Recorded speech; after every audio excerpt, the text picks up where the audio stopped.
Hello, welcome. It's Fate Friday. We're starting yet another goddamn loop. Welcome, by the way, to everybody coming off the end of Summer Games Fest. I wasn't watching because I was getting a sandwich for the past hour, so I had other things to attend to. Although I did see some interesting things, obviously, that I commented on right before the stream. Sonic Evangelion. You know, could have fooled me. I thought Rei Ayanami was already in Sonic Frontiers. I kid. But anyway, right back into it.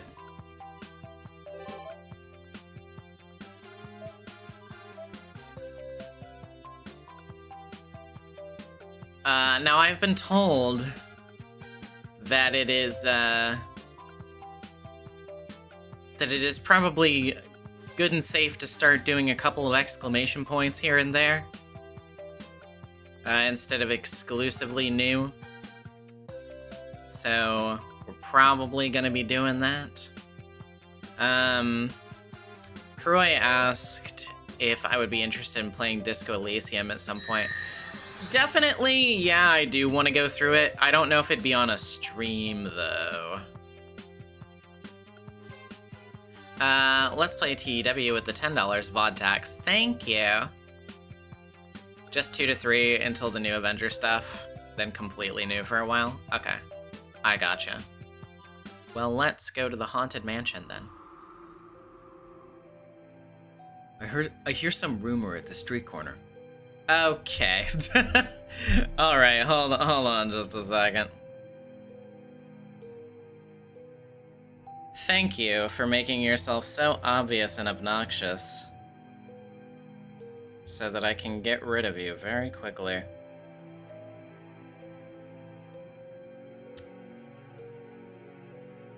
Anyway, enough of that. Jesus Christ.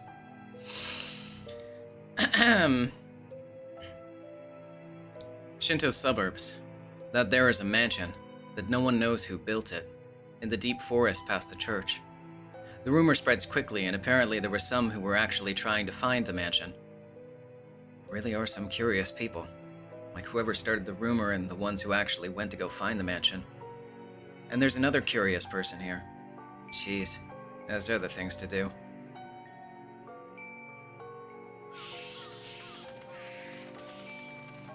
Oh?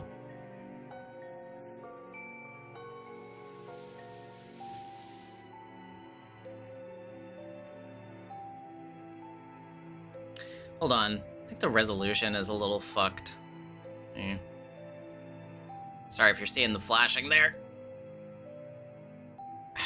Can it not do that? That'd be great.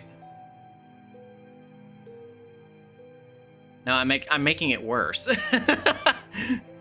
Okay, hold on. Sorry. Okay, I think that's fixed. I'll have to probably adjust it a little bit on the other screen. Whatever. Anyway. Oh my god. Only took one try. I easily found the rumored haunted mansion. I couldn't hear why it was called a haunted mansion. I don't have any business here. There probably isn't anything inside, and I'd be trespassing.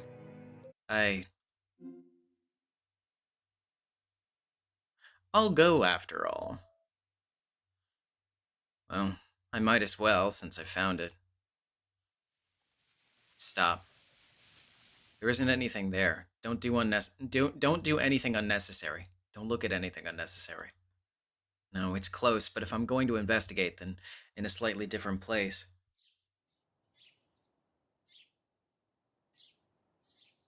seems like it's a completely abandoned building.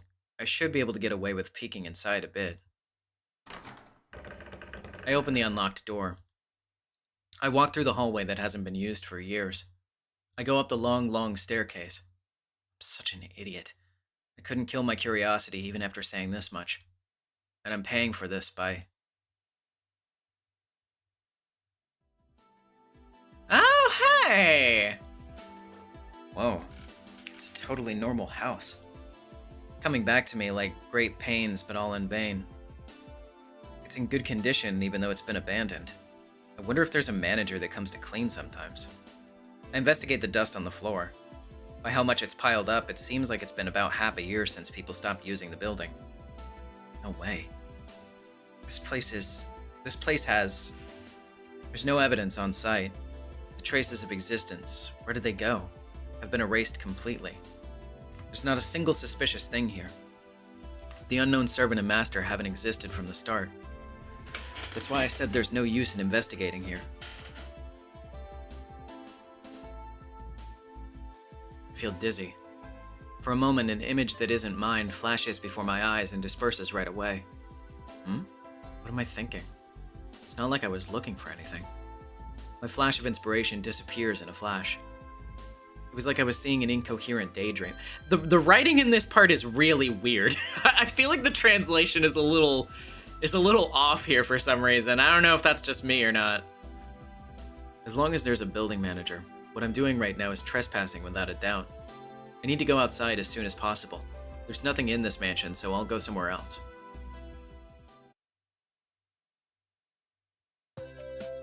Strange.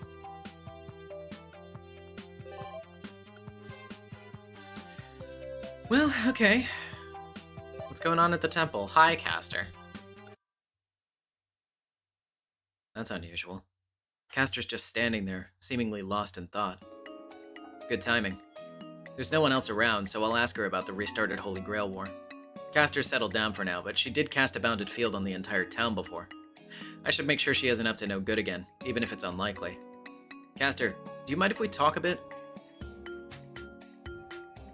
She removes her gloomy hood and shoots me an icy look. About what? I doubt it's anything good coming from you.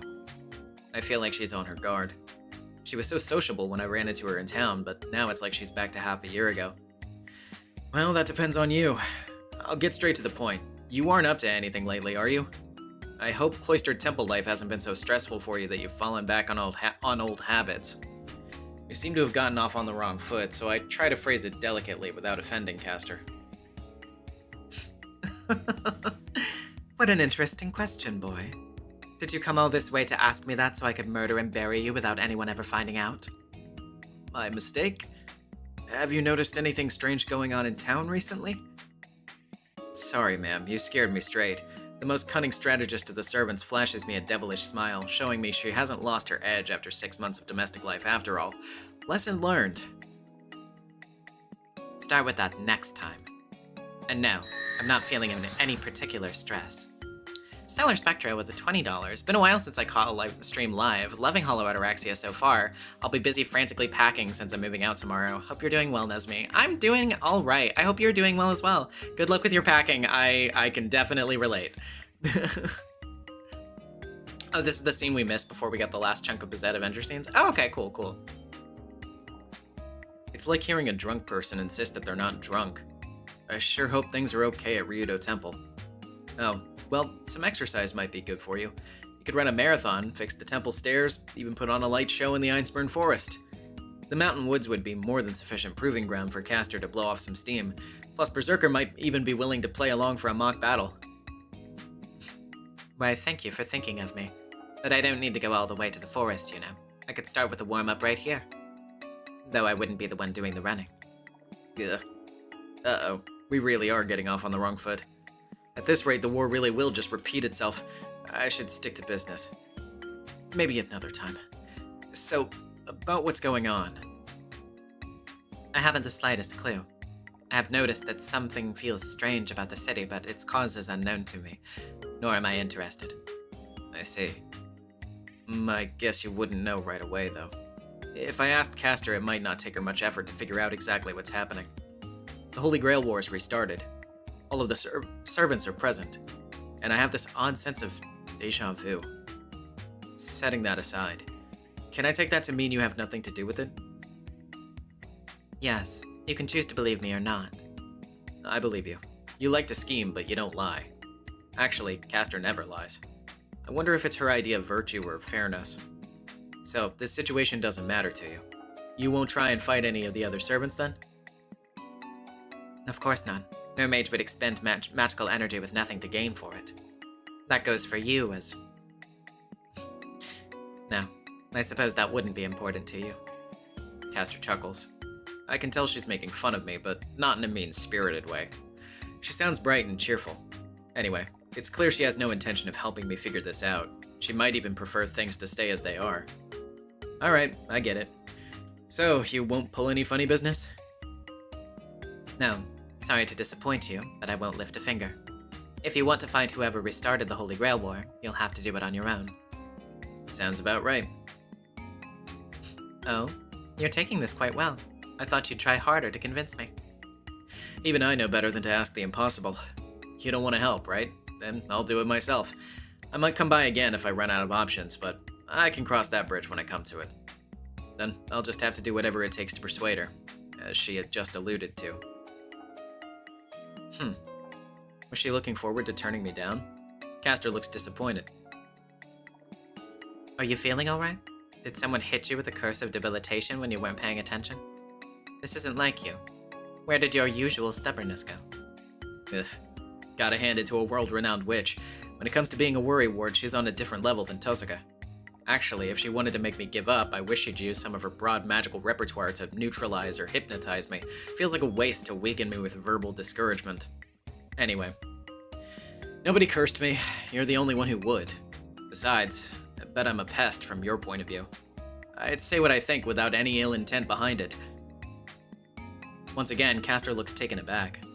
She sighs, looking like my remark threw her off balance. Good grief. That's what you say next? Yes, to be blunt, you are an eyesore. You won the war while we lost. No matter how peaceful life may seem now, it's hard to forget the shame of failure. I also can't relax when you're around. When I'm in a bad mood, I don't want to think about your naive righteousness, nor how you won the war with it. Castor's hostility is genuine.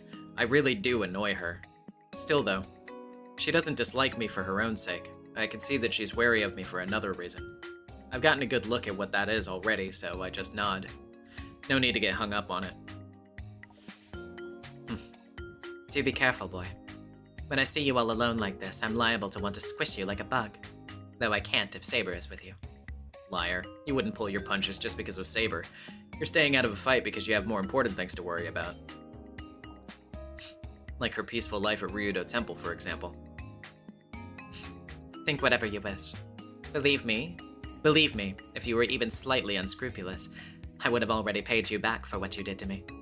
If you ever feel like dying of self-loathing, then give in to your greed. I'd be more than happy to grant you a bewitching death. The extraordinary witch smirks. We really can't get along after all. She's all but declared war on me, even after claiming she doesn't want to fight. All in good time.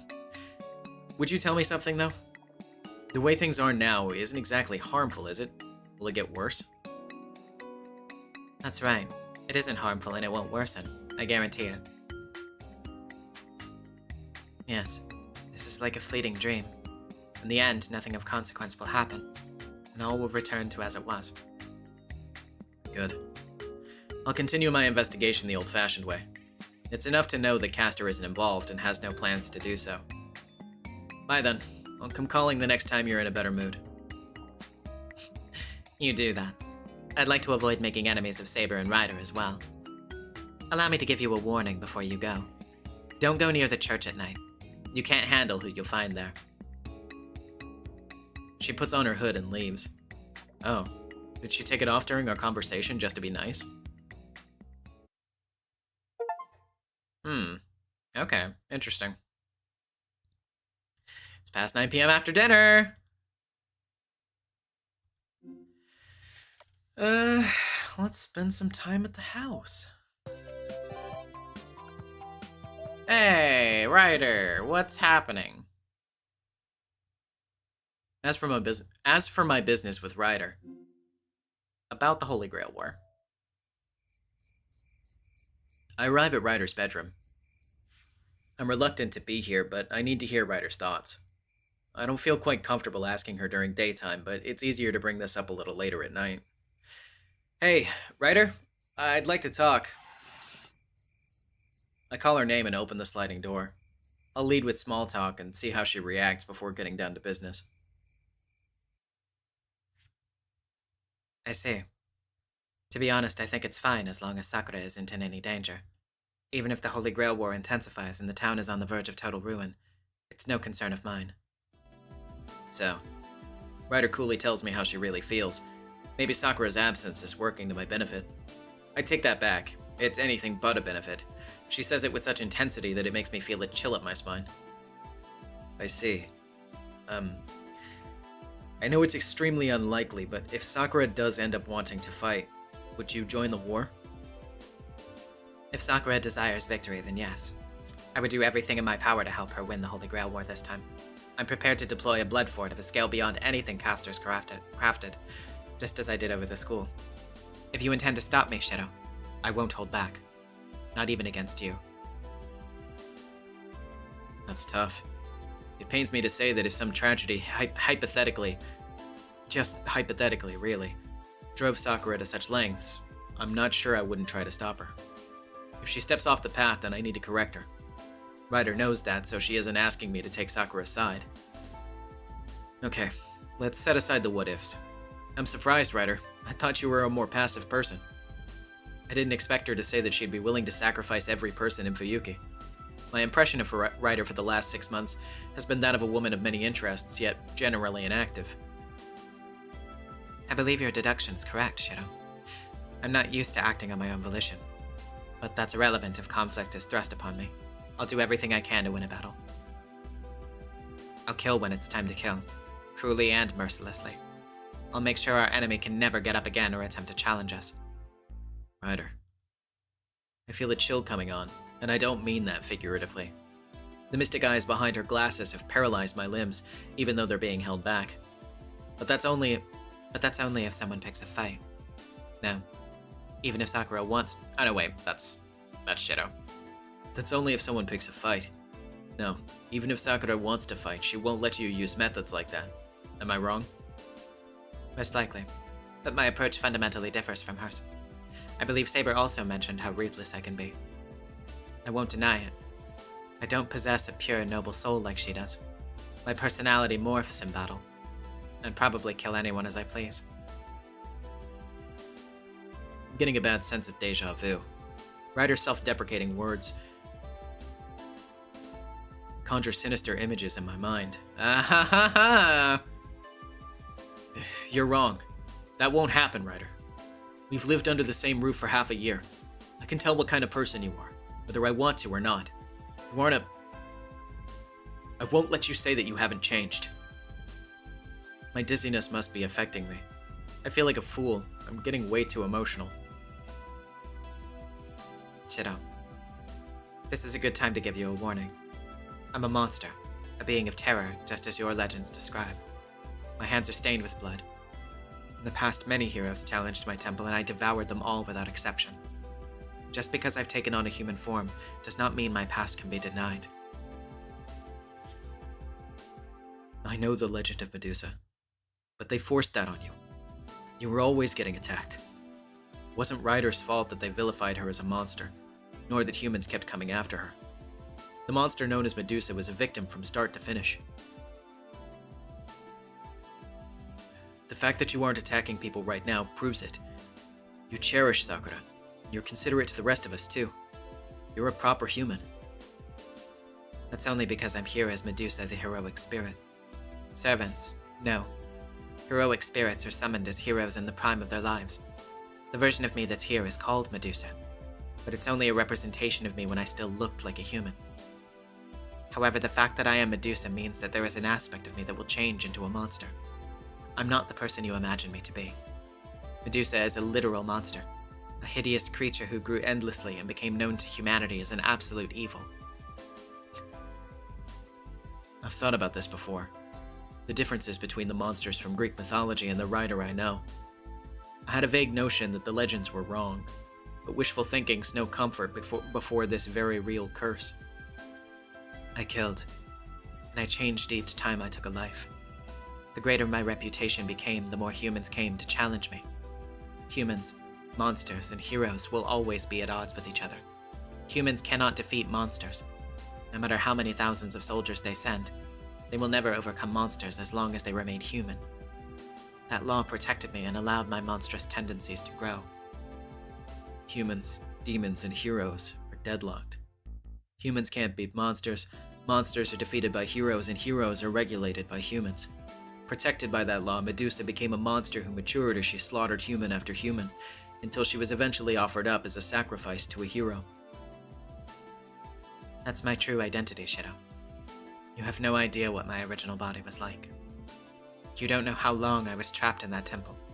You have no inkling of what I grew and morphed into after eating countless heroes. Even I can't imagine what sort of monster I'll become eventually. Ryder confesses that she'll always be an incarnation of a monster, no matter what she does to make up for her past deeds. I don't have the right or the power to deny that. Why are you saying all of this now? I've never seen you that way, and that won't change. Just like Saber. I don't want them to get dragged into another war. I regret that her answer to that is this confession. I'm being pathetic. All I can do is tell you not to do that. No. It was mean-spirited of me, too. I felt an urge to mess with you, for some reason. But I'm glad we talked. Your perspective on me is nice, even if it's also pointed. That's why I wanted you to know this, should the time ever come. I don't feel the dark presence from her anymore. Ryder's back to her usual self. She gives me a bow. I'm sorry for troubling you, but please don't forget, Shido. I will become a man-eating monster when the time comes. I hear a faint pleading in her voice. All right. I'll be ready. But that's just a what-if. As long as Sakura is your master, it won't ever come to that. I wonder how much of Ryder's feelings I managed to understand. For now, I just returned her resolute gaze and leave her room.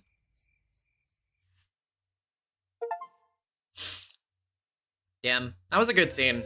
I quite liked that. The fucking music cut takes me out every time. You go through this, like, this emotional, like, you know, really grounded conversation that do. Alright.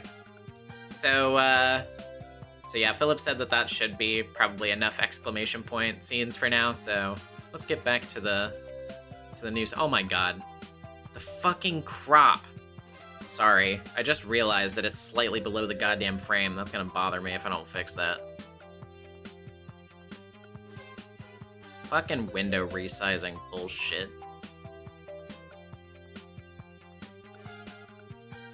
Let's see. Sorry, give me just like 2 seconds to get this quite right. Okay, I think that should be good. Okay. It isn't lunch yet, but something smells good. Who's cooking what? This aroma. Someone's baking a cake or a pie. The only person who's good at baking in this house is Sakura. And I look in the living room and the kitchen, but nobody's there. Is the smell coming from Sakura's room, then? Sakura, you in there? Senpai, please come in. Is that Shido? Oh, okay. Oh, is Saber inside Sakura's room, too? Pardon me, I figured... I nod once I enter Sakura's room. It smells good. I figured... yeah, I don't know. There's a freshly baked pie on the desk and a fork. The fragrance of the butter and crust play a delectable duo in the air, whetting my appetite before lunchtime. Shido, we didn't mean to keep this from you, but Sakura invited me and I... Saber makes an excuse, looking guilty for munching away at the pie. I can see that she's been eating. It's alright, Saber. Keep eating. Did you bake that pie, Sakura? Yes. While persimmons are good in the fall, I like chestnuts too. Same, like when they're steamed in rice. So that's a chestnut pie? It's a small pie just big enough for one person, topped with chestnuts. While big pies are nice too, there's an appeal to personal pies like these. Yes, I put a little effort into it and made the dough from scratch. Sakura looked like she was really struggling, so I lent her a hand. Saber helped with baking? How unusual. That's right. Puff pastry dough is more delicious, though it took a lot of work. Even I can manage folding dough repeatedly. It's true that it takes a lot of physical labor to fold pie dough. That's why pre-made dough exists. It was a very interesting process, Shido. And now my assistant Saber is helping me taste test the finished product. Ah, so that's why Saber is eating in Sakura's room. It was taste testing, not snacking between meals. So you made it together. How's it taste, Saber? The sweetness of the chestnut and the texture of the dough form an exquisite combination. Sakura, I sincerely admire your dessert making skills. Thank you, Saber. You're a master at dough making, too. The air between them feels friendlier than ever. They already get along normally, but maybe this is the sweet mood of a private girls-only tea party. Oh, Saber, what were the cakes like in your country? Were they piled high with exotic fruits? Unfortunately, there wasn't any sugar in my era. I don't believe sweet treats like this have been developed yet. Oh, I see. Our cooks did strut their skills during banquets, but... Saber doesn't seem very interested when it comes to talking about her country's cuisine. But afternoon tea was invented in England. Culinary reputation aside, shouldn't they at least have simple and delicious tea time treats? In that case, was the style more like the cakes that Mitsuzuri-senpai bakes? I don't know why it paused so long before it finished that sentence. What? Wait, Sakura, Mitsuzuri bakes cakes? Yes, she's brought them over to the club several times. She's good at making stuff that has baking powder. So American. Yeah, she's oddly good at making large batches. Mitsuzuri's motto is, the bigger the quantity, the better the flavor. I'd like to ask her to make okonomiyaki sometime. Cakes from the New World. This approach of quantity over quality seems familiar. Saber sets her fork down. She finished the chestnut pie quickly. That was very well done. You could even give Floor's desserts a run for their money. Ooh. Saber often has a lot to say about flavor, but if this has her endorsement, then it's safe to say the chestnut pie was a smashing success. Which leaves... Hey, Sakura, do you still have any more of that chestnut pie? Yes, I made enough for everyone, so I was planning to serve them for dessert after lunch. Good. That settles the dessert part of the menu. Now I need to think of a meal that pairs with the pie. Pie wouldn't really be good to have right after udon, for example. I can eat anything after noodles, though. Then how about pasta? We still have some canned anchovies and olives, as well as vegetables. Okay, then let's make it a light lunch. If everyone's full, they won't be able to taste the fruit of your labor. It's alright, senpai. We always have room for dessert. Saber nods vigorously. How overwhelmingly persuasive. The women in my house sure are dependable at times like this. Okay, settle down. You two made the pies, so I'll make lunch on my own. Take it easy until then. Yes, I'll take you up on that. They answer in harmony. I smile and nod, then leave Sakura's room. Now, I'll make a spicy pasta that's no less tasty than that chestnut pie. Ooh, the spicy pasta. Okay, so let's see. Go to town. What's going on? Doesn't look like anything's going on that's new.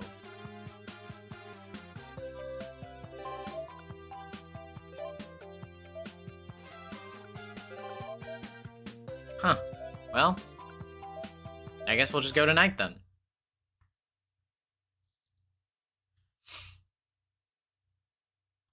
Alright, it's after 9 p.m. Let's...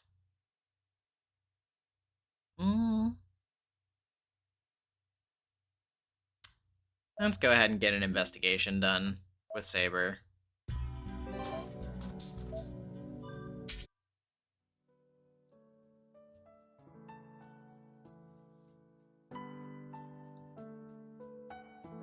I decide to check out the neighborhood directly across Miyama from my house. We walk all the way up to the hill until we reach Tosaka's house, but don't come across anything suspicious. If I may ask, what do you think of the differences between Rin and Sakura's houses, Shiro? What do you mean? I've never really thought about it before. Is there something that brought this up? Did you notice anything weird about them? No. This has nothing to do with our patrol. I've been wondering about it for a while, but I felt uncomfortable asking them directly. Uncomfortable? So it's a question about magecraft? Yes and no. Sakura's house is obviously the larger of the two, but the Tosakas govern this land. It just doesn't seem right that the lord of this domain resides in a home smaller than that of her subject. I know Saber isn't the type to obsess over wealth. In fact, I wish she cared a little more about money. But sometimes I'm reminded that she has the troublesome standards of a former monarch. As you might expect from royalty, she seems to have the idea that the ruler of a land should conduct themselves in a way that befits their status. Anyway. What do you think? I understand that Rin may not want to exploit her close family, but this is her obligation as a ruler. Don't you agree that she should either expand the Tosaka estate or seize the Mato's assets before any pointless friction arises? If she actually says that to them, it might actually lead to a sibling fight that could burn Fuyuki to the ground. What really scares me is that Tosaka would definitely agree with her. Don't tell Tosaka that. She might be in charge, but only from the shadows. She can't allow herself to stand out, and I can tell she's been trying to live her life while keeping a low profile. That's true now that you mention it. Rin's usual self-restraint is meant to conceal the fact that the Tosakas rule this land. Yeah, so no matter what, don't go up to her and say something like, "You live an awfully poor life, Rin. I'll be the one who pays for it." Yeah, right. As Rin's friend, I should pretend not to notice her struggles. Tosaka is lucky to have friends who understand her. Misunderstand her, rather, but all's well that ends well. Now that we've sorted that out, why don't we head back? There's nothing to see here. The night grows older. I should take care of my other business before the moon's directly overhead.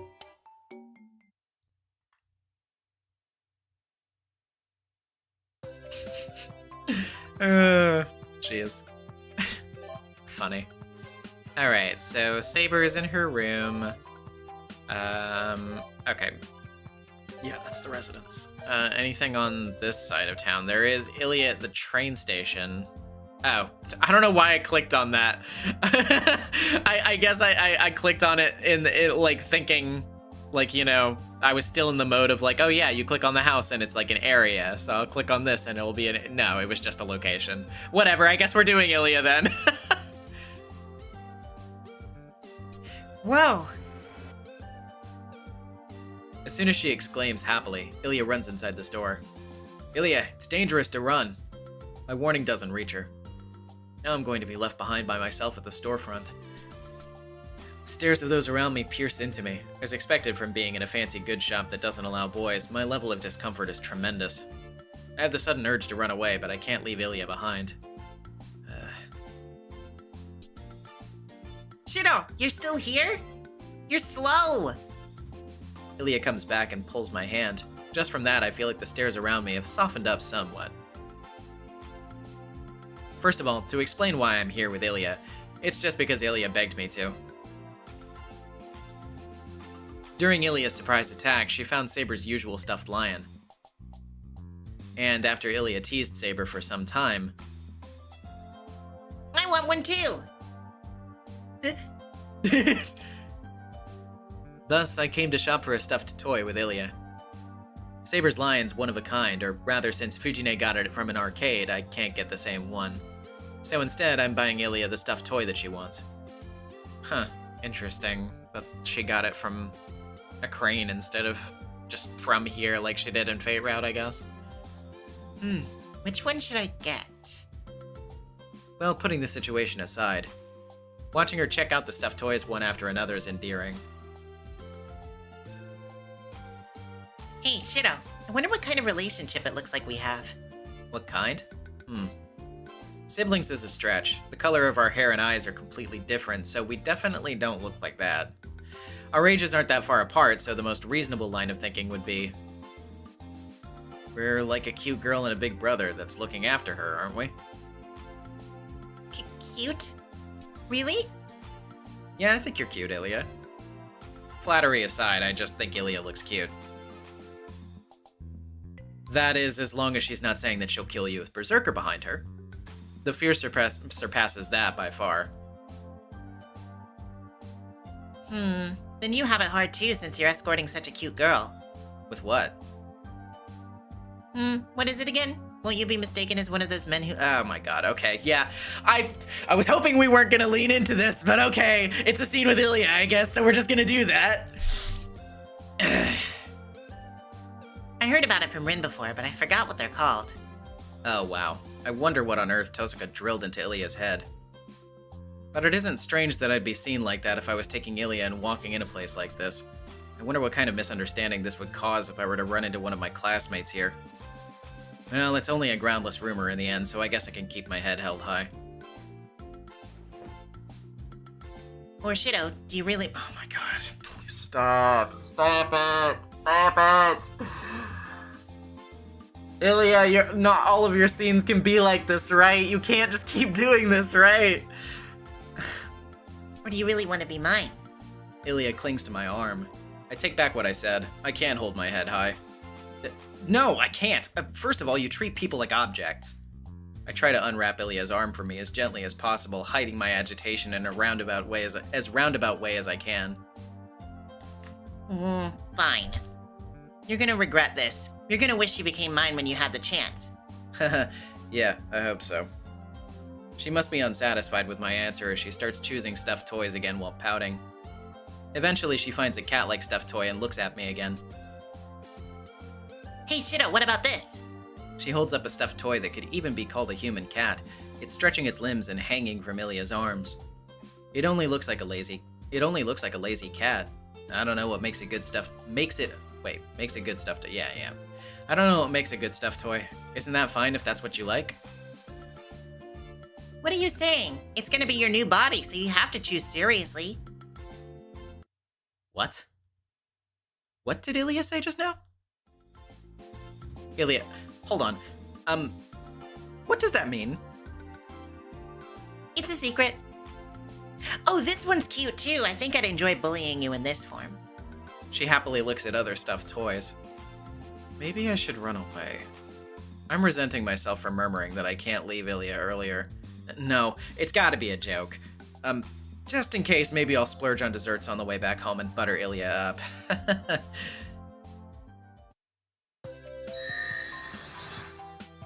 At least it wasn't that long. P4WST with the $5. She can't keep getting away with this!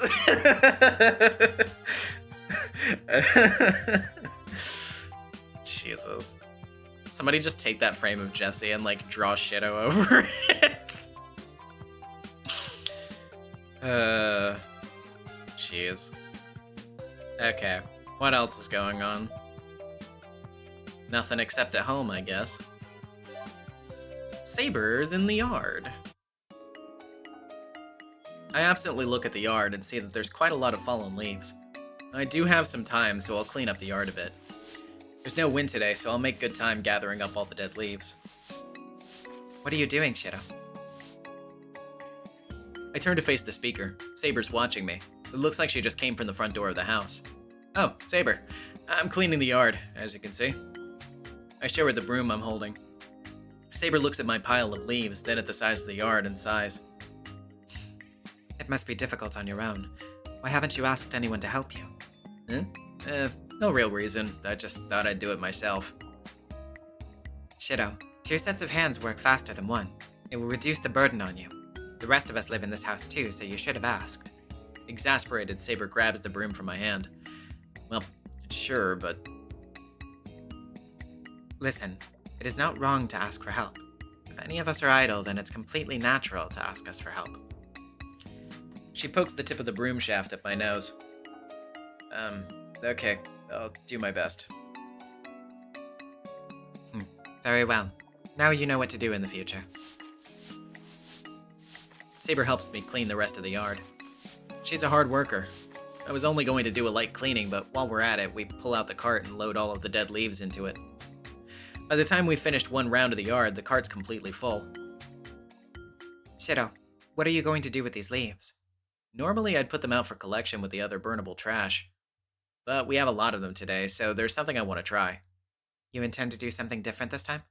Yeah, I'm thinking we could build a bonfire while we have the time. A bonfire? Yep, may as well take advantage of it. And I got these today. I show her the bag I brought from the kitchen. What are those? Sweet potatoes. It's a tradition in this country to roast them over a bonfire. A tradition? That might be overstating it, but it is a thing we do. After wrapping the potatoes in aluminum foil, I build a fire using the dead leaves. The leaves are dry since it hasn't rained recently, and the fire roars to life quickly. You seem experienced at this. Do you do it often? Nah, maybe once or twice a year. I listen to the fire crackle. Next to me, Saber looks even more at ease than usual. This takes me back. The fire? Yes. Fire's always been indispensable for keeping warm, cooking, or illumination. It's no longer something I see often in these times. So seeing it reminds me of the past. I see. Energy sources like electricity and natural gas only became universal in the last century or so. There's only one servant around that would have been familiar with them during his lifetime. It's a relaxing sight. I wonder what Saber sees beyond the flames. Fire doesn't bring up good memories for me, so I can't share her nostalgia. The bonfire dies once most of the dead leaves are exhausted. Taking care not to scatter the black ashes, I remove the roasted potatoes with a fire poker. Okay, that should be plenty. Wearing mittens, I dust off the soot and wrap them in newspaper. I haven't broken them open yet, but they already smell good. Here, Saber. They're hot, so be careful. I hand the first sweet potato to Saber and start to dig out the rest from the ashes. What about you, Shiro? I'll eat after I take all of them out. Go ahead and try one first. They're tasty while they're still hot.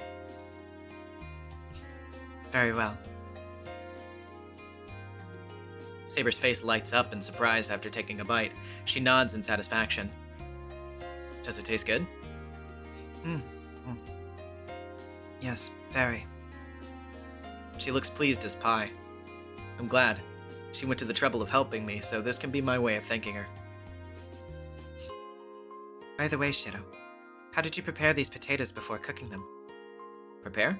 I just roasted them as is. I dig out 2 or 3 of the potatoes and wrap them in paper. When I look up, Saber looks even more amazed than before. What's wrong? No, I just never imagined that these sweet potatoes would be so delicious after merely roasting them. Well, they do say that simple cooking methods are best at bringing out the natural flavor of ingredients. They actually taste great with just fire and a bit of salt. But if that's true, what makes this roasted potatoes taste so different from that crude manner of cooking? Saber must be alluding to something she ate during her lifetime. If it tastes different even though you roasted them both times, then maybe it's the ingredients? The difference is absurd. If we had this flavor back in my time, our armies could have fought even harder. She seems frustrated. Are the sweet potatoes making her even more emotional than the fire did? Regardless, she doesn't stop eating the sweet potato. That's Saber for you. Food frustration sounds scary. What was that, Shiro? Nothing. We spend the rest of the day together until the sun goes down. A humble trail of smoke rises into the autumn sky. Beneath it, we share a snack together in this completely safe campsite. The peaceful, unremarkable scene lingers in my memories, brighter than any summer sun. Aww, that's so fucking sweet. What the hell?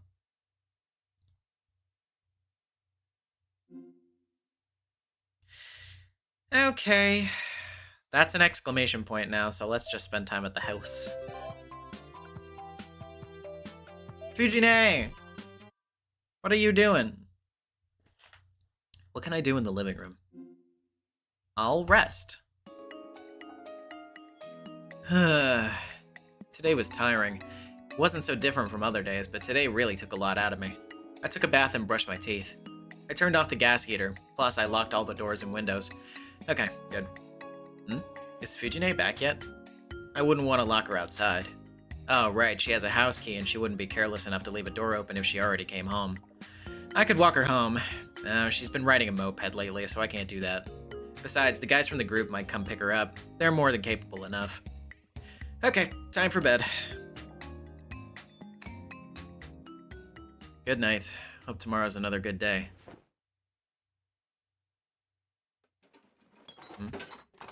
What was that? A poltergeist? Does something that quirky live in this house? Doria! Who's there? They jumped me! What are you sleeping there for, Shido? Ow! Was that you, Fujine? Did you think Saber would do this? Stop sniveling, Shido. You look like a pizza that's been left out for 3 hours. Oh my god. You're really fucking doing this again? Can you annoying motherfuckers get out of here? Fucking bots. Actually, you know what? I'm gonna mod one of you real quick. So that I don't have to do this every single time there's one of these stupid pieces of shit.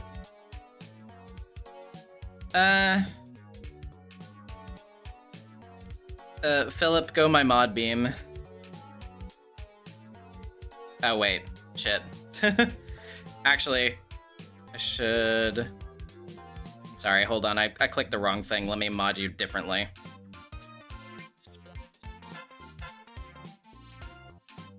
Okay, there you go.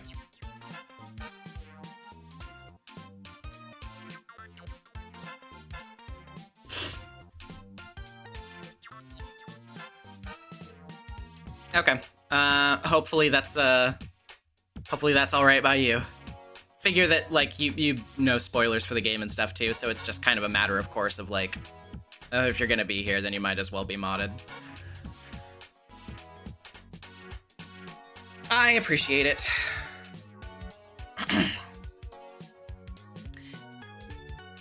me a break. Even Tosaka wouldn't pull a knee drop on me while I'm still asleep. Wait, did you just get back? Yeah, the night's still young, you know. The clock reads just before 10 p.m. It's too wholesome to expect everyone to be in bed by now. At least one person will still be up until midnight. Everyone's fast asleep. I'm bored. Sakura's been busy with... Sakura's been busy with club, while Ryder and Saber both need rest. We're all tired. Me too. Boring. We have a difficult child here. I wish she'd vent some of this chaotic spunk at school or at the Kyudo Club instead. Wait, I guess you are Fujine, because even if we were all here, it still wouldn't be enough for you to vent it all. Fine. Anyway, just go home and sleep, Fujine. I will if you play with me. Play what? Cards? I'm sleepy, but I'm not on the verge of passing out. A private late-night card game could be nostalgic, as well as somewhat lonely. You taunting me? I'm up for anything, but if it's just the two of us, maybe poker or speed. I think I have a chance at speed. Yeah, you're not good at games like Doubt. You can tell that she's lying as soon as she plays a card. Tosaka and Sakura are stronger than you'd expect at games like that. If I had to play one-on-one with either of them, I'd want to run too. But anyway. I can't really get into this. Yeah, it'd be more exciting with Saber or Sakura around, but they're already asleep. It wouldn't be right to go and wake them now. But I don't want to say that to Fujine's face when she's feeling lonely right now. You know, it's been a long time since it was just the two of us. Why don't we have a chat? Is there something you wanted to tell me? A lot, actually. About your future and stuff, even though you keep avoiding it. Ah, that got me where it hurts. She's right. Fujine worries about me both in public and private. I shouldn't shrug her off. Alright, I figured we needed to have a proper talk about it, so we may as well now. It'd be hard to do in front of Sakura or Saber, and you wouldn't want to come if I called you to the guidance counseling office. You've never even called me there. Fine. I get out of my futon and stand up. She looks up at me, puzzled. What is it, Shido? I'm gonna go make tea. Is Genmaito fine with you? Okay, make sure you get my teacup. This could take a while, so it'd be nice to have some tea on hand.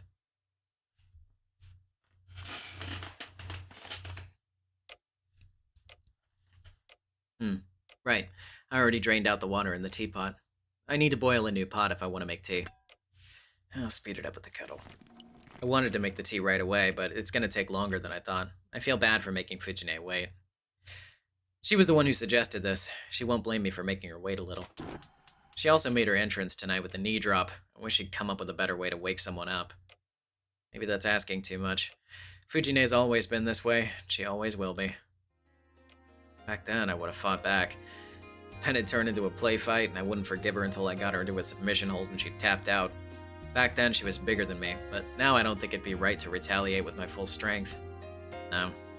For some reason, I actually don't feel like I'd win, even though I'm taller now. The water boils while I'm thinking about Fujine. I quickly prepared the Genmaita, then I pour it into Fujine's cup, which has tigers on it, and mine. Now to see if she actually waited for me or not. She might have snuck into Saber's room, which would save me some trouble before causing a different scene.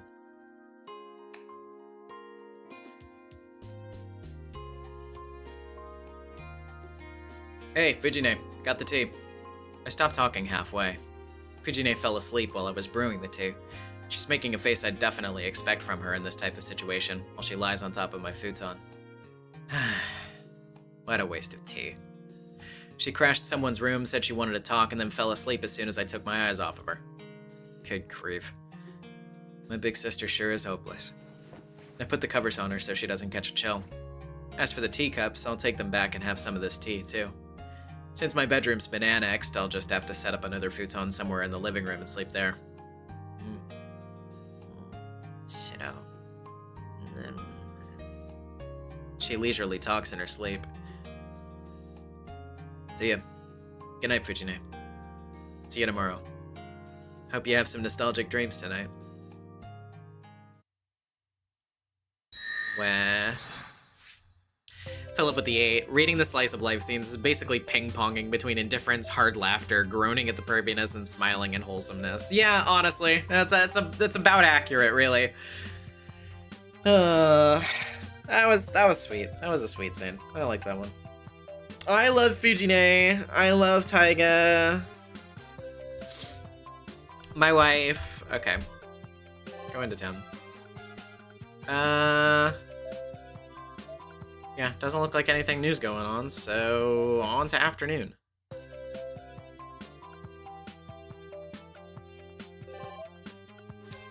Anything going on? Does not look like it. Alright, tonight then.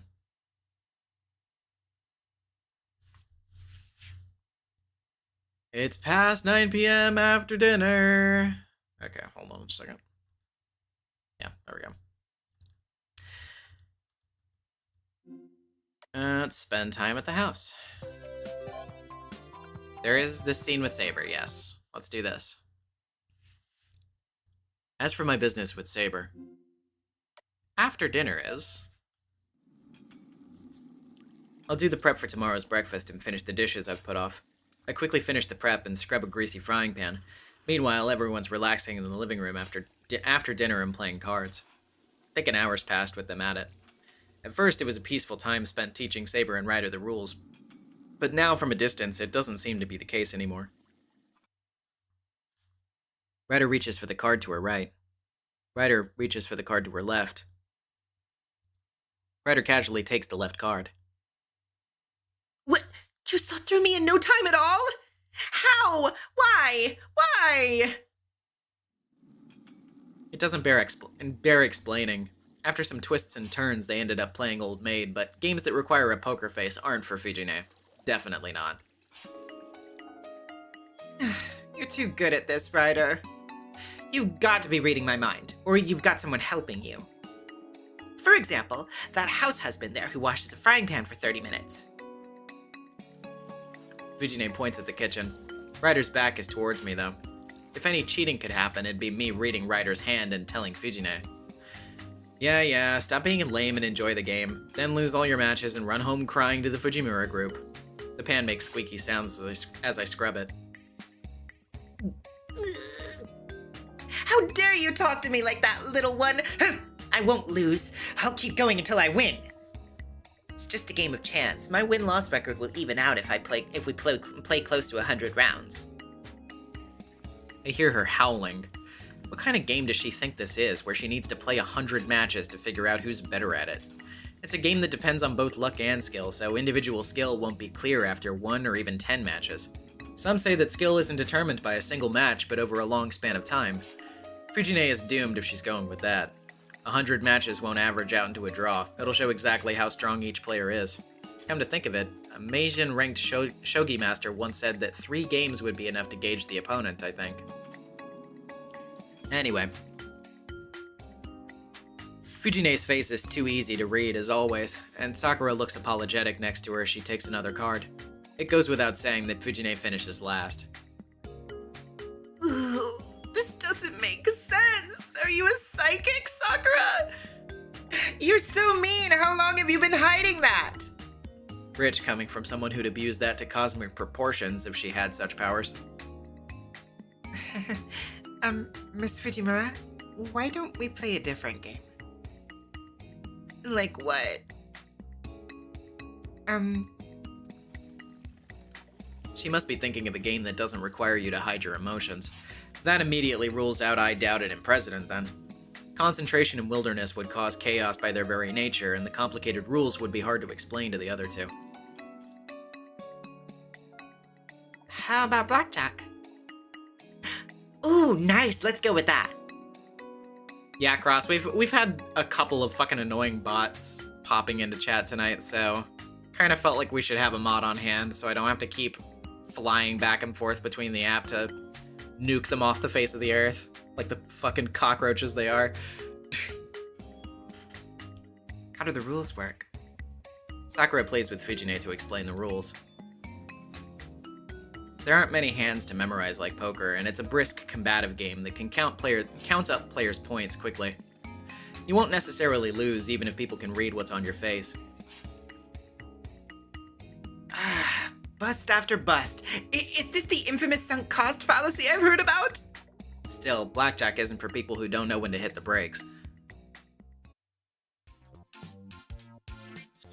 Now, blackjack starts everyone on equal ground, but it's even more competitive than Old Maid. Ace of spades. Sorry, I hit blackjack. Right. Fujine has a lot of face cards, and Ryder's innately clever. They both hold out for a while, but it ends in Saber's overwhelming victory. She's terrifyingly good at drawing cards and all but certain to win if her count is higher than her opponent's. Her sense for victory feels supernatural. Gradually, the rules shift, and Saber basically becomes the dealer versus the other three. However, they have a critical weakness. If they intend to face Saber the Dragon. Sakura and Ryder have similarly bad luck. They don't draw good cards and rarely achieve scores that can win. Phew, I went over 21 again! Of course, Fujine is too eager and repeatedly busts. Yeah, that sounds about right. Still, I sometimes think that she's the only one with a chance of beating Saber. Still ended up being a contest of luck, but the kind you're born with. Next is Wilderness. Truly a showdown between dragon and tiger. A showdown between dragon and tiger? Toradora? I'm going to raise my rate, Saber. You or me, one-on-one. Why don't we play best of 10 and bet a dinner side dish? Quite a bold challenge, Tiger. So whoever loses will go hungry. That's right. Is that too much for you, Saber? Come on, do you have the courage to accept the challenge? I didn't want to be competitive for a game after supper. Very well. I'll use my full effort for a battle as grave as this. I'm sorry, but you're going to go hungry, Tiger. Saber grins confidently. You weren't really trying, Saber? It would burn calories after all.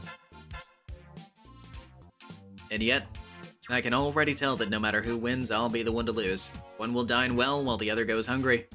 Therein lies the spark of revolt. As the handler of the household finances, I can't allow this to increase our dinner expenses by an entire dish. Okay, let's settle down. I made tea so everyone take a break. I wedge my way into the conversation with tea and snacks. Fujine reluctantly backs down under Saber's pressure, and Saber easily wraps it up as well. So, Saber swept the table? Yes, we couldn't compete at all. We chat while we have tea. For some reason, nobody besides Saber is reaching for the snacks. What's wrong? To the victor go the spoils. Sakura, I resent the way you phrased that. It was Taiga who proposed the stakes initially. You were gambling from the start? Yes, Taiga suggested that it would motivate us, and the games don't really count unless something important is on the line. Fujine. I look sideways at her, but she's curled up with her back towards me, sleeping. I'm using my authority as head of the house to call off the gamble. This is community property, and nobody gets to hog it all. But Fujine freezes halfway through her cheerful waking up animation.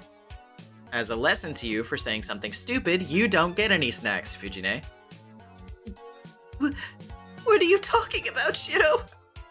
I don't remember raising you this way. I don't want to hear it. You should know better than as a teacher than to encourage gambling. At least act a little sorry. Shiro, you meanie! Fujine kicks her feet like a child. Yep, that's me. If you're getting munchies, then have some tea and go home. I confiscate her snack and place it in front of Saber. Whatever happened, your snack goes to Saber, like you promised. If this happens again, make sure you stop her. Yes, I'll be careful from now on. I'm sorry, I let myself get a little heated. Having calmed down, Saber seems to regret hogging the snacks. Soft. You're too soft on her. Like the way Raiga Fujimura spoils Ilya. It's Saber's fault too. Arrest everyone who gambled. On that note, I'll have a rice cracker, pretty please. Fujine starts munching on a rice cracker. It's a typical exasperating scene, but I did learn something new. This was supposed to be a gamble taking place over 100 matches, but Saber displayed her power through a mere 10 matches like a master. Yeah, go ahead. We've seen that shit already. Another end. Alright, start over.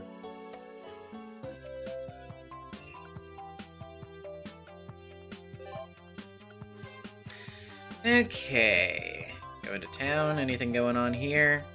There is the temple with Fujine in the back forest. Ooh, pretty.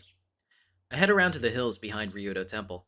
The splendid main building is nestled in a dense forest. I'm rather fond of these hills, so I occasionally take walks this way.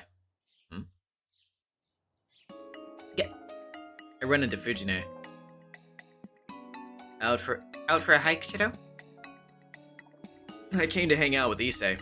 I expected to find Issei in the main hall, but when I didn't, I started looking around and still haven't found him even out here. Would that work as an excuse?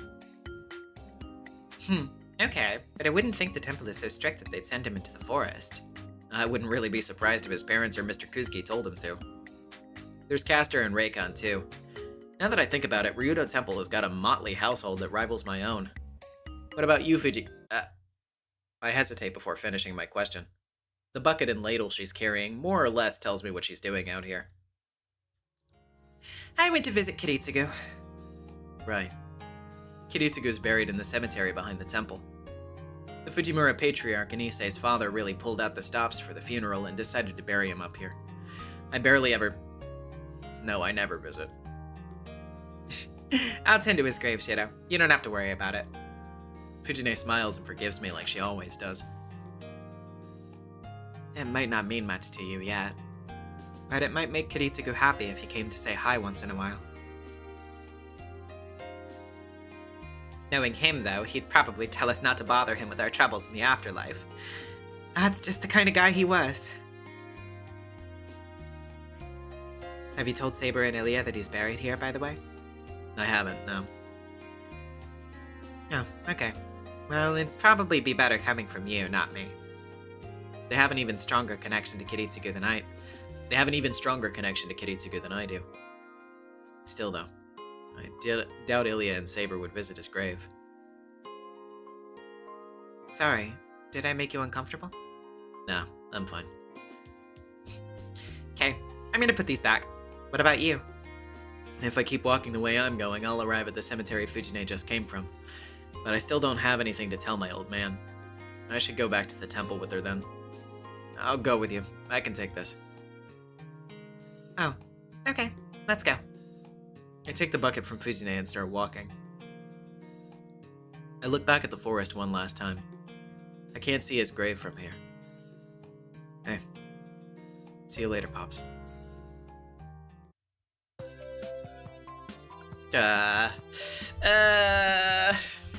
Man! Good scene. Okay, what's going on at the house? Sakura and Saber. Anything else going on the other side of town, actually? No. Okay, then in that case... let's go with Saber. Saber, you in there? I lightly knock, but there's no answer from the room. Saber's really sensitive about this sort of thing, so she must not be inside. I just saw her in the living room earlier, and I have some free time, so I thought we could train in the dojo. You're looking for Saber? Ryder suddenly shows up next to me. Yeah, you seen her? No, not so far. Oh, that's okay. Now, where could she be? As I turn to head back to the main building, I feel a tug on my arm. By the way, Shido, do you have a moment? What's up? Well, lately my bicycle hasn't been working well. The handlebars have been veering to the sides. It's quite a bother. I was hoping you could take a look at it if you have some time. I see. Actually, I've been slacking on the maintenance lately. A normal bicycle's too delicate for Ryder to use. Namely, Ryder's personal city cycle, a granny bike in other words, wasn't built to withstand Ryder's stunt driving and drifting. Okay, I'll take a look. I managed to avoid adding before it becomes unusable scrap metal. Thank you. I bow slightly to be polite, and enter the room next to Saber's. Now, let's give the bike a quick once-over. Whoa! It's all over by the time I regain my senses. I'm greeted by the polished, shiny bicycle number 2. I was just expecting to straighten out the steering column and do some maintenance on the brake and cables. But instead, I got carried away checking out various parts, thought to myself it'd be faster to fix them properly instead of using shortcuts, and set myself to disassembling the bike down to every nut and bolt. Oh, Ryder should be happy that I went this far. I changed out the wear-prone parts for more durable ones, and was satisfied that this bike wouldn't need to be fixed again for a while. Well, a week at least. Just as I head back to shower off the sweat and grease, Fujine comes running out of the living room. Fujine's school isn't the only place you aren't supposed to run in the hallway. Oh, sorry, Shido. We'll talk later. She runs off. Senpai. Sakura arrives, panting for air. Unlike Fujine, I rarely see her in such a rush. I'm not sure how to react. What's going on?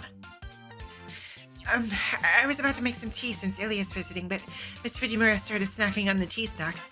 She cleaned out the first cupboard and the second cupboard and even the biscuits in her emergency kit. No wonder they chased her out. But there normally isn't this much of a commotion even when a hungry tiger descends on our human settlement.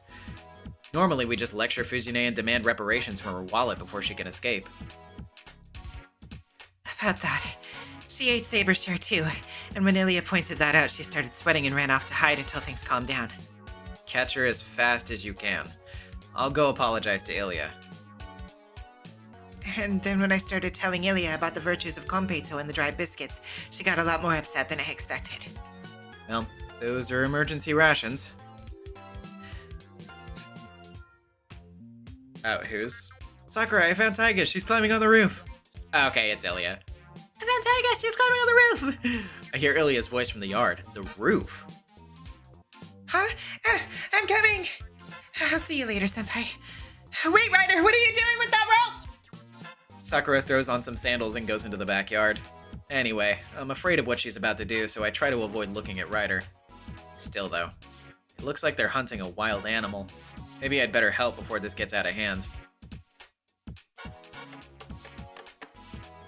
Finally, Fujine's taken into custody. Ilya and Sakura are scolding her in the living room.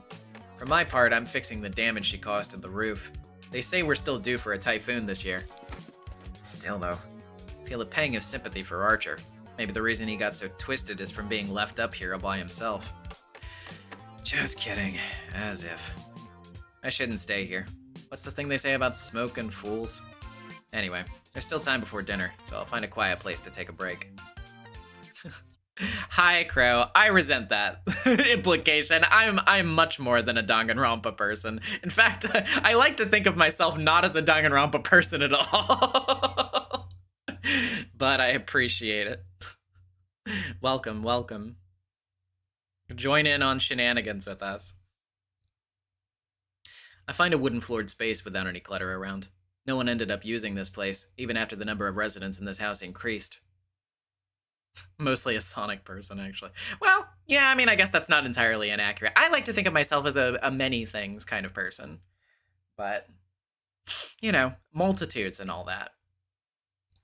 I'd forgotten about it all along. Ah, Saber. How peaceful. I calm my jumbled thoughts. This place feels nostalgic, like it's where everything began. I wish I could stay here longer. I stand at the entrance silently. You're here, Shiro. How long have I been here? Saber's voice frees me from my dissociation. Yeah, how long have you been here, Saber? I swear to God, I found the retrospectives and my brain has become affected by my unadulterated hatred of the fanfic writer in the first game. I've always thought that was a weird localization of his talent, by the way. Fanfic writer. I mean, I know that, like, obviously you kind of have to adjust some things in localization because things are, like, such a specific cultural thing. It's kind of why, obviously, I guess they don't, like, say light music club member for somebody like Ibuki, because it's like, well, what American person is gonna know what light music club is? Same thing with Dojin author, I guess. But, like, Dojins and fanfics are so different from each other. I feel like that's such a weird, like, equivalency. You know what I mean? I feel like they maybe should have made him, like, I don't know, like a fanzine author or something like that. I don't know. Like, something that's still sort of, like, equivalently niche. But, I don't know. Enough Danganronpa. Since lunch ended. Which would mean she's been here for about half a day. What's the matter, Shiro? Did you have something you wanted to ask me? Nah. I consider asking Saber to train with me, but the sun's already beginning to set. What can we do now? I thought I'd take a break here. I see. This is a place where you can relax. I'll take my leave then. No, you don't have to. Since we're here, I'd like to spend some time alone with Saber, but I'm too embarrassed to say it. Is something wrong? It's nothing. I sit down in a comfortable position. I'll probably forget whatever silly things we talk about today. Oh wait, I already read that line. But the flickering sunlight on the dojo walls and Saber's gentle smile will stay with me forever.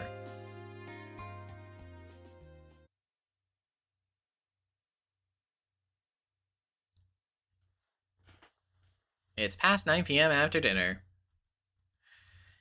Alright. Yeah, spend time at the house. New Saber. As for my business with Saber, daily routine. Oh, okay, that's cute. Everyone's taking turns using the bath. I do some light training with Saber to help my digestion. I'm doing it for exercise, not competition, so I'm not fighting with Archer's dual sword style. I'm just using a single shinai. Saber isn't finishing me in one hit as usual, but pointing out my flaws at a relatively leisurely pace.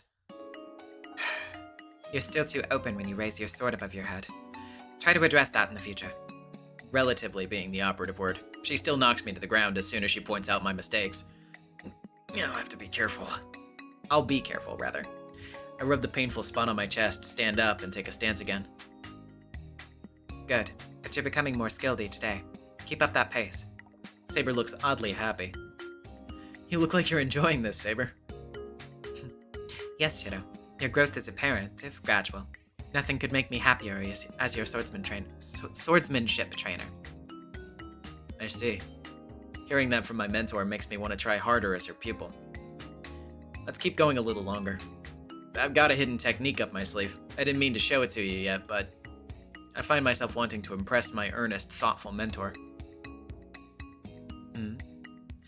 Very well. Let's start again, Shido. Saber quickly resets her stance. She's going to come at me like always, without giving me a moment to rest, if she sees that I'm not moving.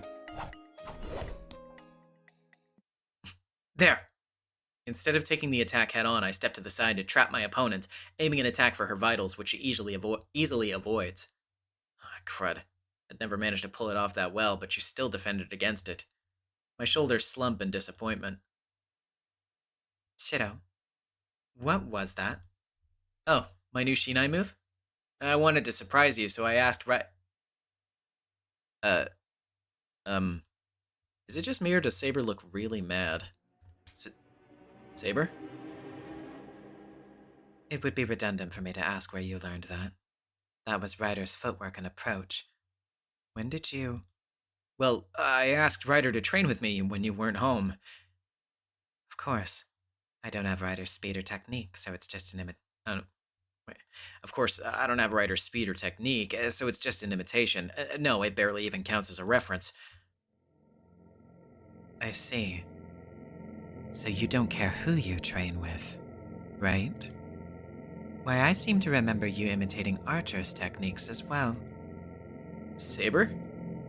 You have Rin to teach you magecraft and me to teach you swordsmanship, and yet you're still this capricious.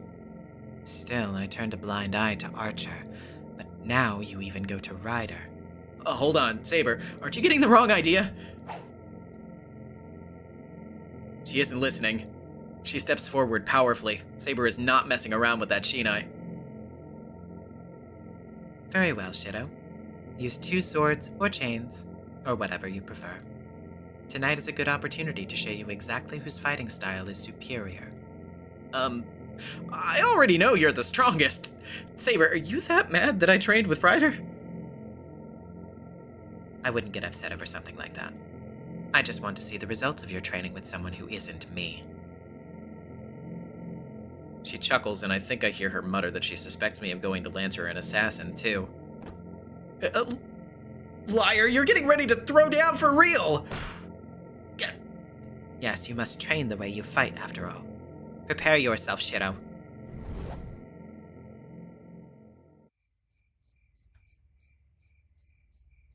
Takeaways from today's training. First, Saber is really strong. I should try not to make her mad. Second, no matter what the reason is, don't switch sword styles. Show my respect for Saber. And so on. As my consciousness fades, I remind myself how terrifying she can be.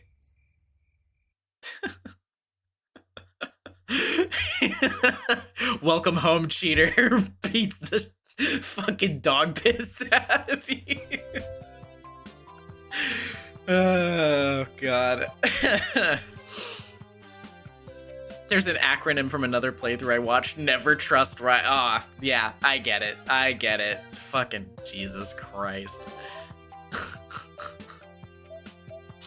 Okay. I cast her.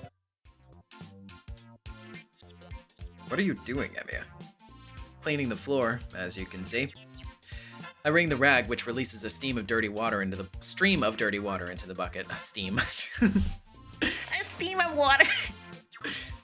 I know that, but I don't quite understand why you're cleaning our temple. Oh, that. I was exercising earlier, going up and down the temple stone steps to strengthen muscles I don't normally use. And Issei's older brother showed up. Hey there, Shido. How goes it? Raycon agreed with my desire to keep my body strong, and asked me to help clean up the temple. I was led through the mountain gate, giving Assassin a slight bow as I passed his usual guard post. Excuse me. Just when I thought Raycon might have me sweep leaves in the yard, he led me further into the temple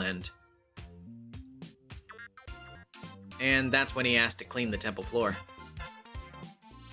Why didn't you say no? Because you guys always help me out too. It's actually pretty fun, by the way.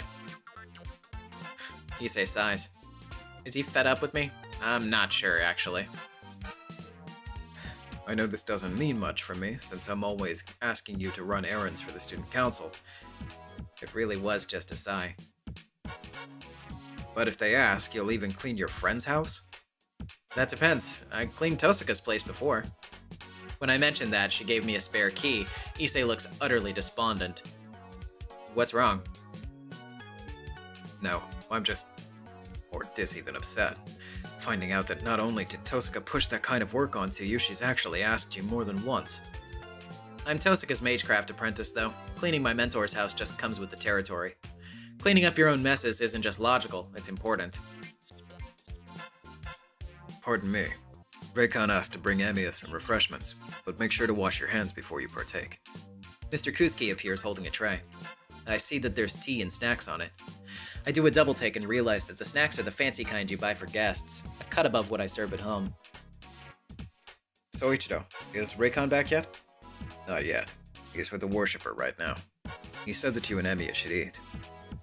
Thanks. I'll wash my hands then. Should I come back here? You must feel uncomfortable eating in front of the Buddha. Then come to my room. Unfortunately, the visitors' lobby is occupied.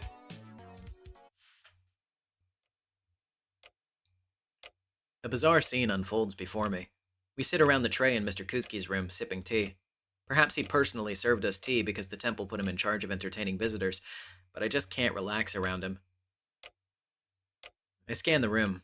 It's a plain Japanese-style room furnished with a collection of cabinets and a ship-in bottle that seems out of place. Ship-in a bottle that seems out of place, rather. The bottle's the big kind you'd find European spirits in, not the typical 1.8-liter Japanese variety. What's in all these drawers, anyway? Till now I forgot, but Mr. Kusuke must share this room with his newlywed wife, Castor. I can only assume that they contain... Emiya, your tea. Mr. Kusuke's voice snaps me back to reality. I accept the warm teacup and savor its aroma. As I suspected, they do use some premium tea here after all. I taste the tea and snacks, not wanting to seem impolite. They really do taste different after a hard day's work, and the tea is delicious. I bet Saber'd be happy if I took some home to share with her. You look happy. Do you like the refreshments? Oh, is it showing on my face? Issei nods. Mr. Kusuke keeps drinking his tea, impassive as always. I believe we still have some of the snacks left. Do you want to take some home? I feel bad, though. All I did was wipe your floors a little. Wasn't, to the confusion over the wife thing, wasn't that, like, that was the cover story for her moving into the temple, right? The thing that, like, they say to Issei whenever she goes in there, in the original game. Yeah. I don't think they actually got married. I think it's just, you know, that's kind of how they flavor it for the people at the temple. We don't mind at all. Just as I'm about to accept his goodwill, the door slides open. Soichiro, your meal is ready. Oh. Castor appears holding a tray. She looks confused to see me. Issei, I can understand, but what is that boy doing here? Stuff happened. That's all I feel like saying. It'd be a hassle to explain the sequence of events all over again. More importantly, I'm curious what's on the tray she set down on the table next to us. It's probably today's lunch. Did you make that, Castor? Yes. Do you have something to say about it? I was just asking. Is cooking, difficult for you? The food's burned. The juices are making a mess all over the plate. I won't get into the details, but it's a spectacle, to say the least. There's yellow and red where there shouldn't be. I'm not even sure how to respond to the purple. So what, boy? You talk as if you know how to cook. Yeah, Emiya's cooking is delicious. Issei doesn't hesitate to interject. Why are you answering for him, Issei? Well, I've eaten Emiya's cooking before. It would be more accurate to say that he enjoys it all the time in the student council room. Still, I can believe that Castor isn't good at cooking.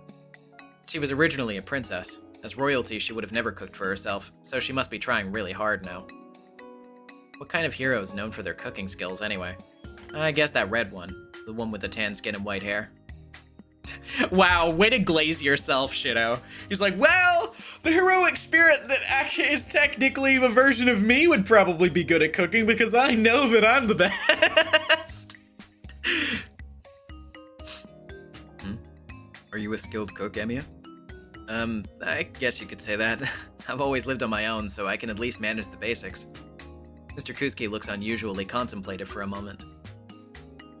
Castor, if you feel that your skills are inadequate, why don't you have Emiya give you lessons? And drops a bombshell of a suggestion. Huh? The rest of us gasp in unison, unintentionally. Only if you're both willing, of course. He continues as if he didn't even notice our reaction. I don't mind if that's what you want, Soichiro. This time only 2 jaws drop. Issei and I didn't expect Castor to agree. All eyes turn to focus on me. They're still waiting for my answer. I don't particularly mind. Then it's agreed. Please teach my wife well, Emiya. I leave Ryudo Temple with the snacks Issei gifted me. How do I put this? Life sure comes at you fast, huh? What should I teach her then?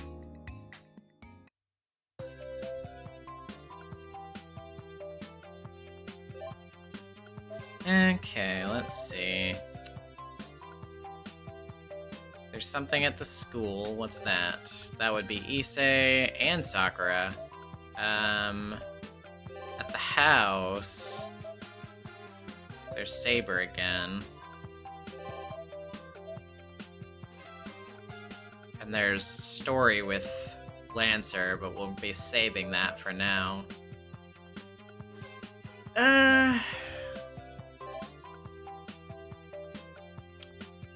We did just come off a scene at the temple, so why not continue talking to Issei a little bit?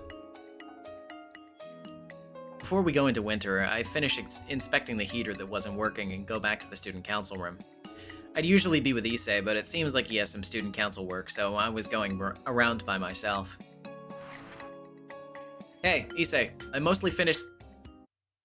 When I open the door, there's Issei and Mitsuzuri inside. Shh, but... This combination is rare, but it's also rare that they're sitting close enough to each other that their shoulders are touching.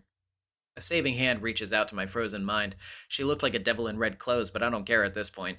I'd even grab a straw while drowning.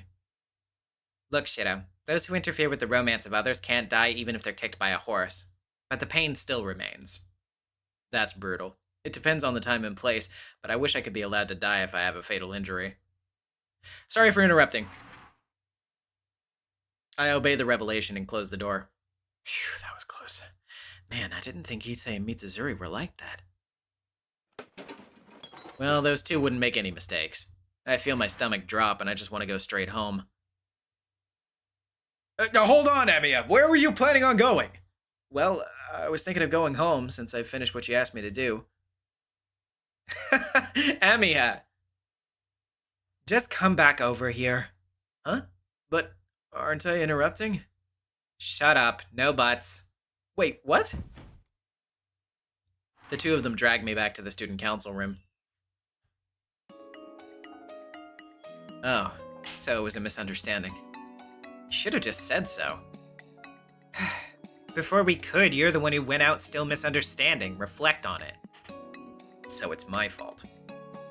Mitsuzuri looks like she's smiling, but she's not smiling at all deep down. It must be because they're friends, but she's similar to Tosaka. I feel like Sakura has also been smiling the same way lately. It must also be because they're siblings that she's starting to be similar to Tosaka. Is there just going to be a bunch of Tosakas all around me? What kind of ominous thing are you muttering about with a serious face?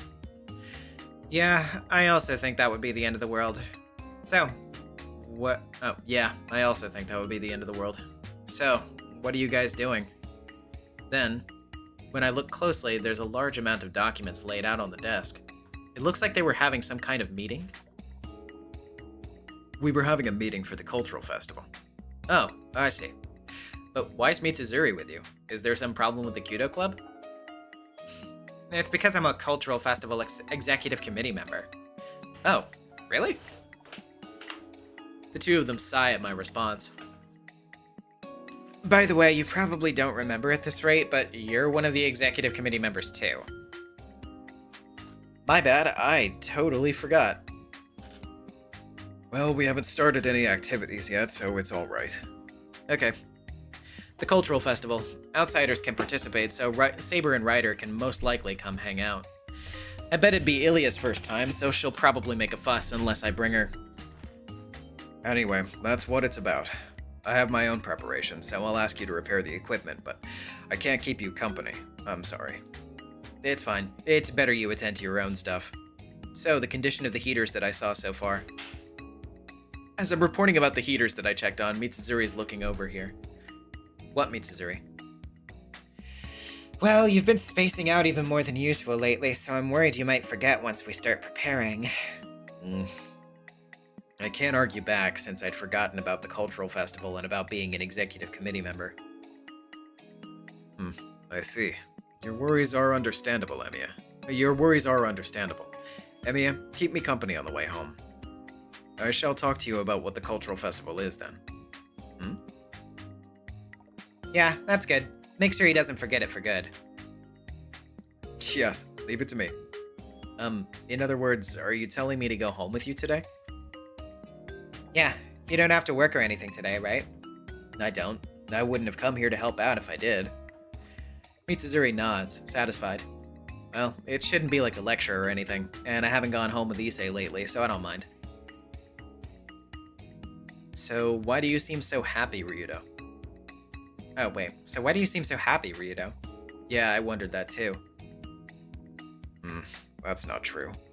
Well, you're not wrong, but it's because I get to be helpful to Emiya, who I usually cause trouble for.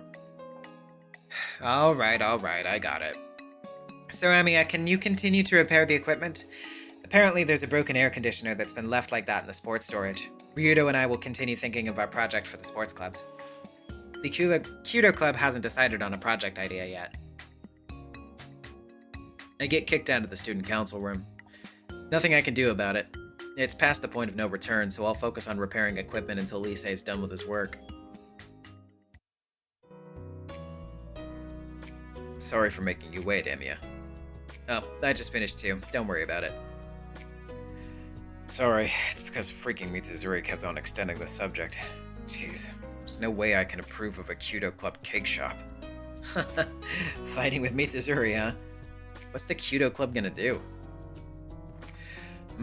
Apparently they're doing a parody of a family restaurant called Aluminum. No, and something. Specializing in cakes sounds rather interesting, but unfortunately we're at our limit for restaurant businesses.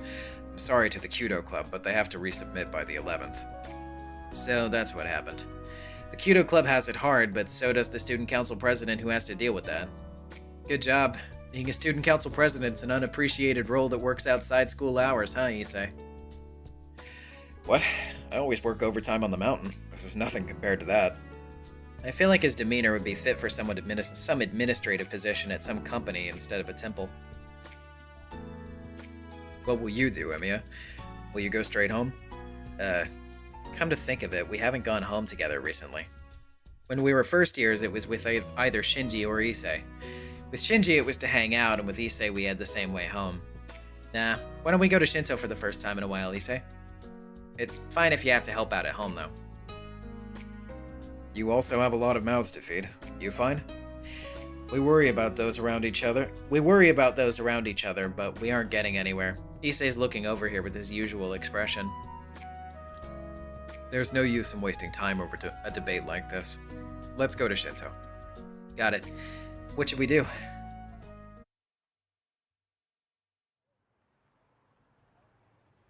Maybe a movie. But it'd take up too much time. Neko Arc? No! Dojo! Or Tiger Dojo the movie. Have you heard any reviews, Emiya? From what I've heard, they're both chaotic. I see. Comedies, huh? Apparently those who went to watch it themselves say tragedies, though. Wonder what we should do. We're both bad at the arcade, and something like the pool would be a way out of the question. As I was thinking, Issei suggests something. Emiya, I've been craving some sweets as I've been living in the mountains for a while. Is it okay if we go to Verde? Oh, they have a bookstore too. Why don't we go there? We casually decide on the destination. We also were hanging around aimlessly in the past, so I guess this is fine. But for him to be deprived of sweets and meats, his life in the mountains must be tough. Are you not going to buy any reference books or past exam collections?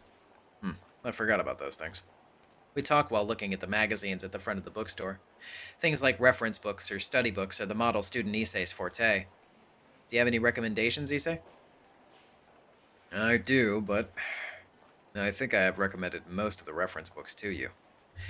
That's right, Fujine and Issei are the busybodies when it comes to those things. Tosaka does care about my studies, but she always teaches me things about magecraft. Jeez. Our other classmates are busy with cram schools or mock exams. In that sense, the way you talk without restraint makes me worried.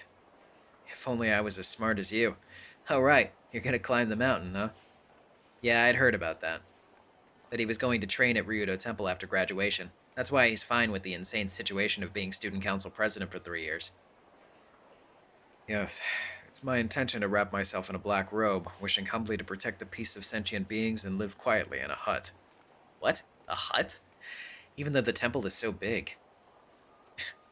Hey, I'm going to wish that all goes well for you. Just leave it up to me. I'm going to wish that all goes well for you. Just leave it up to me. Issei laughs joyfully. I can't tell where I'll be heading, but I'm relieved if my friend's praying for my safety. There's nothing to buy. What about you? Unfortunately, me neither. Let's head down then. Oh, yeah. There's like obanyaki and soft serve. There's an eating area on the side of the food section underground. Issei seems to like that spot. I wonder if he likes the feeling of hiding and eating.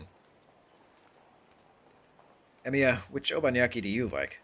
The whole red bean paste. Not a perfect answer, but you pass. Had you said cheese or custard, I would have had to give you a punishment to teach you the correct answer. Apparently, he's craving very specific sweets. I bet Issei would get mad if you made him eat a crepe. If it were Tosaka, it'd be jam obanyaki or some crazy stuff like that. Alright, I shall specially treat you to a red bean paste one. I owe you one. If Issei climbs the mountain, I should bring him Monica or bean jam-filled wafers.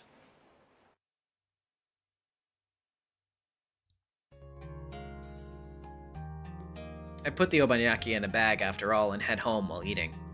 It's a wonderful down-to-earth taste that doesn't put a dent in the wallet, even when buying them as souvenirs. That's right, Emiya. I'll have you keep me company next week, too. Would it be taiyaki or something this time? That's not bad either, but the cultural festival is the priority this time. With the knowledge of an executive committee member, I have to patiently explain what I know. Anyway, that's from tomorrow. I shall turn a blind eye for the sake of the obanyaki today. Shoot, I forgot again. I ended up going home with Issei like this because Mitsuzuri got mad at me in the first place. Man, I'm forgetful. Especially when it comes to the cultural festival. It's almost as if I'm intentionally trying not to think about it. But, well, I guess it's good that I remembered. I'll do my best with a fresh mindset starting tomorrow, Issei. Yeah, I'm counting on you. There's a ton of things that you can help out with when it comes to the cultural festival. Let's see. Issei says as he puts 3 obanyakis inside my bag. Think of this as the upfront payment. It's not like I'm working for obanyaki. Well, it's not good to reject donations. I'm always causing you some kind of trouble after all. Issei nods in agreement with himself. It's like it's a given that I have to help him out if Issei's struggling, or rather, it's already become a routine. Well, I'm also not insensitive enough to return this right back to him. I see. Well, I'll accept this as an offering then. The great god Emiya, huh? That's right. Speaking of offerings and deity incarnation, do you know about this? Issei must want to show off his knowledge as he begins to talk. Of course, there's no way I would know, so I shake my head. A long time ago, there was this dragon god in the river, and there was this ritual to placate the god in ancient times. Well, I didn't know. Were there things about the dragon gods and so on in the ritual of the fall festival? I go to the fall festival in the Tori no Ichi, a festival celebrating the coming of winter at Ryudo Temple, but I've never heard of such an origin. Issei's family owns a temple, so he seems to be knowledgeable about ancient rituals. I nod, a sponge soaking in all manner of knowledge. No, this has nothing to do with the religious festival that we have now. The story goes that a monk from Ryudo Temple once used the power of Buddhism to calm and convert the raging dragon god after 3 days and nights of chanting and prayer. After he passed, the people of Miyama would honor his benevolence every fall. Wait, I remember hearing that there have only ever been a few people with such spiritual power at the temple. We don't really know what happened in the distant past. I bet lots of different traditions have been mixed up over time. What's wrong? Was it boring, Emiya? No, it's interesting, but there's a dragon god in this river, huh? I don't feel any presence even if I stare at the surface of the river. Most of all, I feel like it'd be difficult for the dragon god to live in this muddy river now. We should arrive soon. Smooth red bean paste sure is good. Are you gonna give the rest as souvenirs for Mr. Reikon or Mr. Kusuke? I take a peek at the leftover obanyaki inside Issei's bag. I have some left too, but if I split it equally by the number of people, well, on the other hand, the amount Issei has... Darn, I'd be grounded if my father found out that I blew my money on sweets. Can't be helped. Emiya, help me out. Wait, are we gonna eat them up here? Okay, fine. I could use some tea. Yes, I'm scared of steamed buns and tea at the mountain. I'll bring you refreshments, Issei.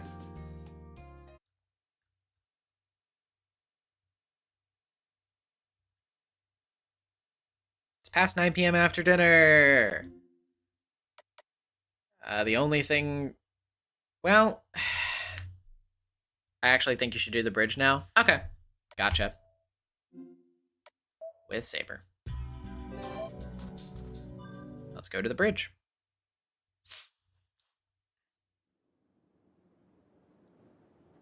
We'll cross the bridge into Shinto. Nobody uses the pedestrian walkway at this time of night. There aren't any cars tonight either. I can clearly hear the sea breeze. This takes me back.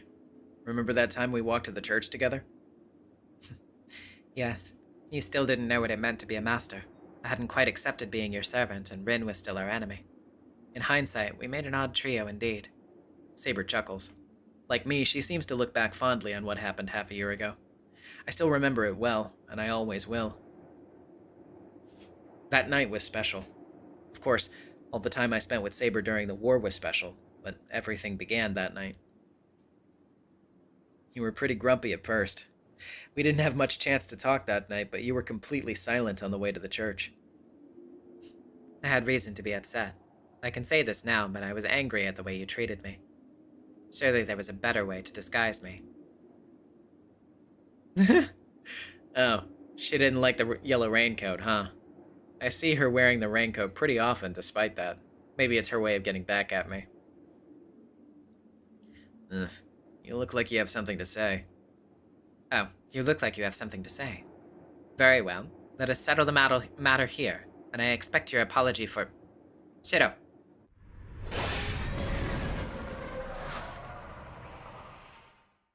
What?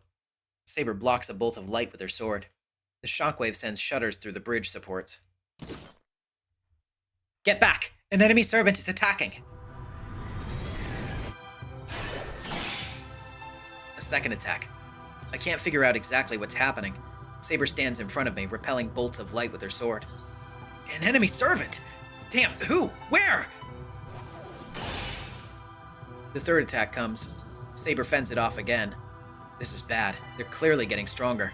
Saber can still block them, but I don't know how long she can hold out if these strikes keep increasing in number and ferocity. If Saber were alone, she might be able to protect herself long enough to advance on and defeat the attacker. I'm the one being targeted right now. The instant Saber leaves my side, those projectiles will hit me. She can't advance as long as she has me to worry about. No. In the worst case, we might not even be able to retreat to Miyama. She might get hit by the bolts of light and go down because of me.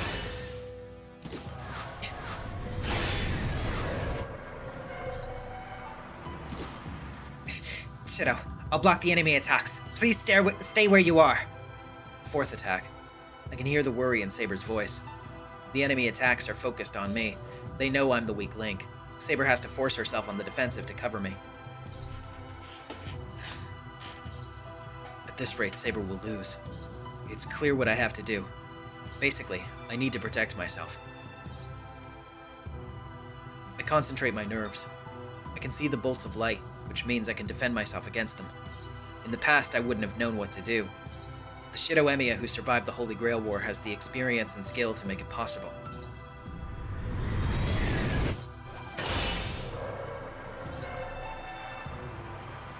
The fifth and final attack comes.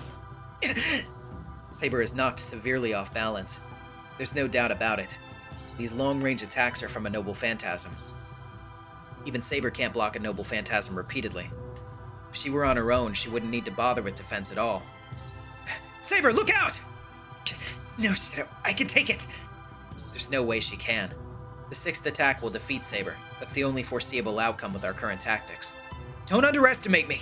Oh, don't underestimate me. I can protect myself. Oh, no, wait, that probably was Shido, actually. God damn it. Don't underestimate me. I can protect myself. I glare in the direction of the enemy. A bolt of light hurtles toward me, aimed between my eyes. I can see it, so all I need to do is... I completely forgot. What am I supposed to do next?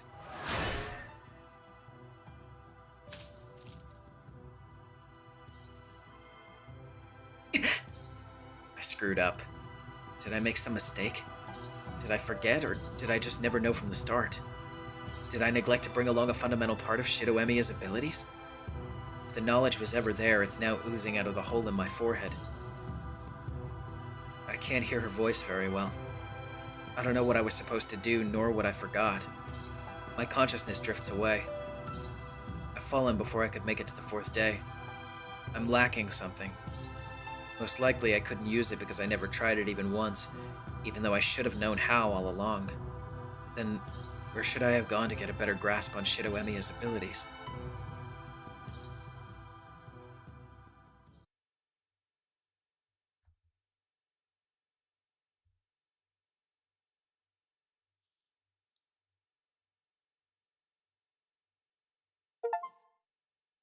You failed. You're missing something. Try again to remember who you are.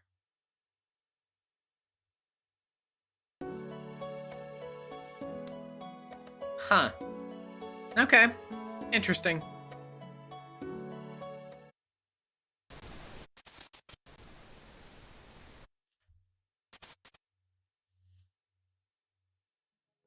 Hey. This again.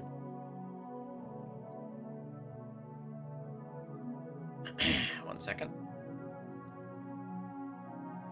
Oh, and Captain Salty with the $2. Shido kinda forgot he could do that, ass death.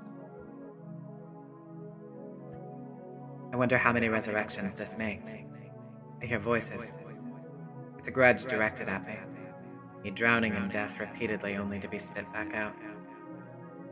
I can't escape death, so they call it unfair that I can. My whole body hurts. It hurts so bad I can't breathe. The voices attack and blame me.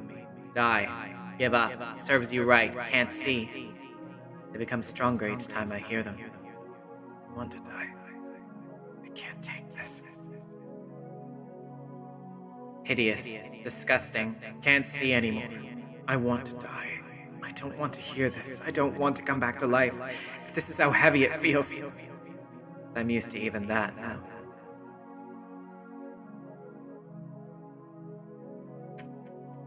I have to fucking switch it up. Hold on.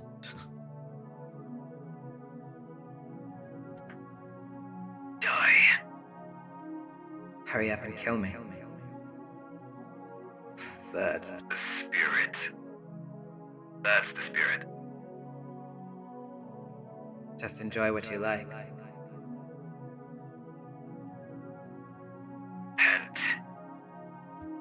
Yes, I've already done that a number of times. It's your fault. Yes, it's all someone's fault. How filthy. I'm not trying to put on a show. You're not human. This mirror is foggy. You demon. Yeah, I'm not behaving like a human.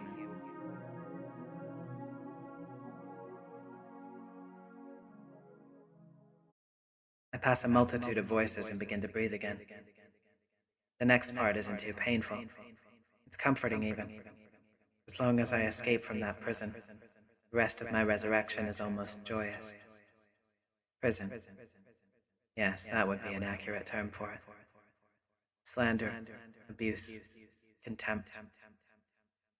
Rights robbed, dignity deprived, liberty lost. Surely basically everybody has heard that the afterlife is made up of such ideas. Perpetual suffering. Buddhism calls it the Avisi hell. I don't know if I said that right. Sorry. But the place I occupied was subtly different. It wasn't only suffering, it was eternally empty. Human hands can't reach either place, nor is there any point to doing so. That's why it's suffering. When humans wish for and obtain something they can't handle, they'll never be able to get rid of it.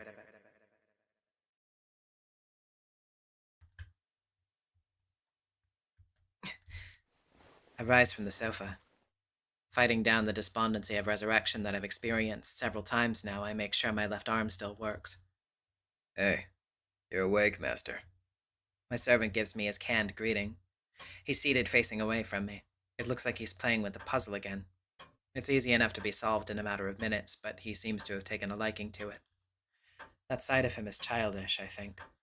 If only his usual behavior reflected such innocence. Just checking, but did I manage a mutual kill on Assassin? No, he kicked your ass. You whiffed your right straight, and then that fantastical digibrain Zabania blew your head off. You should have seen it. As your brain popped, the rest of your upper body went flying.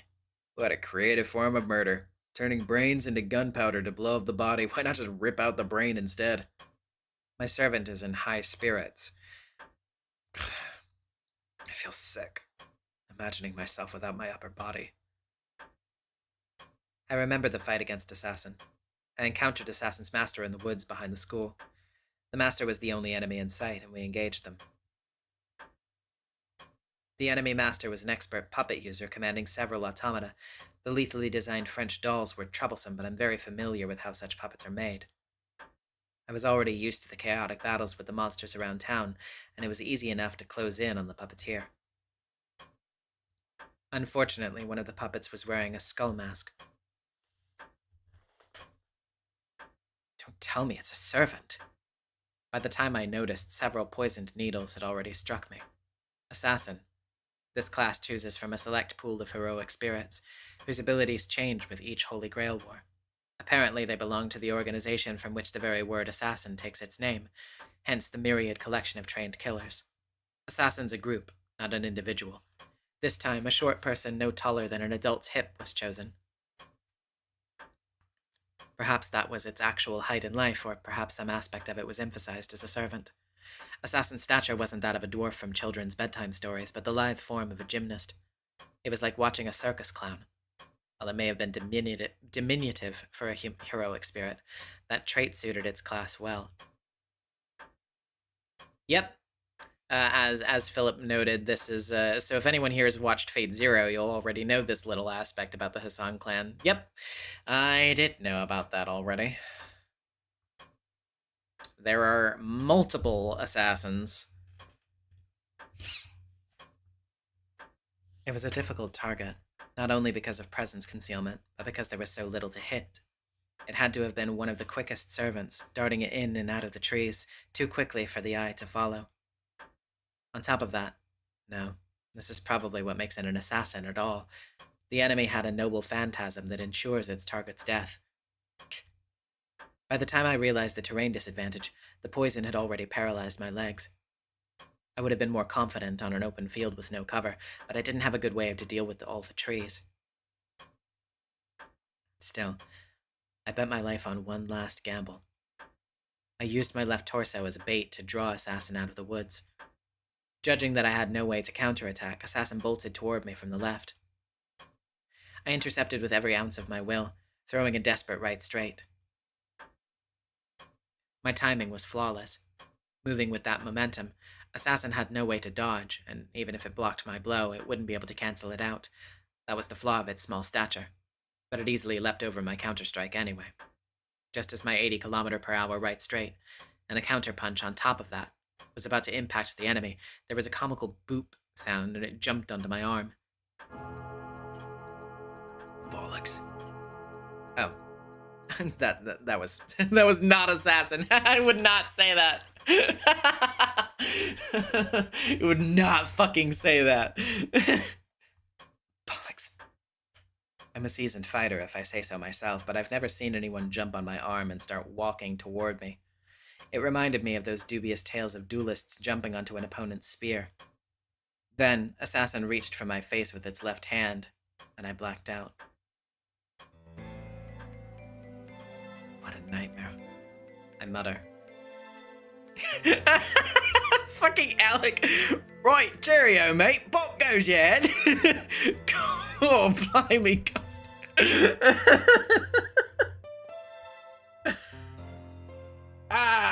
It's like a split grape, it is. Stabs you. Oh, Jesus Christ. What's up? Still feeling stiff? No, I feel fine. I'm used to the resurrection by now. You're the only thing making me uncomfortable. I just remembered Assassin's hand touching my cheek. I see. My bad. Not very sensitive of me. He laughs to himself, still working on the puzzle. Are my failures truly that amusing? It isn't just teasing. He's got a twisted personality, laughing at the strangest and saddest things, no matter who he's talking to. It's fine. I'm used to you, too. So, Avenger, did you bring me back here? Nope. They got me too. We both got sent back a day, since we both got killed exactly at midnight. We're not making any progress. How many days have passed since I first woke up in this house? We still haven't overcome the fourth night. I unconsciously clutched the earring in my pocket, feeling my own inadequacy. It's like a lucky charm I brought from home. I don't remember why I took it with me, but it must be some protective amulet, as if it was tucked away with such care. That wasn't your fault, though. That assassin was just too weird. I'm sure I saw your fist connect. Still, don't beat yourself up over it. You got me as a handicap. Gotta hand it to you. You still managed to make the enemy use their noble phantasm in the first battle. That's the excuse of a loser. No matter how well the fight went, we died and didn't gain any... Wait, we did gain something. I still haven't taken full advantage of the fact that this servant can raise the dead. As long as I have a pact with him, I can come back to life as many times as necessary. I see. This method could work. In fact, you're a weapon. I should use everything at my disposal. We can consider it a draw then. I'll use him to gain intelligence on our enemies, then go into battle fully prepared and win. We have the advantage then. Now that we know Assassin's unique power, all we need to do is lure them out onto an open field. I clench my right fist. If we keep this up, we won't need to wait for the enemy masters to lose their fighting strength. Victory is all but assured. If I defeat each of them fair and square, then even the association that sent me will at least... Huh. You're taking this well. I thought you'd be down in the dumps that you keep losing or frustrated at how useless I am. Well, you're right, but he's right. What am I thinking? Just because he can bring me back to life, it doesn't change the fact that I keep losing. Things aren't going well. Even Assassin could have killed me any time it wanted. Taking my time to investigate the opponent's strength is just prolonging our showdown. It's almost as if...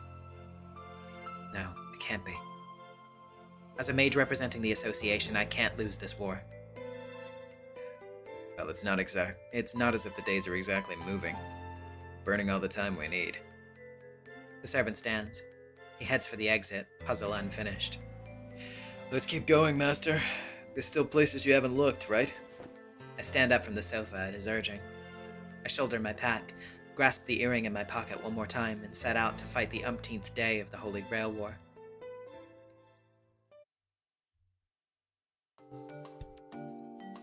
As an aside, Bizette Fraga McRemets is a strange woman. First of all, her exterior and what's within are strange. They don't align.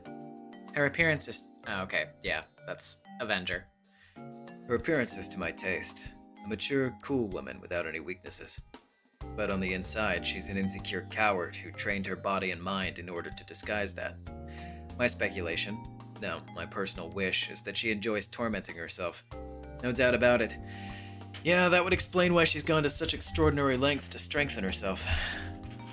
She's built up by a stubborn armor of seeming capable, so her external appeal and toughness are the real deal.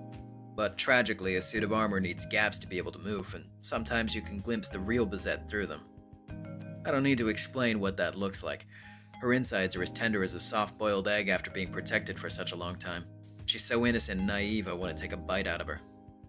Still, though, no matter how adorable her insides are, she spent so many years forging her armor that it's just too strong. When she's on a mission, in battle mode, I'm sure she'd sweep away any male fantasies or desires. Take this earlier episode, for example. I'm hungry. Let's have a meal. It was sudden. After butchering 3 monsters with her fists, Bizette mentioned food as clinically as you might measure someone's pulse. You should join me. You must find my magical energy supply dull on its own. What a thoughtful master. Or so I thought, until we stepped into the Beef Bowl restaurant. Even I know this place. It's the restaurant with the biggest and cheapest portions in Shinto. Just so you know, there are still plenty of other restaurants open, even though there's less people in Fuyuki now. A more upscale place that would cater to Bizette's tastes is still open just 100 meters away. And yet she chose this place. There's no doubt about it. She chose this place because it happened to be the closest. Do we have a problem? Not exactly, just wondering. Then let's go. Don't forget to stay in your material form. There's no stopping her. In the end, Bizette bought a meal ticket from the vending machine for 2 portions of beef bowls and miso soup and wolfed down the food in barely 3 minutes before going back outside. Do you have a problem after all? I just want to ask, was the food good? The portions were large. There was plenty of soup. But the fact it took under 1 minute to serve was wonderful. I should go back there next time. That was the entirety of her review. To Bizette, meals are nothing but nutritional sustainment. How absurdly vulgar. We investigate the base of an enemy master we've identified. After looking around, we determine that nobody is home. Avenger, can you unlock the door? I can handle simpler locks, but you should have a more reliable way. Aren't you one of the association's foremost mages? Lockpicking isn't my specialty. I'll leave it to you. So saith the boss. My master apparently isn't good with delicate tasks. She's made of pure violence. Okay. This one's tricky, so it'll take some time. I stick my arm into a tree trunk planted next to the entrance. This is the handy part of being a ghost. I managed to overlay my magic circuits onto the Magecraft formula. 10 seconds. 20 seconds. 30 seconds. 40 seconds. Whoa! What are you doing? God damn it, she just kicked the door in without any warning. Infiltrating. Cover me. That's all she says in her defense. Actually, it's not even an explanation. And this is no infiltration. Bizette adjusts the gloves on her hands and charges into the enemy camp without hesitation. Not just absurd and vulgar, lazy.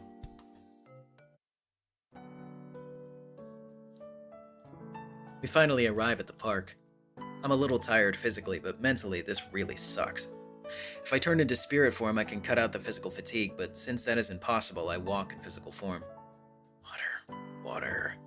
I head toward one of the park's water fountains. Pale liquid dots the road from here on top of the hill where we came from. As you might have guessed, it's the remnants of the milk that was covering me. Don't get too far away. We're supposed to be working together. Stay near me, Master. I turn... Oh, wait. Are we back to Bizet, actually? Turn around. No, okay. It's... Yeah, we're not. Wow, that Bazette is actually laughing. You know, this is what happens when you get... This is what happens when you get careless. I'm only like this because I shielded my master from danger. Also, I only came this far looking like this because you ordered me not to use the bath in the mansion or any of the houses along the way. Look at the reward I get for my loyalty. What kind of princess is she? I'm grateful. I'd look like you now if you hadn't protected me. She doesn't sound grateful. Damn it, should we hug and make up? What's wrong, Avenger? The fountain's that way. Is the milk in your eyes? I want to murder her. It might sound like a match between Bull and Matador, but I'm not letting that walking weapon get her hands on me. Oh, shit. Shouldn't have mentioned the trap. This sucks. I missed a funny event. I really regret that. I bet it would have been hilarious to see an unadorable woman like you get soaked in milk. Avenger, I order you as your master to cut the chatter and wash up quickly.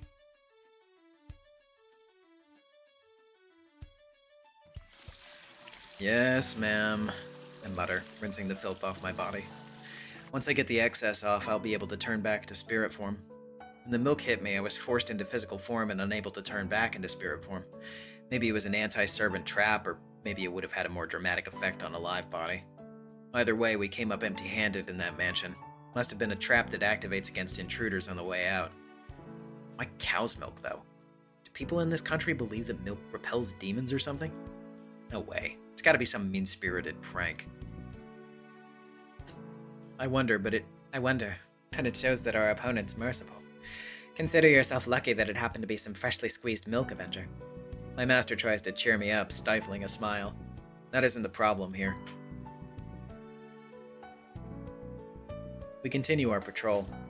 Bizette's roaming the town with the dual goals of killing the monsters and looking for masters. A roundabout way of doing things. This isn't what you do if you want to win the Holy Grail War.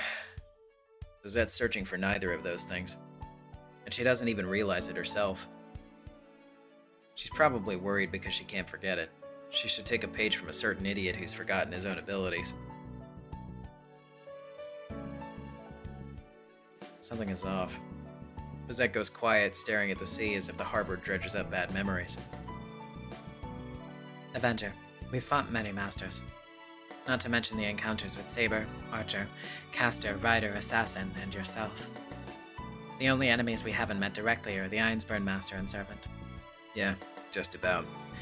Though it sounds less impressive when you consider our win-loss record. Yes, we haven't achieved a single clear victory yet. That's nothing to boast about, even if we're fighting overpowered familiars. I hear her grinding her teeth. Yet it isn't out of frustration. More like urging herself forward. I know the outlook isn't good, but I still want to hear your opinion. Do you think we can win?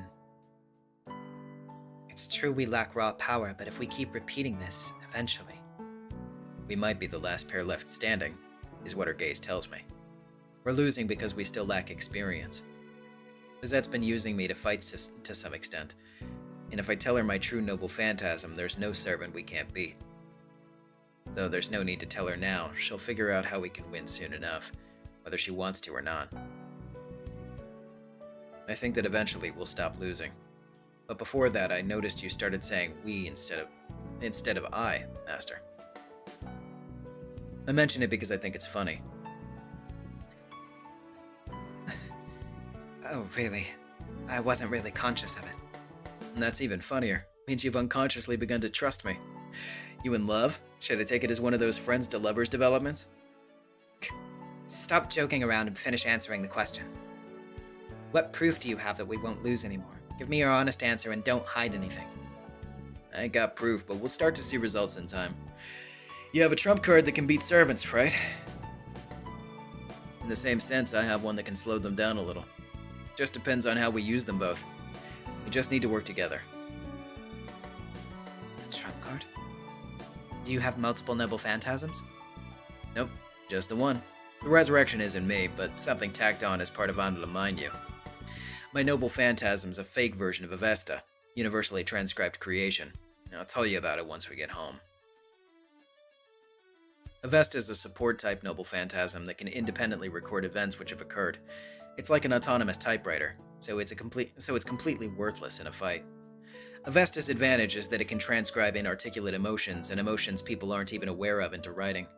It's a document that accurately records everything, a noble phantasm that doesn't hurt anyone, worthy of its namesake, the Holy Scripture. And my noble phantasm is an unremarkable counterfeit. Anyway, you need to get serious if you don't want to keep losing. You're the strongest fighter of all the masters. You could beat a servant barehanded if it came down to it. So why don't you have more faith in yourself? Well, It's true that I don't consider myself inferior to a servant, but all I can do is fight. In all other respects, I think I'm the least skilled of all the masters. And what's wrong with that? Why do you feel guilty about being shredded? That's pathetic in itself. But I don't feel guilty. I don't regret any of the lives I've taken. What a reliable Iron Maiden. Try to keep that spirit up.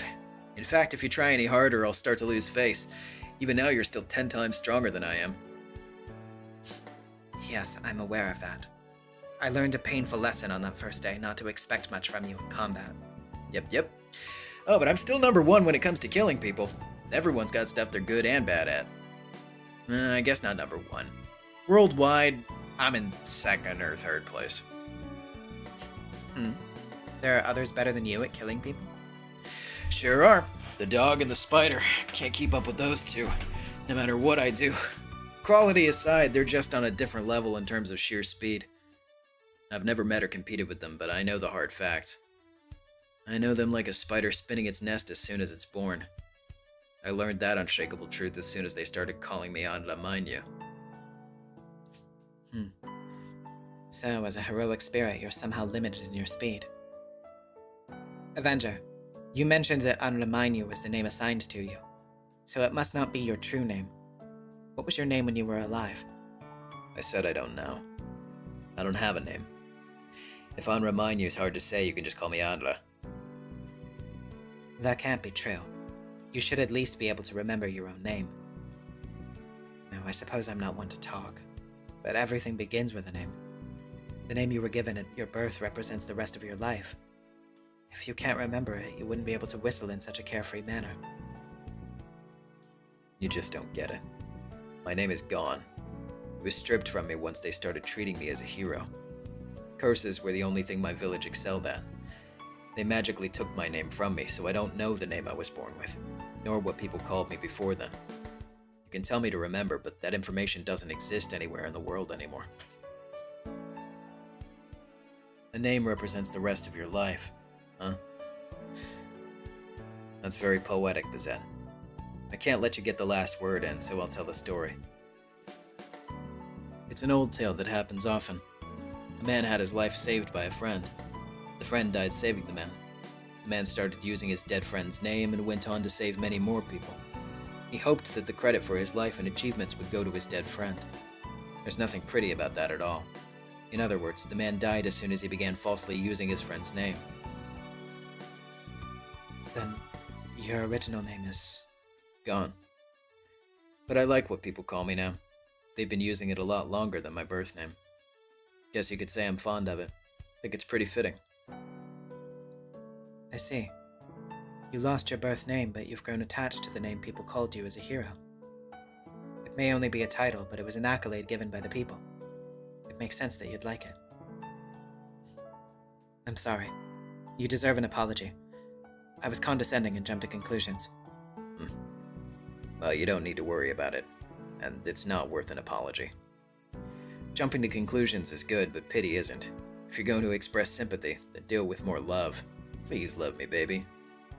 You can make it up to me by answering my question. You said that a name is a life. Your full name is so overblown. Sounds like there must be some posh story behind it. You want to know about my past? I'd better not get into that. I'm sure it will bore you. You won't find it. Boring stories are fine. Come on, you're sorry, aren't you? It's okay. Anything is interesting to me, as long as I haven't heard it before. All right. Loose lips really do sink ships, as they say. You got that right. A lot of those sunken ships end up having pretty delicious endings, though. Hope my master's got some hidden treats in store.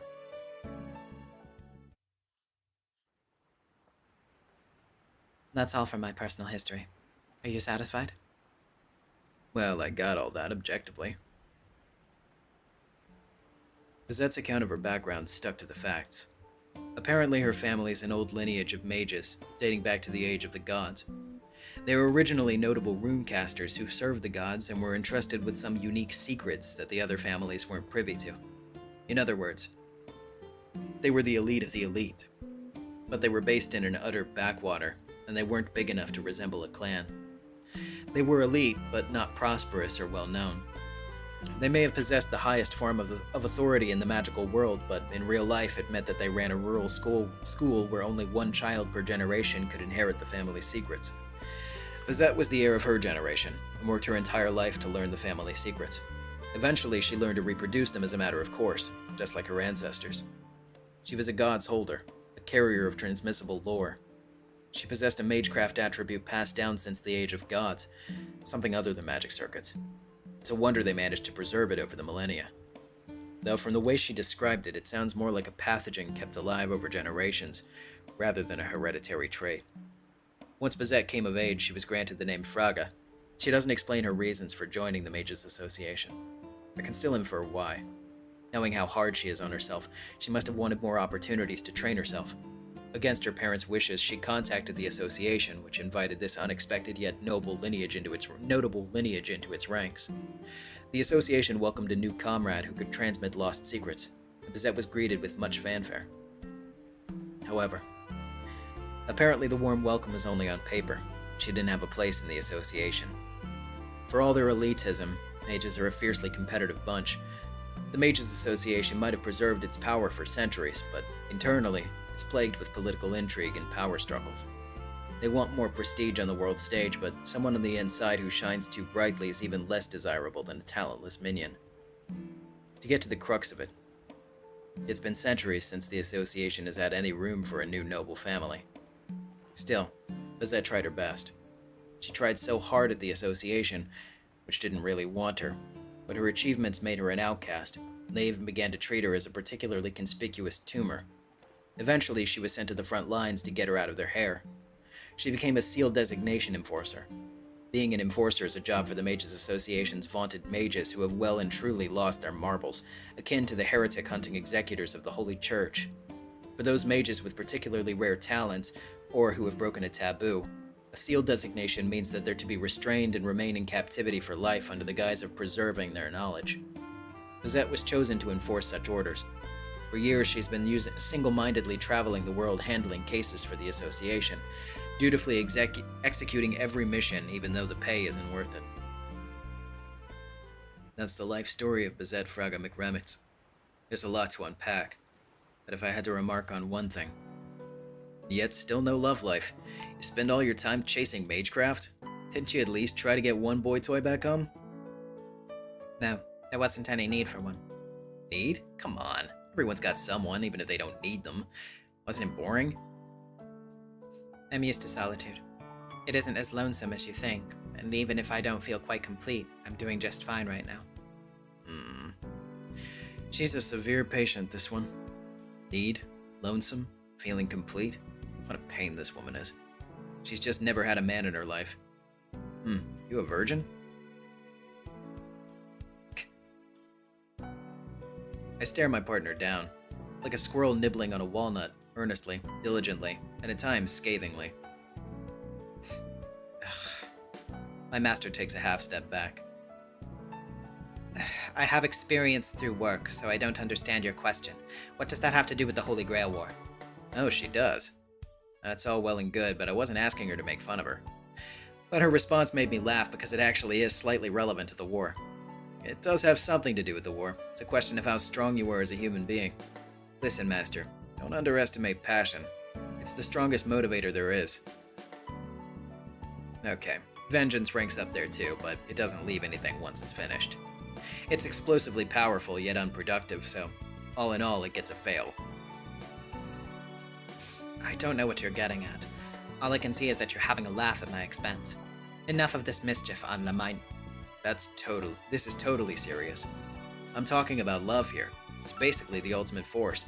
Haven't you ever heard that people can only grow strong thanks to love? From the looks of it, you lack that basic concept. As someone fighting by you, it's been bothering me.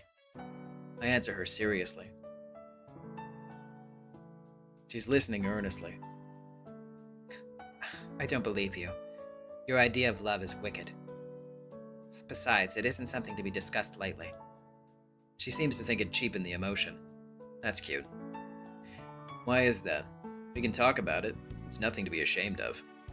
Saying you want to be loved isn't an expression of loneliness. It says that you enjoy it, so you want more. I love you is a perfectly normal expression, right? Or what, you dislike everyone you meet? It's like going out of your way to make enemies. Very well. I'll take it as advice. Honestly, you have a way with words, even though you're a child. Thanks, but I'm a brat, not a child. Not an adult either, though. All I'm trying to say is that I'm no longer a child. Perhaps. To me, you just seem like an impudent boy, around 5 years younger than me. Really? How old are you, Master? 23.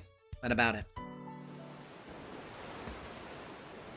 No way! You're that young? I'd pegged you at around 30. Oh, her murder meter just shot up. How amusing. What do you base that on, Avenger? Loose lips sink ships indeed. Well, you've got a lot of life experience, you're too damn good at your job. When'd you start working? God, yeah, I'm about to be as old as, I was about to say, I'm about to be as old as Avenger thought she was. God, how the hell is she only 23? That's fucking crazy. Around age 15. It wasn't too early. I was already well trained by that point, so my abilities weren't in question. Yeah, we are as old as Taiga. Well, no, I mean, Taiga is younger than me, right? Right? If I'm remembering correctly. Hold on.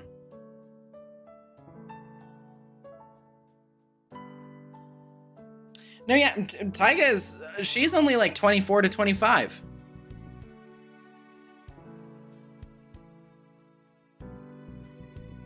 She is definitely not around 30.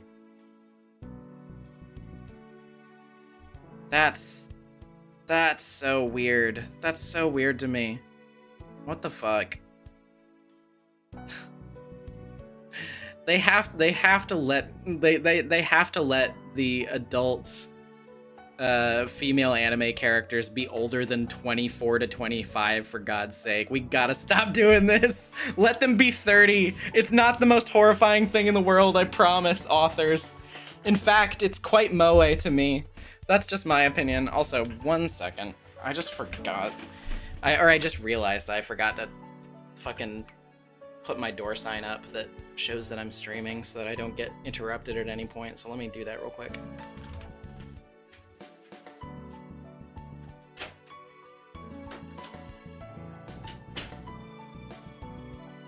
Okay.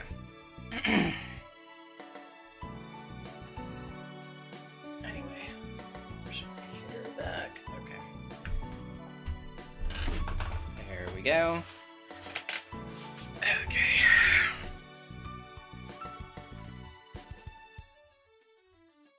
And I bet you've been wearing the same clothes since. I guess you'd be pretty set in your ways after 23 years. I believe her now. She's wearing a well-worn, if exquisite, suit of armor. What are you talking about? I just said that my career is 8 years long. I'm talking about how long you've worn that suit of armor. How long have you been this socially awkward?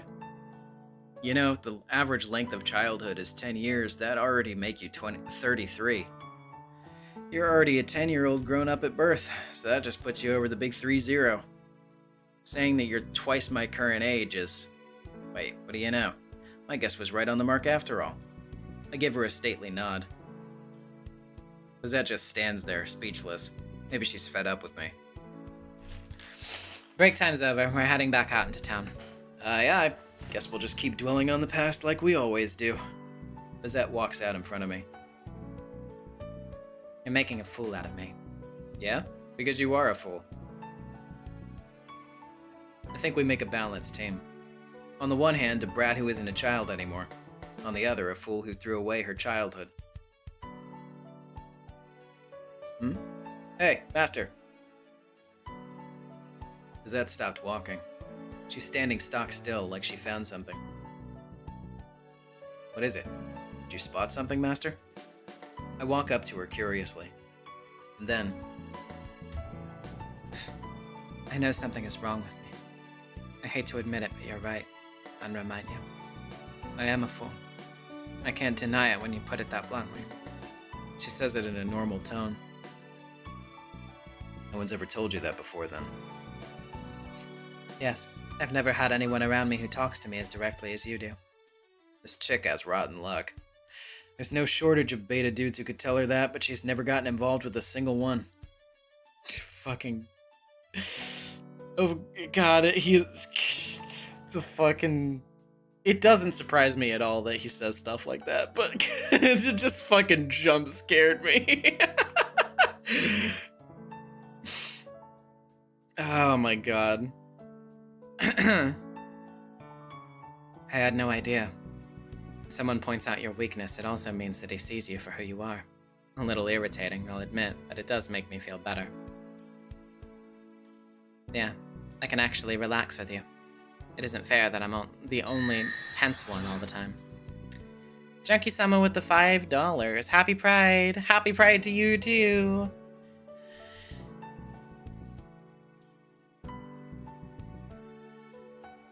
I can't help but stare. Among all the sights I could get bored of, this one's a rare one, and it can only happen here. Let's go on, Romanyu. We're checking the industrial area of Shinto next. Roger that, Master. Hey, you can just call me Anda. It's a mouthful, isn't it? It makes no difference to me. If you prefer I shorten it, I can call you Anda, but it sounds a tad plain, if you ask me. It just sounds commonplace, unworthy of a heroic spirit. You get hung up on the weirdest things. So it bothers you because your name isn't normal either. I'd just as soon have the contrast. But we both have men's names. My name's definitely boring, but it's adorable compared to my master's. There's nothing pretty about Bizette. It's harsh and devoid of any feminine charm. And remind you, I believe I said that a person's name is their life. I hope you're ready for the consequences of laughing at mine. Not at all. I'm not ready, nor do I have a problem with your name. Very good. This topic is now off limits. With that, we return to the Holy Grail War. The night patrol is enjoyable, as far as such things can be. I've started to understand how it feels for days to sluggishly pass by, but I only understand it. I don't own it. The nights will continue as long as someone wishes for them. I and the woman I'm contracted with are unconsciously prolonging this war. It's on repeat, with no end or sequel. Regardless, its radiance will eventually fade. Once only its shape is left, its color will grow muddy. Something you've seen before won't have the same fresh glow to it after you've seen it once. Just like a solar eclipse. It turns black and never shines again. I feel a little silly. Thinking about whose wish it is exactly won't change a thing.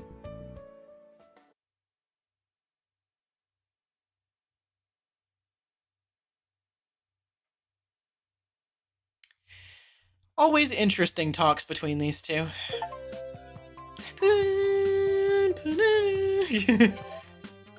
Alrighty then. Let's see. What's going on around here? There's stuff going on at school as well. Oh, I guess we lock in if we go to school, so yeah, why not?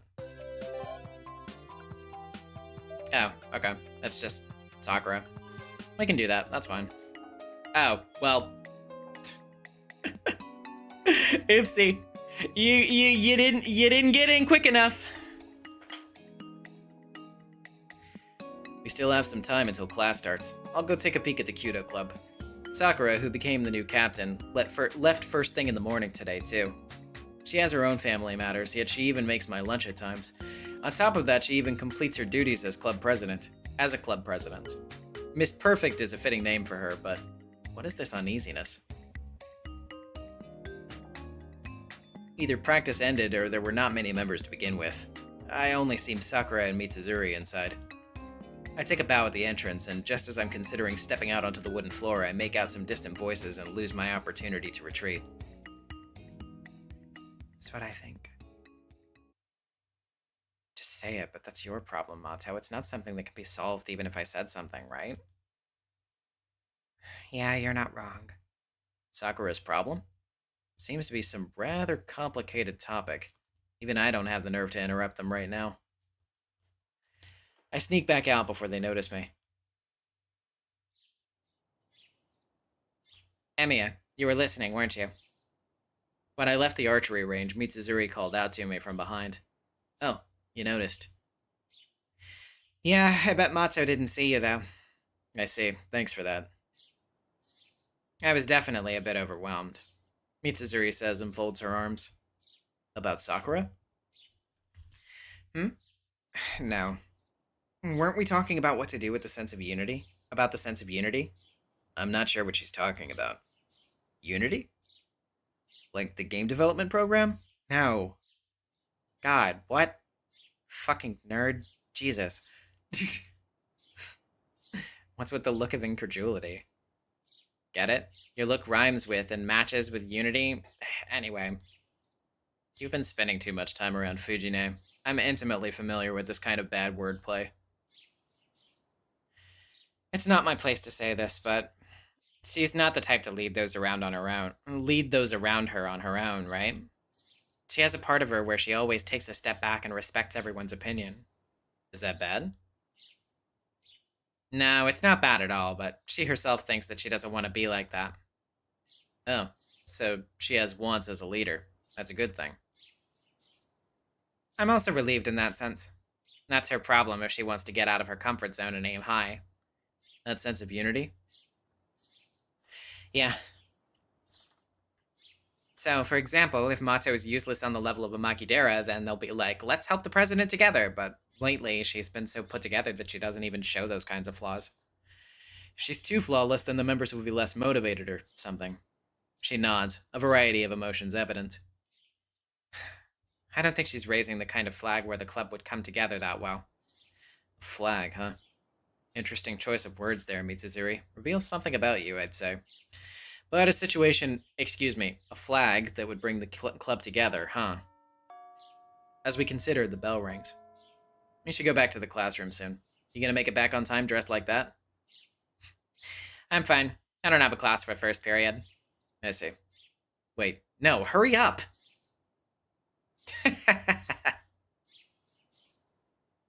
Still, Big Sister Mitsuzuri sure is considerate to come to morning practice and give Sakura advice even after she retired. Sense of unity, huh? Yeah, I'll tell her if I think of something.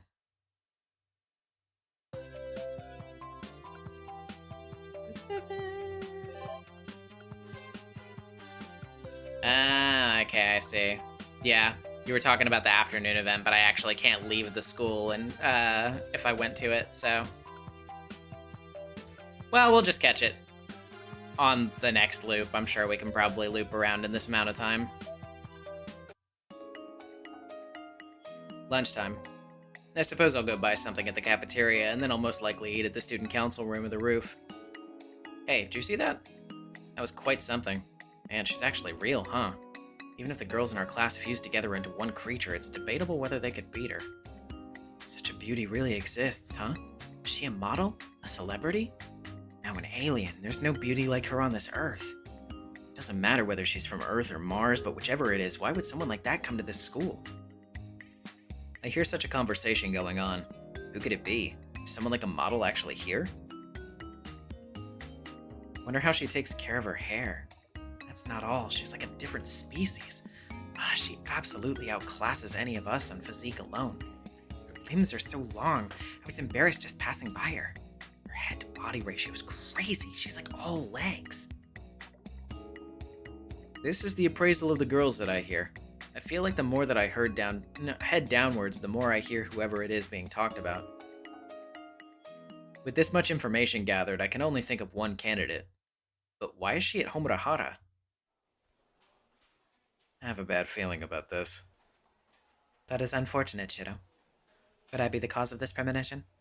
A cool voice descends from above me. Everyone surrounding me buzzes with excitement. Who are you? My voice cracks at my first response. It troubles me for you to suddenly play dumb. Her tone is cool. Sorry, Jesus. With a cloth-wrapped bundle in her hand, Ryder blocks my way. I can't get through. Or rather, even if I run away, I'll probably get captured right away. Oh, sorry. That's just my knee-jerk reaction as a student. If possible, I wanted to pretend like I didn't know you. How cold of you, Shiro. Even though you'd always greet me sincerely. Ugh. The spectators roar with surprise. I can feel the knife-like thoughts of those around me as if they were spoken aloud. Why is she at Homurahara? There are so many beautiful girls around Emiya. Wasn't there a blonde? Not to mention Tosaka and Mato's little sister. Come to think of it, even Ryudo's good looking, etc. Jesus. I feel small and like I'm being raked over the coals. My heart creaks from the scrutiny. Well, I'm at school right now, so there's a certain way I have to behave as a student. So, what do you want, Ryder? Canonically 5'8". That's not... I wouldn't call that, like, extremely tall. Because I'm, like, 5'7"-ish. To think that Ryder is only a little bit taller than me, and people are like, wow, oh my god, she's so fucking tall. I don't know. That's strange. That's strange for me to think about. Here, I came to bring you something you forgot. Whoa, an older wife? Another older wife type like the one with Mr. Kuski? Even as a joke, that's really pushing it. Can't you guys at least start with an older sister and younger brother relationship? Me? I didn't forget anything. To be exact, I came to deliver something Sakura forgot. But Ryder takes a glance around the area. Since her beauty's so overpowering, the spectators retreat like a low tide moves away from the shore. The third-year hallway, despite it being lunch break, goes silent. it's rather busy here. Is there a good place to talk? Let's go to the rooftop. The number of students that eat lunch at the rooftop during this season isn't small, but it's better than the spectators that surround us here. I don't know which part of my body was doing the walking as I pushed through the crowd. I guess here is good. Man, I'm impressed you were able to get inside, Ryder. I had no trouble getting into the building. I feel like she's missing the point, but whatever. Ryder, who came to the rooftop, is still holding the bundle. You said it was what Sakura forgot, but what does that have to do with me? This is your lunch. There's a lunchbox inside the cloth that Ryder offered. Oh, I see. That's why she was looking for me. Did Sakura make my lunch but wasn't able to give it to me or something? No, she forgot both her own and your lunch. That's why I came to deliver them. I found Sakura right away. I bet she found her way around the Kyudo Club. She's been busy assuming the position of captain, so she must have forgotten. Not like her at all. It seems like she's busy right now, so she asked me to deliver this to you. I see. Thanks. I'm grateful that I get to eat lunch that Sakura made. I opened the lid while expressing my thanks. Ground meat bowl, huh? Octopus-shaped sausages and bunny-shaped apples.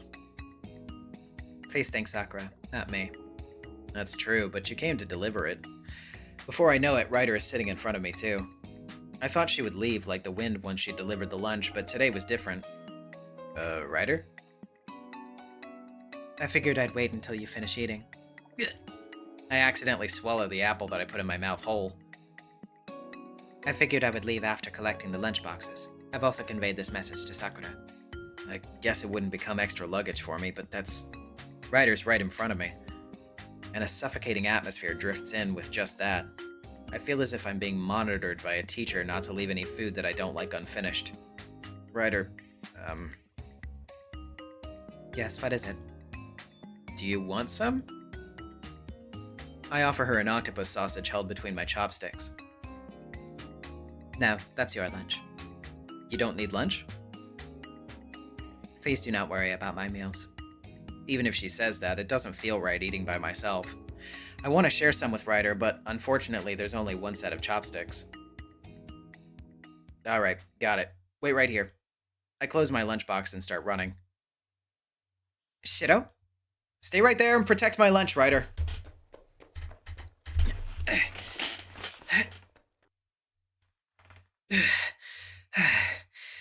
Here's a ham sandwich and strawberry milk. What is this? I got you lunch. I hand over a bag from the cafeteria. I said I do not need lunch. I wouldn't know how to fill the time if you don't eat. If you want to wait until I'm done with lunch, give up and keep me company.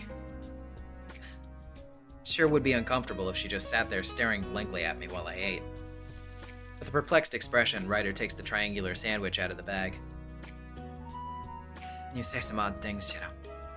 Consider it a tip for coming all the way here. I understand. In that case, thank you very much. Ryder finally seems convinced. I can eat Sakura's homemade lunch in peace now. Ryder's also nibbling on her sandwich.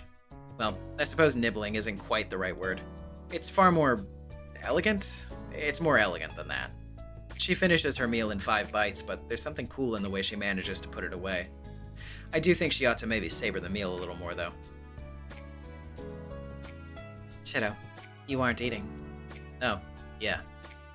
What a distracting lunch. Ryder stares at her straw as she drinks her milk. Shido, you sure are restless today. I hurriedly bury myself into finishing my lunch. Man, I'm a little embarrassed by all this. Should I have eaten by myself? Thank you for the meal. She must have been carefully keeping pace with me as she finishes at the same time I do. Me too. Yeah, it was good. Tell Sakura I said that it was good. Understood. Then excuse me. I'll be collecting her lunchbox as well. As if by magic, Ryder crosses the roof in an instant. As I was admiring her hair and ribbon fluttering in the wind, she looks back as she opens the door. I appreciate your consideration, Shido. Sure, I'm happy to do this anytime. Now, I should go back to class.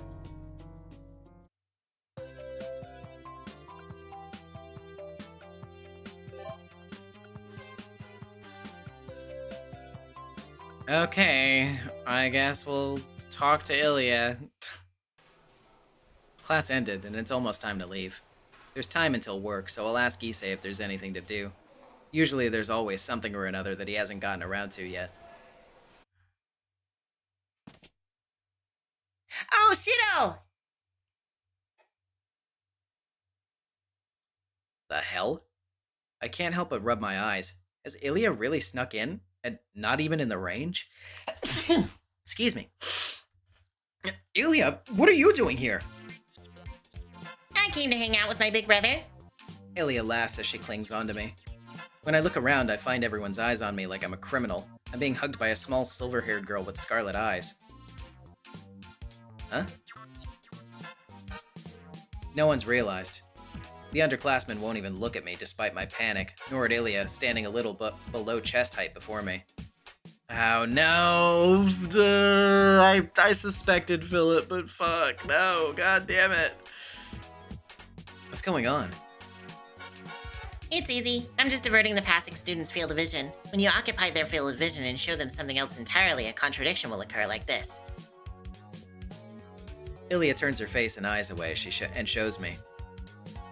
You shift their line of sight away and around. You can do this easily, even when dealing with many targets. They can't help but look somewhere else, so nobody notices. I see. It's a magecraft skill. It's just like Ilya to do something of this sort. There's no problem if she's hanging out at the Kudo Club, but she would need the approval of the faculty or admin in the school building. What is it, Emiya? You're causing a commotion in front of the door. Issei, the boss of the student council room, makes a sudden appearance. And instead of me, he's looking straight at Ilya. Is the spell not working? Hey, Issei! Just when I thought Ilya's magecraft had activated and Issei was deceived by an illusion. Ilya bows gracefully. I'm sorry for making a scene. I'm Ilyasville. Please forgive me for any inconvenience caused by my sudden visit.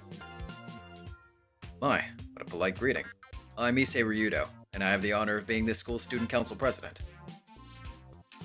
Yes, I've heard from Shido. Right, big brother? In a blink of an eye, she goes from making a polite introduction to reversing her tone straight to the usual impish Ilya. And then she even throws her arms around my waist. The suspicion doubled at once. While Ilya clings to me, I feel a cold sweat start to form. Issei, it's a long story, see, That's right, Issei. Shido's my big brother, okay? Issei's cold stare is in direct contrast to Ilya's warmth, and I'm caught in the middle, at danger of collapse from the extreme temperatures to either side. Big brother, huh, Emiya? Yeah, that's... Emiya, come here real quick. This time I'm pulled away from Ilya and brought to the corner of the student council room. Emiya, this Miss Ilyasvale looks a bit too foreign to be your younger sister. Well, she's actually the daughter of my old man. You remember that I'm adopted, right, Issei? Oh, right. Sorry. He must have thought that he'd overstepped into my private life. The Emiya family's relations are definitely more complex than most. Oh, so she would be your adoptive sister, and therefore you're her big brother. That's how it is, unfortunately. No, it makes sense. It's hard to imagine you committing a crime. Good, good. A crime, huh? Well, I can't deny that it's suspicious for Ilya to be around calling me big brother. However, Emiya, be careful. I sense something similar to Tosaka from that sister of yours. He's oddly sharp. It isn't that he can sense spirits, it's like he has an eye for observation that's developed over many years. Tosaka's enough of a headache for you, yet that sister of yours probably preoccupies you as well. That's not good, Emiya. If you lose sight of the right path, it's like walking in a dark and foggy night. It's easy to fall into the gaps in your delusions. So maintain the purification of the 6 roots of perception. He's saying some rude things, Shido. Ilya comes out of nowhere and in a bad mood, too. She must be more angry at the fact that she was called the same kind as Tosaka, rather than me being warned of my slipping path. Besides, Issei, you misunderstand. Rin isn't special. Girls are all devilish creatures. Just when I was wondering what you were going to say. That Kusuke you respect is also being deceived by an evil witch, you know? The devilish kid even has a relaxed smile on her face. I'm afraid to imagine what she'll be like as an adult if she's already putting on the charm at this age. Actually, Shido, sadly enough, she won't be. Ever. She does not have long for this world. I was wondering what you would say, but I do not approve of you speaking ill of Miss Castor like that. And there's absolutely no way Soichiro is so easily deceived. Well, regardless. Oh, well, regardless. My big brother's body and soul are already mine from head to toe. And with that bold, misleading statement, Ilya throws her arms around me without any consideration for the condemnation in Issei's gaze. Hey, Ilya! Out with it! Are you attracted to devilish girls after all? Anyway, that was probably Issei? Question mark? I don't know. Either way, You're already mine. I'm not giving you to Rin or Saber. calm down! Boy, that was funny. Issei's worth teasing. I kinda get Castor and Rin now. Ilya nods in satisfaction. After that, I somehow calmed a panicking Issei over tea, and Ilya was allowed to stay. Ilya is a horribly accurate dive bomber, blowing Issei away with a problematic or tricky statement every time. Gets a nervous breakdown dealing with Tosaka. He gets a nervous breakdown dealing with Tosaka, so don't bully him. He has it tough, alright? Ilya struts through school with composure, and the others aren't looking at her. I want to feel that I'm okay with this, but it really is unnatural. I know that, of course. I try not to do things I know you're not a fan of. Ugh, this really was one of those times, though. Anyway, Issei got the wrong impression, I'm sure. I need to clear up any misunderstandings later. There's no need to do that. I didn't tell any lies, and everything I said to Issei's true. True? Well, opinions on Saber and Tosaka aside, saying that I'm yours is... Even for showing affection towards your sibling, it's going a little too far. But you're my big brother, right? Then you've been mine for a long time now. Oh, or am I the only one that thinks that? No, that's... Suddenly I'm painfully aware of where I've thought wrong. Ilya means I'm hers in that way. Even if we're not connected by blood, she really sees me as her brother. Sorry, Ilya. That's true. I'm your old... Gotcha, you're so easy. She got me again. Am I gonna continue to be teased by Ilya my whole life? But it's true that I rely on you. Although it's funny seeing your troubled face. When I see you so troubled, I naturally feel like I have to save you. That's why I feel like you also need me. In that sense, you're mine. I give up and drop my shoulders. Well, if that's the reason, then being hers is something I can take as a bit of pride in, I think. Shido, where are you going? The Kudo Club. If you come, they'll serve tea for you. Fujine introduces Ilya to the Kudo Club members. She's a foreign lady, so there's no doubt they'd treat her with great hospitality. Oh, Sakura's place. She's the captain of the club, right? She consulted with me the other day. Like how to take a leading position or how to act as a leader. Ilya brings up something interesting. She's blessed with a feeling of nobility, so Sakura must have wanted to hear what she had to say. I appreciate when you help Sakura even more than me. Of course. I need to look after my precious younger siblings as a big sister. It sure is tough when I also have to have a grown little sister on top of it all. Big sister. Ilya's habit of acting mature. Also, grown little sister must be referring to Fujine. Oh, senpai. And Miss Ilya, too. Hello, Sakura. I came to watch, but can I come in? Yes, welcome. How about you, senpai? Well, about that. I already fulfilled my objective of bringing Ilya here, so I have no real reason to join them. Oh, No, please take care of Ilya. I still have a lot to do. oh, okay. I'll see you later then. See you, big brother. She sees me off with a smile. Now, I'm reluctant to leave, but I'll pretend like I'm going to work.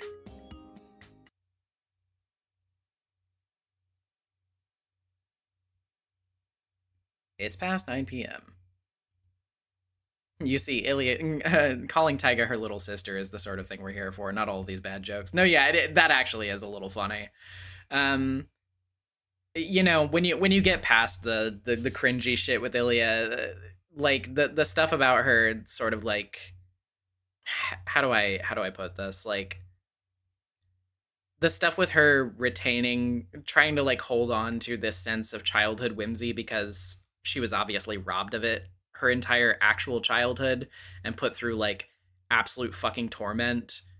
And then seeing that like sort of mental divide between her on the regular sort of expressing this sort of impish childish joy and then like sliding back into the like obvious like sort of weary like world weary like bigger sister tone is very fascinating, and I wish they did more with that as opposed to, you know, the other shit.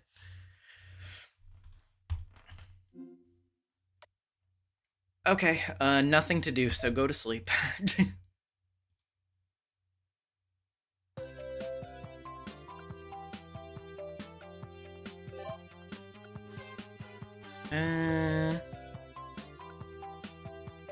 Okay, let's see. Oh my god. Lots of shit going on, but it's also a bunch of important shit, so I don't know that we should worry about all that right this second. At least for right now, anyway. To the afternoon, then. Yes, yes.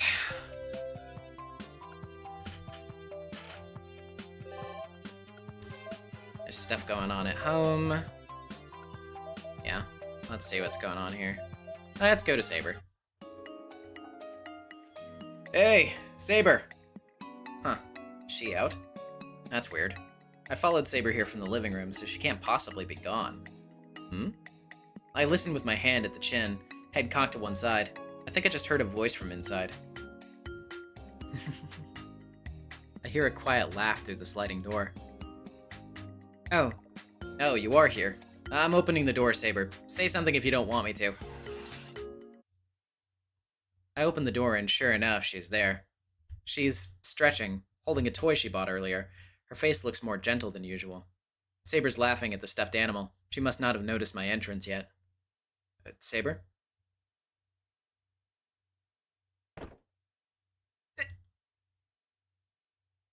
She really must not have noticed me. When I say her name one more time, Saber looks extremely shocked and flies into a panic. She looks wildly around, crams the stuffed animal under her bed covers, exhales, and then turns to look at me.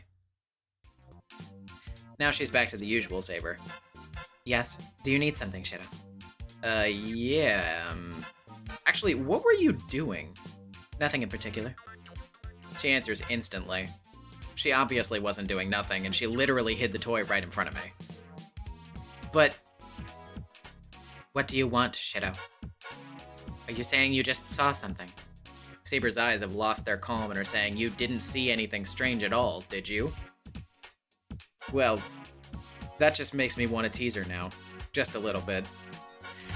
I didn't see anything. Certainly not you grinning while hugging a stuffed animal. Not the way you were moving it. Not the way you were talking to it like a toddler. What? Hey, it's alright. I won't tell everybody else that you're sleeping with a stuffed animal. Of course, I haven't actually seen that for myself, but I seem to have been right on the mark. Maybe I went too far. I'll give her a break. Not that I think it's weird for someone to talk to a dollar stuffed animal. It shows that they're a kind person. Sometimes it pays to understand how a child thinks. Some adults collect dolls or even treat them like humans. It's a pretty bougie hobby if you ask me.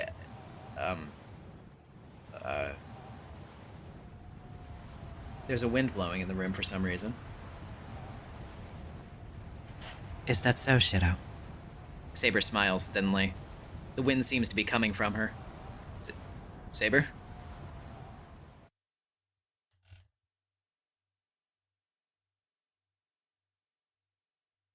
You don't even need to see the rest of what happened. It's just like you can assume that the fucking explosion was so massive that it wiped out the rest of his day.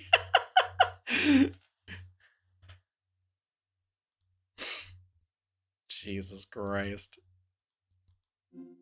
Okay, go to sleep for now. You need it, Shido. Rest your aching bones after you fucking got your ass whooped yet again. Oh my god, that's funny. Okay, so there's a scene with Saber. Oh, there's a scene. God damn, there's a lot of new shit. Ryder over here. Let's not go to school. What's going on at the temple? Oh, hey, we don't see shit with you that often. I'm kind of curious. The long stairway to Ryudo Temple terminates at the mountain gate. Its gatekeeper, Sasaki Kojiro, the swordsman assassin of a different time, is nowhere to be seen. Instead, cool eyes appreciate the gate. They belong to the person everyone calls the Lady Scholar.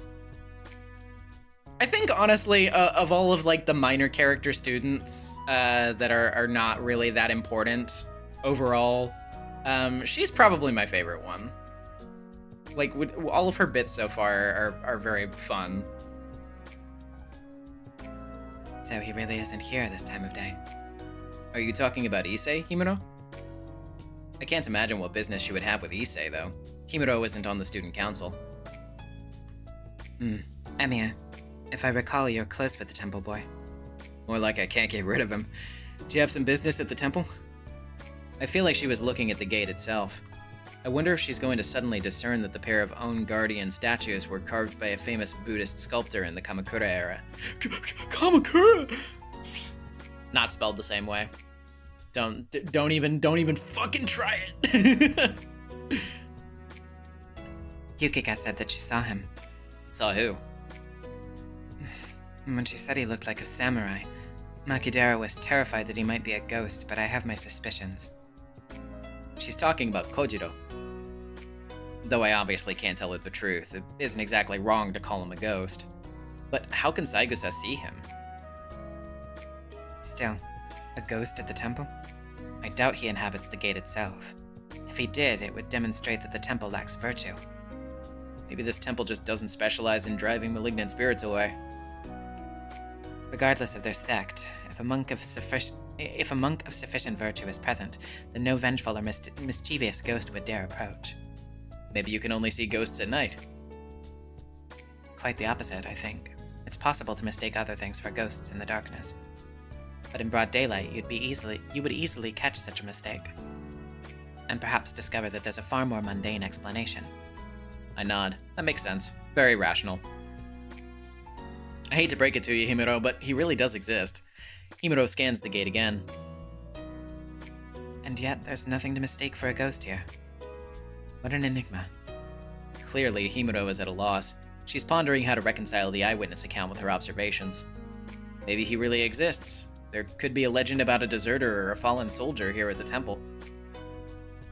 Are you the type to believe in such beings, Emiya? I can't exactly prove they don't exist at all. I bet Ilia or Tosuka could come up with plenty of counterpoints. Himuro gives off an intellectual air that paints a sharp contrast between herself and those who consider themselves versed in magecraft, however. 1 second.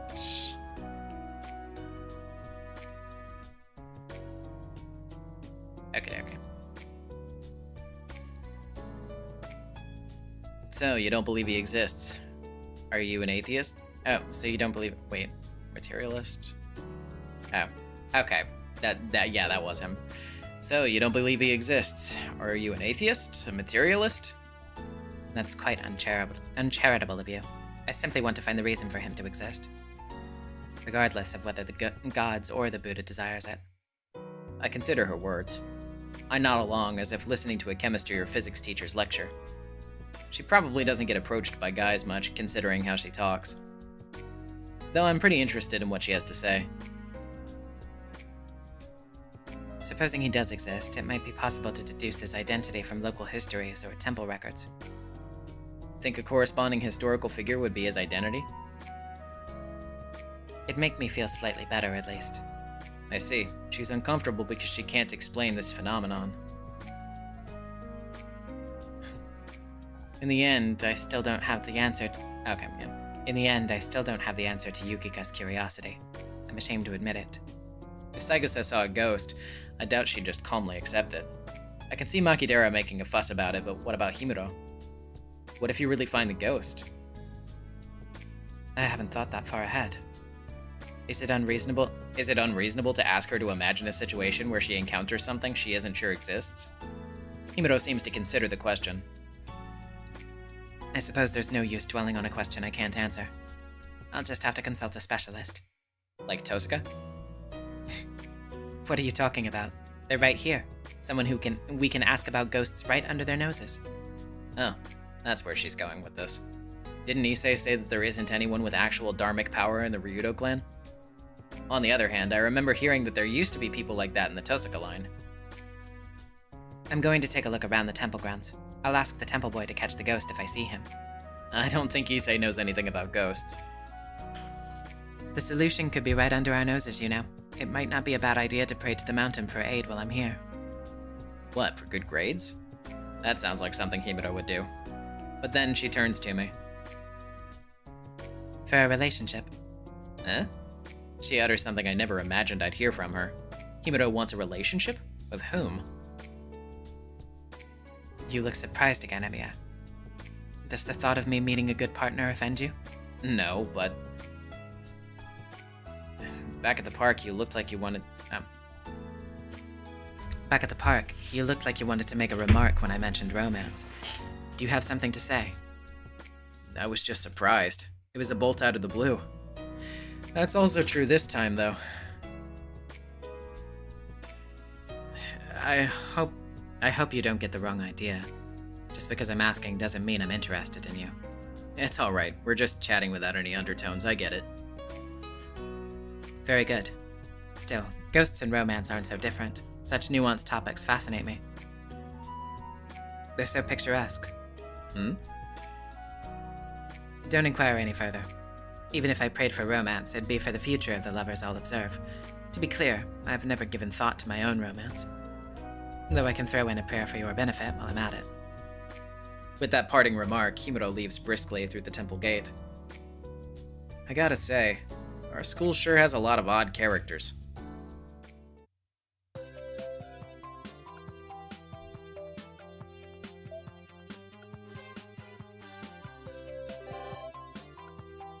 Okay, there's stuff going on at home. Now, what are you doing at the train station? Oh, it's Emiya. Well, if it isn't Emiya. Emiya. All three of them greet me in different ways. I feel like the degree of affection is gradually going down. Hey, Miss Saigusa, Miss Himuro, and Makidera. I'm the only one being called casually? It definitely wasn't intentional. It's just that Miss Makidera sounded too unnatural to come out of my mouth. Should I call you Maki then? Gross. Hyukichi's the only one who can call me that. Really? I think it's cute. Unfortunately, it doesn't suit you to say that. You should endure being called casually, Makidera. The decision is made by Himuro, the adult, or more like a magistrate. Damn it, I only see enemies around me for some reason. Is this my fate as a capable woman? But Emiya, what are you doing here? That is... Why am I here? That's also our line. Could it be that you also like this kind of thing, Emiya? Saigusa points to a fluffy stuffed toy. I've never even thought of whether I like or hate stuffed toys. As I look around my surroundings, Makidera is talking like she's clearly dissatisfied with my existence itself. Could it be that you're secretly choosing a present for Tosaka by yourself? Ooh, Tosaka likes this sort of thing? No, Emiya's making a face like we're off the mark. Exactly. More than stuffed toys, jewels are more directly linked with Tosaka's hobbies and profits. No, it's not Tosaka, but there's someone that I know that likes this kind of thing. Oh, okay. Do you come here often, Emiya? I nod, thinking that I have once before. When I do, Makidera exclaims in an over-exaggerated way. You're quite diligent despite how you look. How naive, Makinochi. The secret good deed is his unexpected good charm point. It's a charm that would appeal to wives. Yeah, Emiya's a kind person. What kind of turn of events is this? And the pressure of being at a stuffed toy store also weighs on my shoulders. Yukichi, is there anything good today? Yeah, there was a kind of cute one, but maybe I'll get it next time. I see. Then why don't we go to the next one? The three girls start walking. Good, I can run away here. I quickly escape from the store. I need to make sure I don't wander in here from now on. Oh, this month's track and field magazine came out. International Track and Field and Balance Ball Training. So, you actually checked that too, huh, Makidera? It's only natural as an athlete. Why are you here? I run into Makidera again at the same bookstore. We happened to be going the same direction, so we ended up here inside Verde.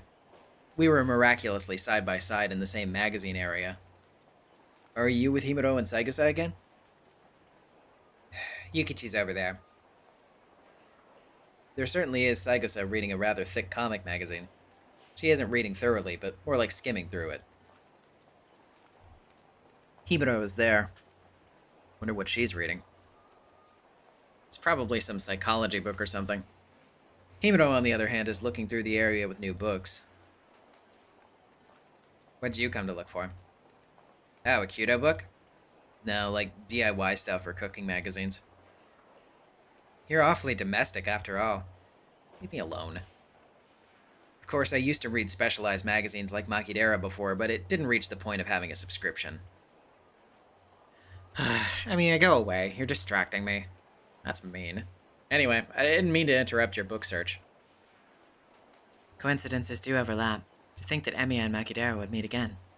Before I can leave, Himuro notices me. As I stop in my tracks since it's weird to leave right away, Saigusa also comes. Oh, we're at the same place as Emiya again. Seems like this guy can't help but be curious about us.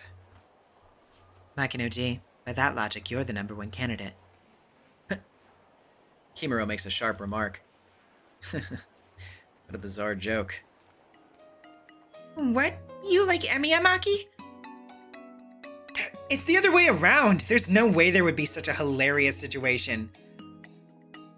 Say there is. Then Emiya, who approached Makidera first and foremost, would have a crush on her. That's really funny. But Saigusa is blushing. She must not get the joke, being an innocent girl. No, -0 chance. Look, Emiya's eyes are saying that there's no way, so much that beams might shoot out. First of all, aren't you more Emiya's type, Kane? Possibly. If so, you have good taste in women, Emiya. Wait, really? It's not me, right? it's hard to tell if she's relieved or flustered. No. Yep.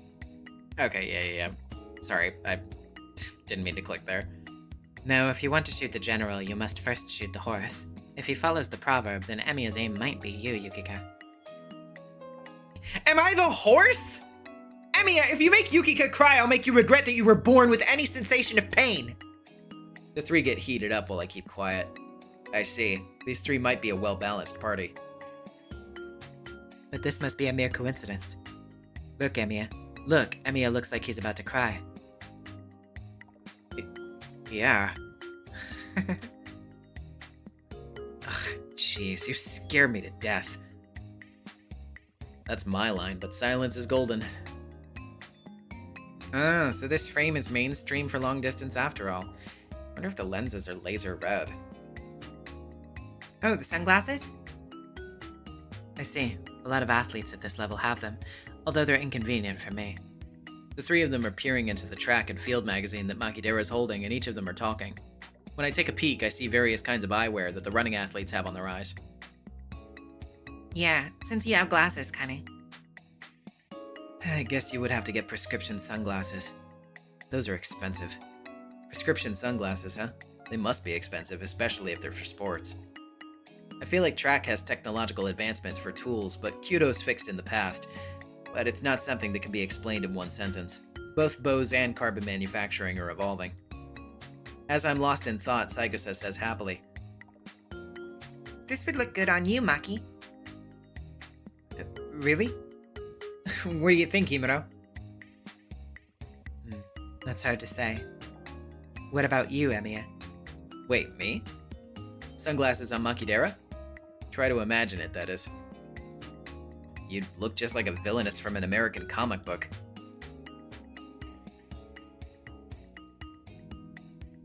It seems like that conclusion was too accurate. Really? That means it's cool, right? I get what Emiya wants to say. You would naturally look evil if your eyes were hidden.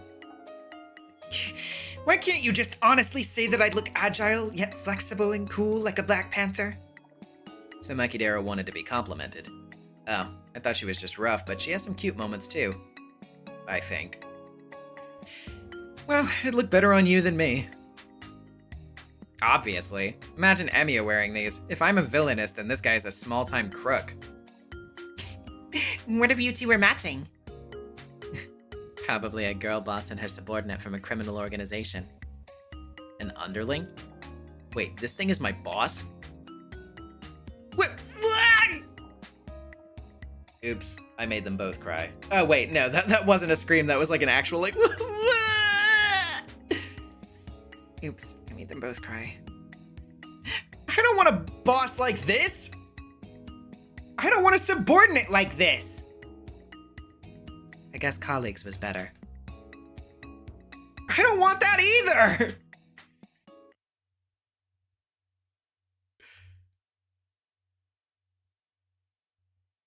It's past 9 p.m. after dinner. Go to sleep. I've quoted Jeff the Killer so many times in this stream. That was a stupid joke, I'm sorry. The outskirts. I see.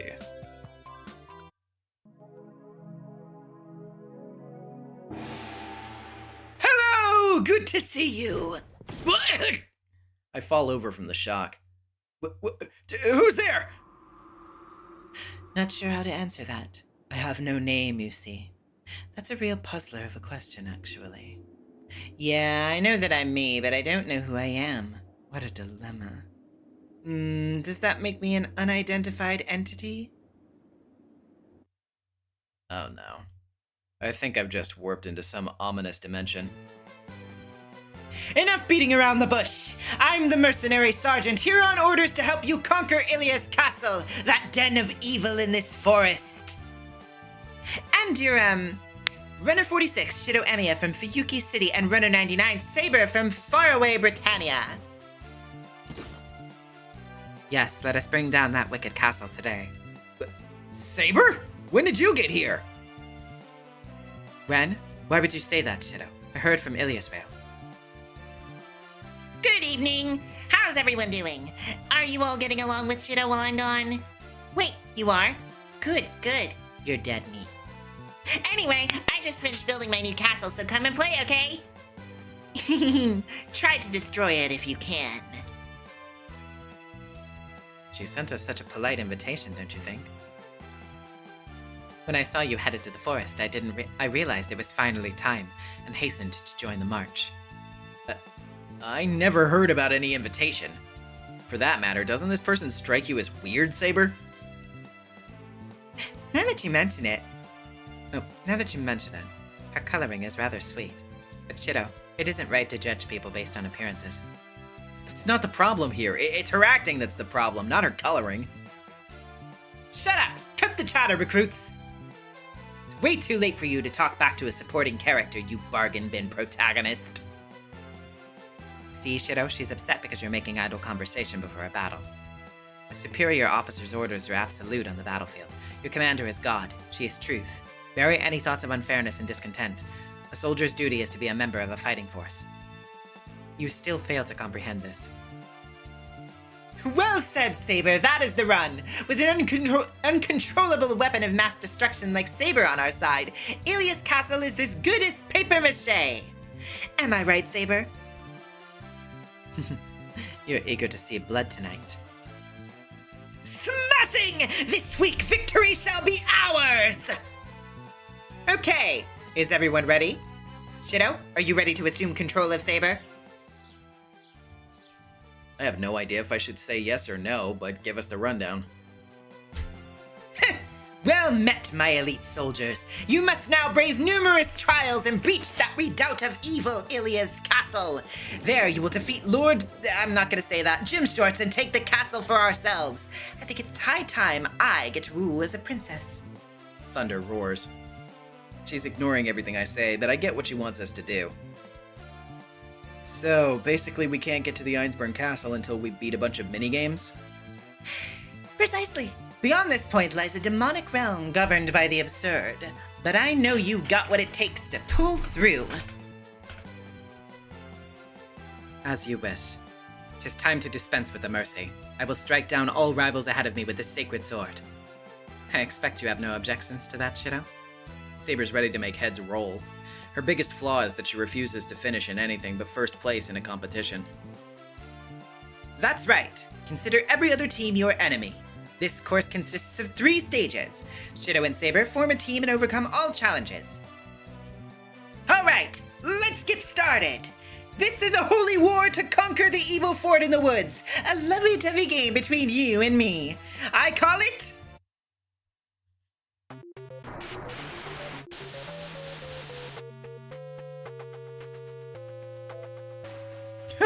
Okay. Basic controls. Just left-click where you want to go. Keep moving toward the goal. Left-click to move, right-click Noble Phantasm. That's pretty much it. It's easy to control, even for beginners. Defeat the enemy. Battles may start when servants come in contact with one another. Mash the mouse buttons to beat them up. Okay. Your HP will decrease if you lose battles or get stuck in traps. You'll have to retire if it reaches 0, so be careful. At this rate, your rivals will pull ahead. In this situation, activate your Noble Phantasm and harass them. It costs MP, so time it carefully.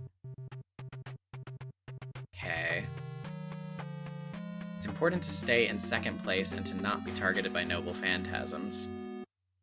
Top runner will get targeted by Noble Phantasms. Don't let your guard down, even if the coast looks clear. Okay. But what if a Noble Phantasm is used on you? Just keep left-clicking non-stop to defend. The trick is to mash it like you're having an argument. Just mash. If you can time your button pushes right, you can defend against any Noble Phantasm. However, some enemies or bosses have tricks that aren't treated as Noble Phantasms, even if they are. Anyway, just be aware that there will be attacks you can't defend against. For some reason, someone dropped food on the ground. Food has all kinds of beneficial effects, like making you run faster or recovering HP or MP.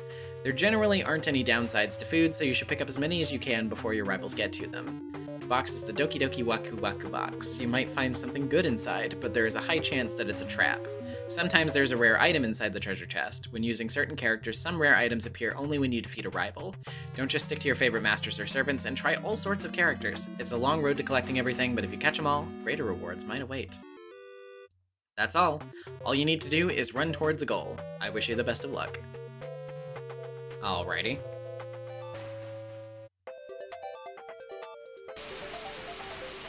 Oh my god, the flashing. Jesus Christ.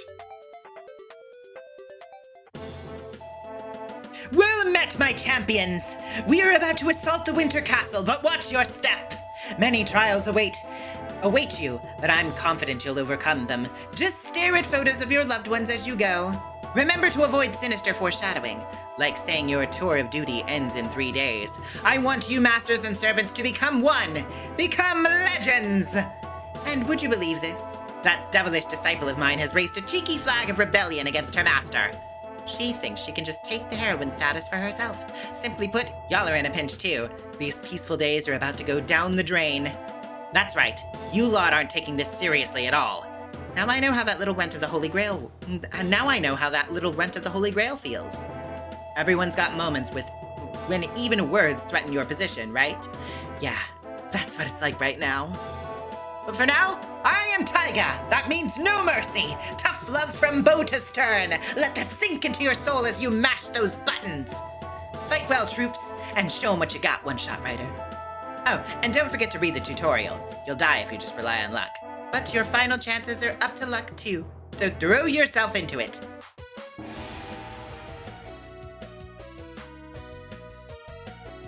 Ready? Go! Ah, shit. No!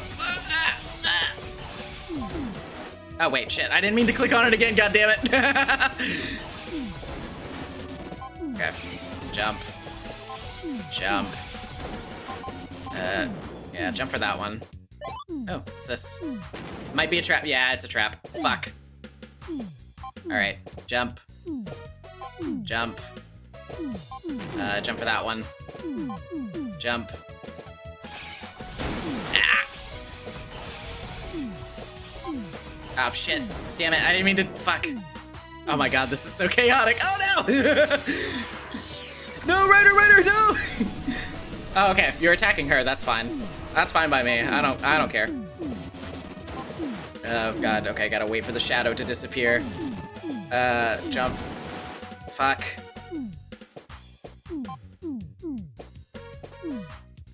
Okay. Hold up. Fucking yeah. Okay. Just laying face down in the water. Oh shit. Lancer, die. Oh my god, look at Caster. Okay, go. Oh shit, I'm in the lead. That's bad for me, isn't it?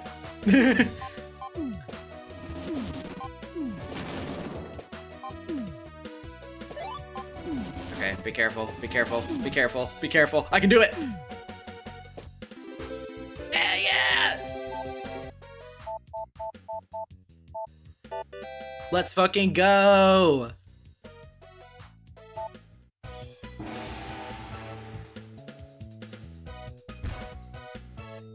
Ready? Go! Fish. You opened a treasure chest, but all you found inside was a paper slip. Okay, that's fine. Oh shit. Oh god.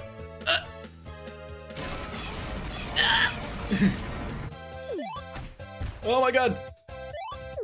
Okay, go. Dodge. Ooh, oh fuck! Caster! No! Don't even fuck with me. Oh my god. Oh, Jesus. Hi, Gil. Fucking Archer. Oh, okay. He's attacking Caster. That's fine. Done!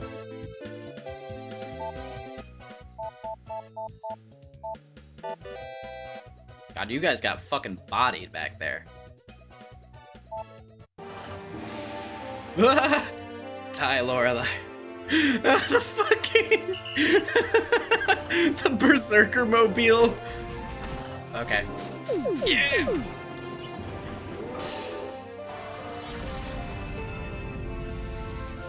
The Berserk car.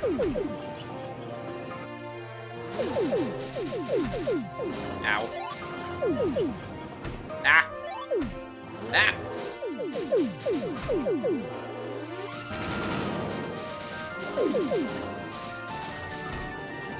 Okay.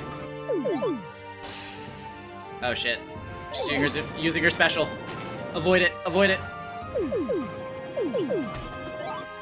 Okay. Okay.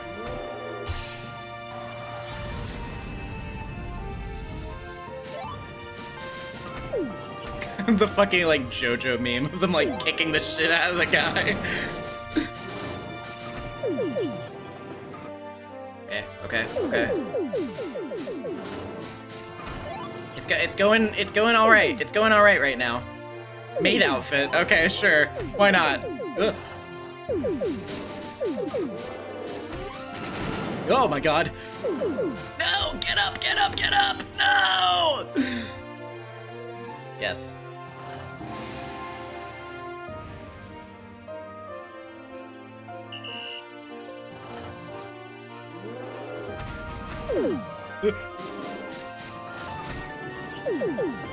Okay. Hold up. Get that.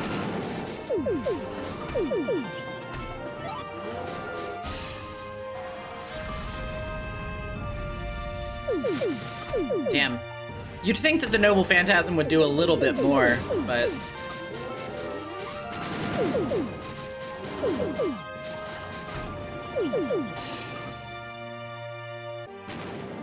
Okay.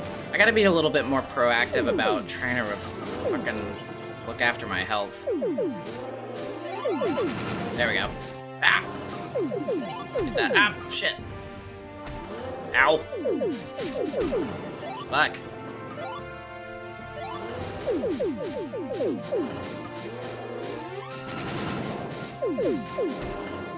Okay.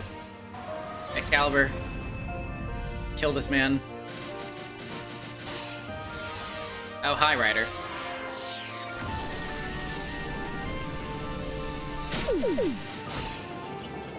Ilya! Ilya, no! Ilya, no! Go. Fuck. Go. She's nearly dead. She's nearly fucking dead.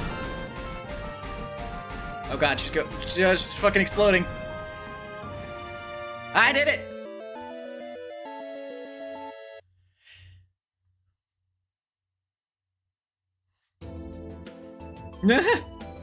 The fucking staff roll.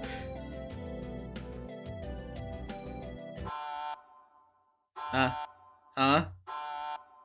Uh-oh.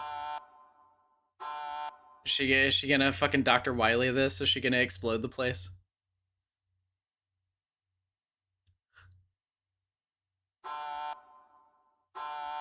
Oh my god. Oh no! No, Ilya! You fucking fiend!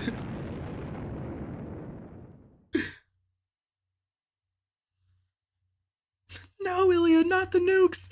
Not the nuclear codes!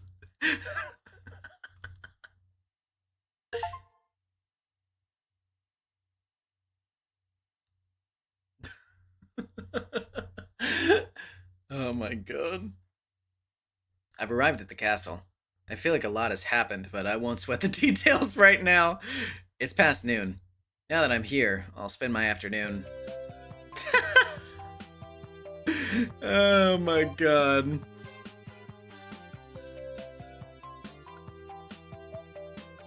You know, we don't really get many opportunities to talk to you guys, and I'm still a little burned on what Ilya's been doing with me so far, so I'll check out the lobby.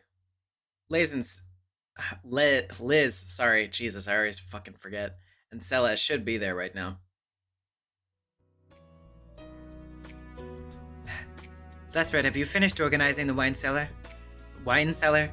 It hasn't been used for a decade, so it's too late to fix anything that goes wrong. You can repair the walls here later, so hurry up and attend to the cellar. This takes priority. Nobody uses the wine cellar. It won't bother Ilya that it's run down. Did the mistress say that herself? She told you to ignore the cellar? Not really. I'm cleaning places that people can actually see. I think Ilya will be sad if she sees the walls falling apart. That much is obvious. She's unhappy staying in the decrepit old castle to begin with. Oh, why must our mistress live in this backwater forest? You have much to answer for, Shido Emiya. Huh? Me? She's suddenly pointing at me. I guess Scylla noticed me here all along. Shido. Oh, it's really him. Hello, Shido. Guten Tag.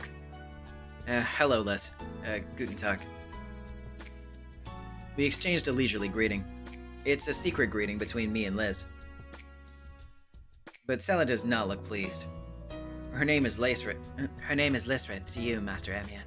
I must ask that you observe propriety and not abbreviate her name. Our and our mistress's names are special. It is terribly unpleasant to hear a commoner such as you call us by nicknames. Don't mind her, Shido. Scylla's sad she got left out. She's jealous that her name is too short to have a nickname. Hush, Lesrit. Master Emiya, Lesrit was making a joke. Do not take her at her word. Really? Then maybe I should call you Miss Scylla. That sounds cuter. Be silent, Master Emiya. We are not well acquainted enough for you to call me anything. I made her mad. I'm actually more comfortable being a little more polite to her, though. Do pardon any offense, Master Emiya. We have been too preoccupied to give you a proper welcome. May I ask what business you have here today? I don't believe you have any appointments with my mistress. I don't have an appointment, but I just came here to see what's going on. Oh, Shido, you're like a policeman on patrol to make sure Ilya is safe?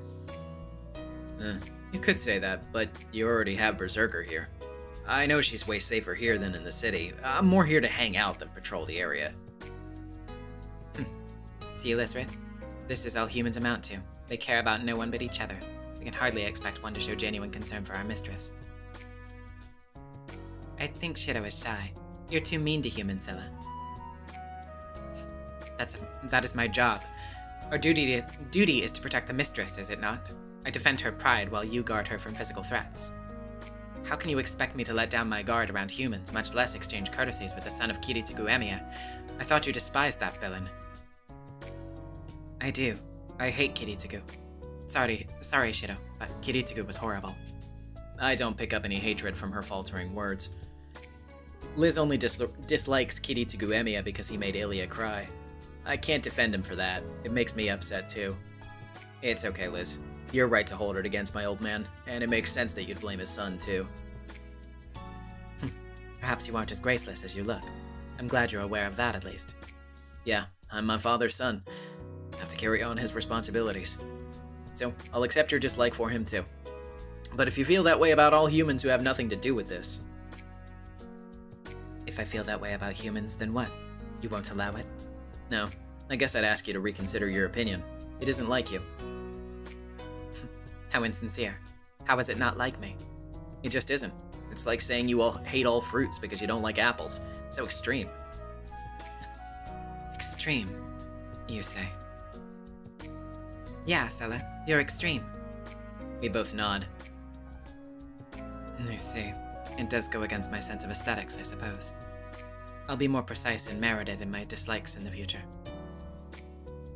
Then, if you'll excuse us, Master Amiya, we have other duties to attend to. What?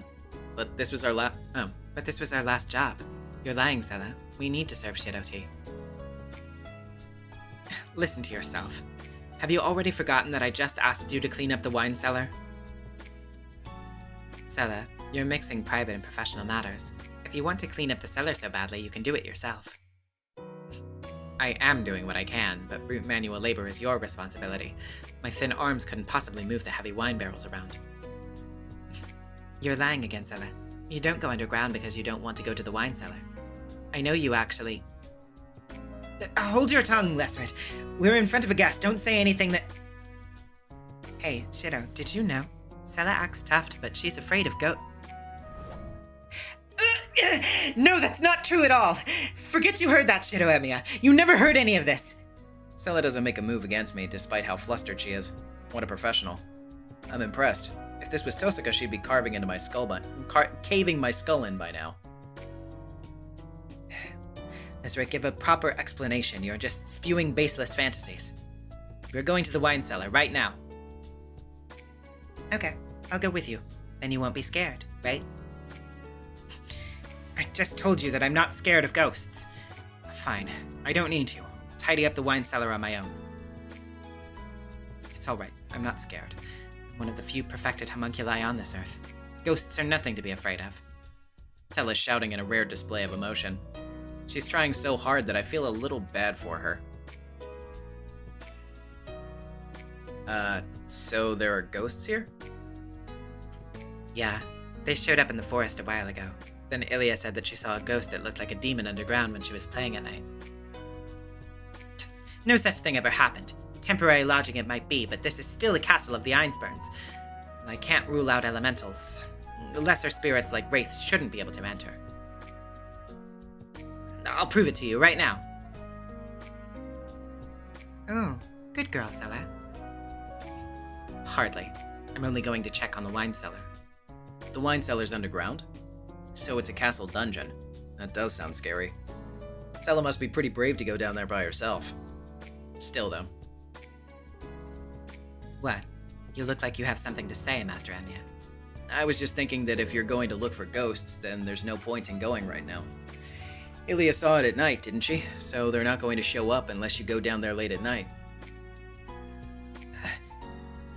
What manner of devil are you? You demand that I do something so terrifying? What am I supposed to do if I actually run into a ghost? I knew it. You're afraid of ghosts, aren't you? Sela freezes in her tracks. I misjudged you, Shido Emiya. You've poisoned Lesbert against me. I'm pretty sure Sela did that herself. In fact, she landed herself in this entire situation. Very well. If you insist, then I will venture underground at midnight to acquire concrete proof, even if it's outside of the scope of my duties. Just you watch, Shido Emiya. As Lady Ilias fails, no, as an Einsburn homunculus, I will prove to you that I am without flaw. And off she goes. Are you really okay letting Sela go off by herself? What if she passes out in the cellar? It's okay. Sela isn't as strong as you think. She'll come crying back to us. Liz smiles happily for some reason. I wonder who the smile is meant for. Anyway, it's tea time. Anyway, it's tea time. I'll go call Ilya, so go wait in the salon. Okay, thanks, Liz. Yeah, I like how honest you are. Liz goes up the center stairs. She's probably gone off to find Ilya. I head to the salon. It took a lot of stamina to come out here. Tea with Ilya and Liz is exactly what I need. Sela will be back soon enough, I'm sure. Looks like it's gonna be a lively afternoon.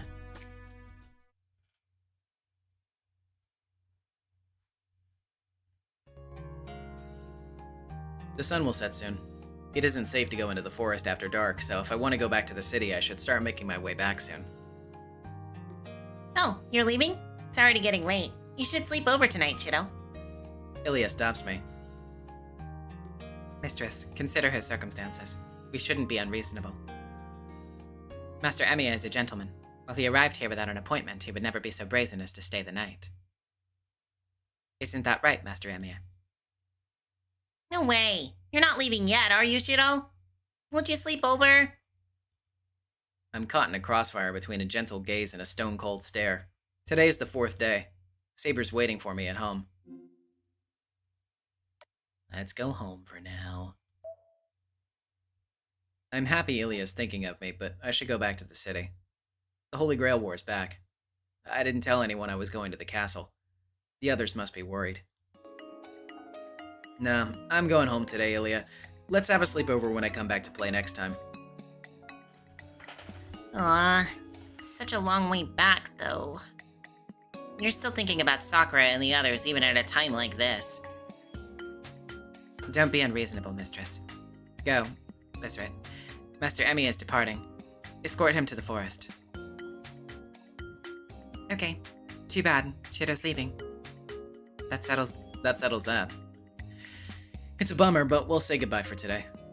See you later, Ilya. I'll come hang out another time. I wave and say farewell. Oh, Shiro!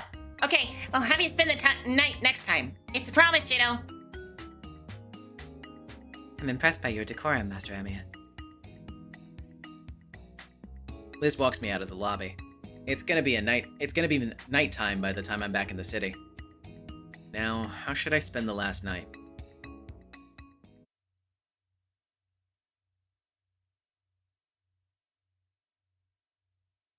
It's past 9 p.m. after dinner. Go to sleep. And skip the night. Alright, I think then we'll probably go ahead and do that scene that Philip was talking about real quick, and then we'll probably just save after that, do our funny shrine visit, and then stop for the night, is probably what I'm thinking of.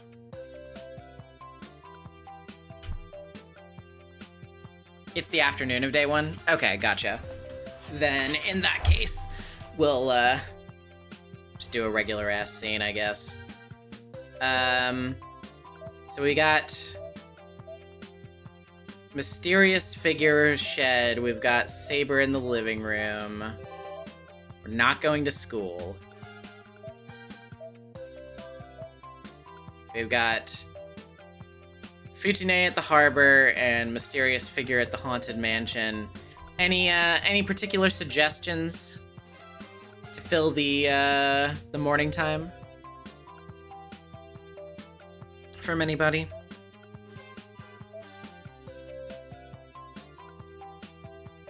Yeah, true. Question mark is always pretty short. Yeah, I guess then in that case we could probably just do that. Oh, it's the same thing. Okay. Oh, okay. There is the other option though. I won't go after all. Exactly. What am I doing? Apparently the town seems strange, but the only strange thing is my aimlessness. There don't seem to be any suspicious signs, but I don't have the slightest intention of entering. Now I'll go back to the town where there's people. Yeah, okay. That's all it was. Okay, so it's afternoon of day 1 with Ryder, so where is Ryder? Probably at home, I would imagine. Yeah. I leave the shed. I did everything I meant to do in there, so now to go back to my room. Oh. Ryder's in the yard. At first I think she's on the way out, but she's acting a little strange. What's Ryder up to? I climb the scaffold and watch her from the skylight. She seems to be concerned with the house, but it also looks like she doesn't want to be seen. It's unusual to see Ryder acting this suspiciously. Is she sneaking out to go shopping? I can imagine Sakura or Saber doing that, but why would Ryder be this cautious about leaving the house? No, she isn't trying to leave. If Ryder wanted to sneak out, she could just jump on the roof. Only Saber would be able to follow her then, and nobody else would even notice. Meaning that her goal's inside, not outside. I see. Ryder's certain interests. I know for a fact that one of them is in the bicycle parking area. Honestly, Ryder. I leave the shed and hurry over to the gate. Hey, Ryder! I get her attention. As expected, Ryder's examining bicycle number 1, my favorite bike. Shido, are you leaving? No, I just came out of the shed. What about you? If you're going shopping, bike number 2's over there. Number 2's used for shopping. It's what you'd call a granny bike with a front basket. And the flat-handled hybrid bike's number 1. There's an explanation for this, Shido. Okay, let's hear it. Yes, I'll only tell you. I've never even said this to Sakura before. But despite appearances, I actually prefer faster vehicles. I know that. Was that supposed to be a secret? Let me finish. I'm impressed by your perceptiveness, but you still don't know why I'm here. I think the reason couldn't be clearer, but I keep my mouth shut. As Ryder says, I should let her finish speaking. Listen, it's true that number 2 has cargo space and is low maintenance. For light outings or shopping, it's an ideal vehicle. But a vehicle that doesn't go any faster no matter how hard I pedal doesn't fit my tastes. No, this isn't just about my personal preferences. I feel that I would break if I pedaled any harder. It would break if I pedaled any harder, so I question its value as a vehicle. A vehicle should give you just as much speed as the energy you put into it. What I'm saying is, it's unclear if number 2's speed abides by the laws of conservation of energy. That's how the laws of physics are supposed to work. If you pedal 100 kilometers per hour on a bike that can only go 20 kilometers per hour, then yeah, of course it's going to break. Unlike number 2, number 1 is designed to travel at high speeds.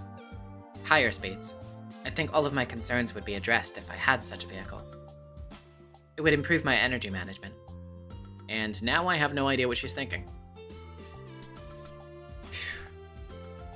What do you think, Shido? I'm sure you more or less understand what my desire is. Sorry, I don't have a clue. But I still know what my answer is. Sorry, but no.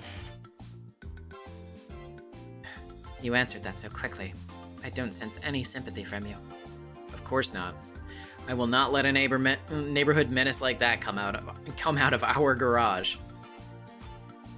Do you intend to make me keep writing number 2 and subject me to spot balding as a result of low-speed stress? Is that even a thing? Well, I wouldn't want that, and it would make Sakura sad, but my answer is still no. I'm not only worried about being responsible for creating a neighborhood menace. If I give her a foothold now, it could upset the delicate balance of power in this household. In other words, I can see the walls closing in on me. Shido, if you won't let me use number 1, then I will have to resort to more forceful measures. Oof. You gonna rob me of my favorite Bianchi by force? No, that would be a final resort. I'm not Saber. Ryder casually let slip what she really thinks of Saber. Shido, bicycle number 1 is not the only superior vehicle in the world. You don't have to lend me number 1. I will instead seek out a swifter steed. I'll begin by borrowing Taiga's scooter, and then move on to the Fujimura Group's larger motorcycle. God. If she's going for revenge, that's the jackpot. She can only be referring to the big dragster I've worked on for Raiga. It's so heavy that I can't pick it up on my own if it falls over. Are you fine with that, Shido? Does it matter? Do you even have a motorcycle license, Ryder? If she's driving in public roads, she has to strictly follow the law. No one can stop her from riding the Pegasus, but she has to abide by society's rules on a motorcycle. A driver's license has no correlation to driving skill. Then, no. If you want to drive a motorcycle, then you're gonna have to take lessons and get a license. Besides, we'll be in deep trouble if the police catch you driving without a license. Sakura would weep. Bringing up Sakura is super effective.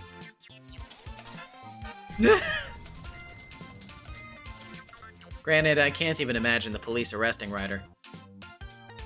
Ryder looks disappointed. I think she's given up on the idea.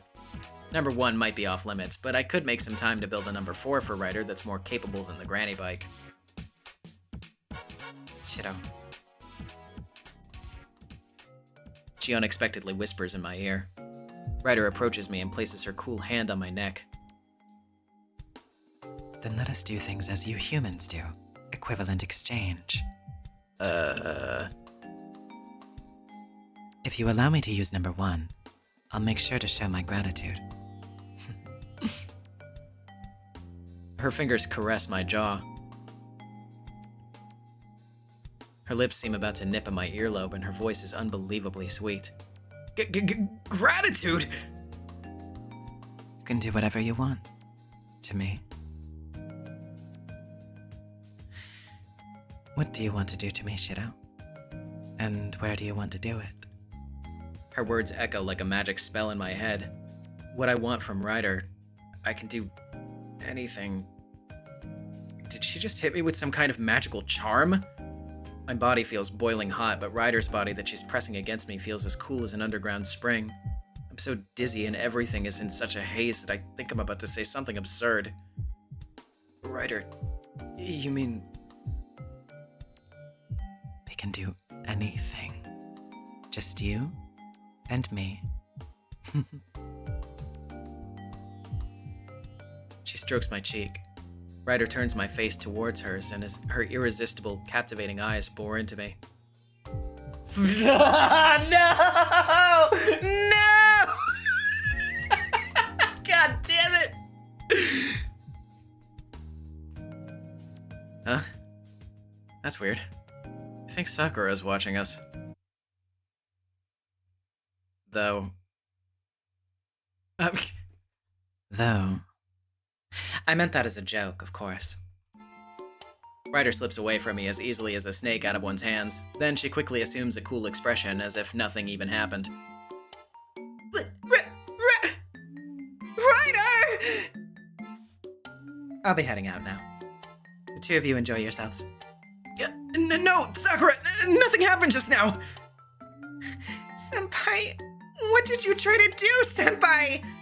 She heard it all. Wait, it's not like that. It's not like that at all. Ryder!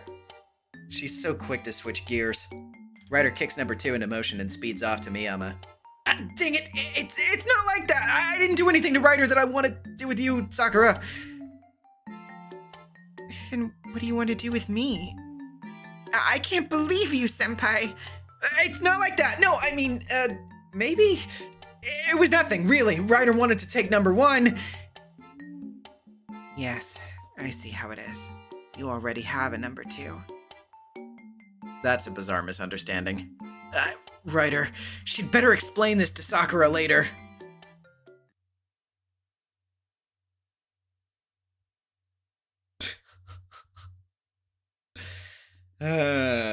Jesus. Yeah, go to sleep. Go the fuck to sleep, Shido.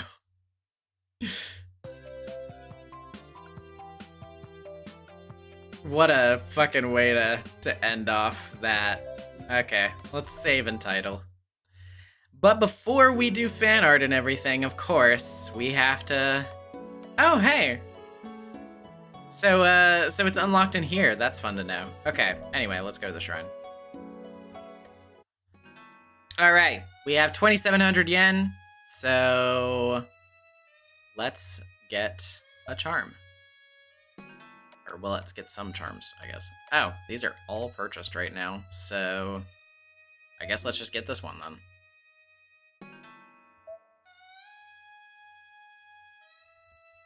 Aw, that's cute. It goes without saying that these are the Shrine Maiden outfits. By the way, I was surprised at how good Saber looks in this. Talk about East meets West. You honor me. I do serve the gods after all. I bet Shido's happy to have all these variations. Vin, an indecent thing to say before the gods. Where do you think we are? Even crying children come to worship at the Tosaka Shrine. You need to be honest with yourself, or I won't give you a Shrine Maiden outfit in place of your wages. That's...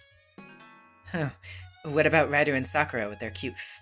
Okay, Saber, really saying something about yourself there, huh? What about Ryder and Sakura with their cute feet? The character artist fished these cartoons they drew out of the garbage bin. They won't run amok in the streets or form a committee, much less show up in the story. Fan discs are monstrous places.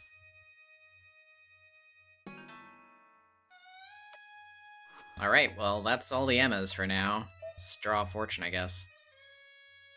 Business, in danger of bankruptcy. Household, depends on the marriage. Illness, better than you think. Not lucky. Well, let's do another. Lost item, you never had it. Take a trip, good. Finances, don't yield to temptation. Not lucky. Yeah, but what if I yielded to temptation, though? Take a trip, good. Illness, will definitely recover. Conflict, win. Very lucky, yay! Yay! Oh, yay! Actually, I guess good things are yet to come. That's good. It's a lucky find that you have something that you can be excited about for a while.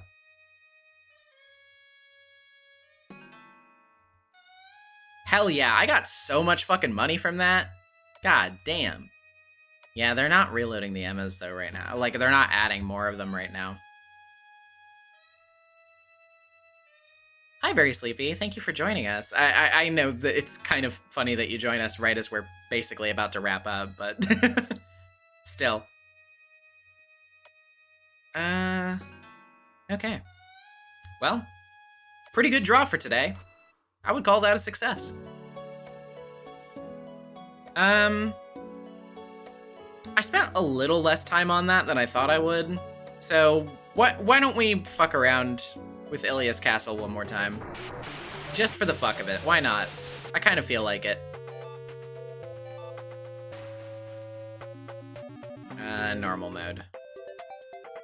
I'm gonna play as Rin with Archer. Yeah. Let's do it!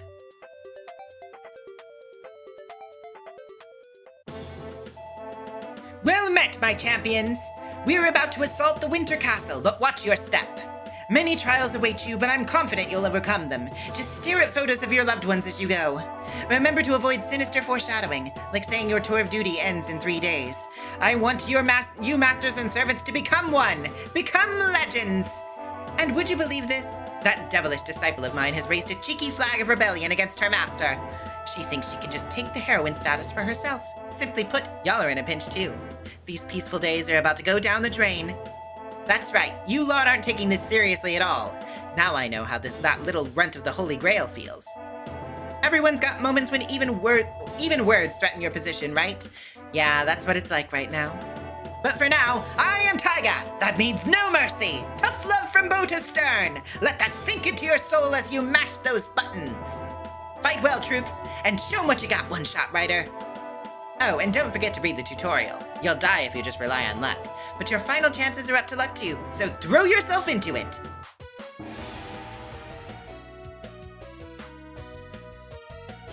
All right, let's go. Archer! Fuck! Oh yeah, that one's a trap. I forgot about that. Lancer! Fuck off! Are you attacking me right now? Oh shit, god damn it, I didn't mean to fucking click on that again. I'm always gonna make that mistake. Okay. Go. Go. Go. Go. Go. Food. No! Saber! Fuck you! You stole my food shit! Fucking caster. Don't jump on my head, dude! What's your fucking problem? Shit. It sinks if you wait too long. No, Ryder! Oh wait, she's attacking Saber, that's fine. Okay. Jump. Jump.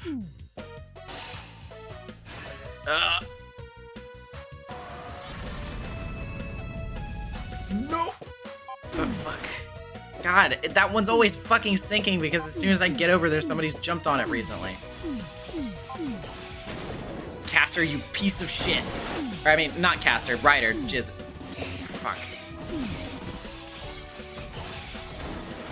Okay, well, I won that one, so I got her back. That's fine. God damn it, this is a fucking bomb! I got really lucky on my first play of this one, huh? Okay, well, Caster is dying, so that's fine. Fuck. Saber probably already won. Yeah, she's already at the finish line.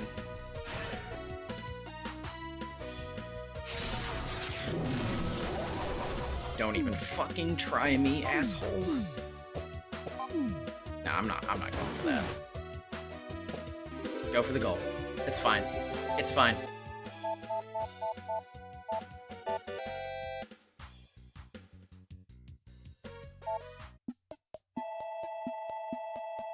Just so you know, this isn't a segment for hating on fate. Okay.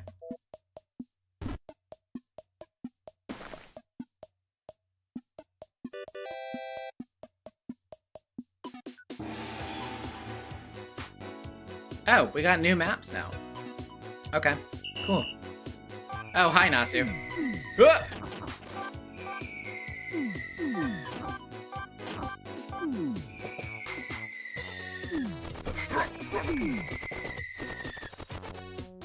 Okay.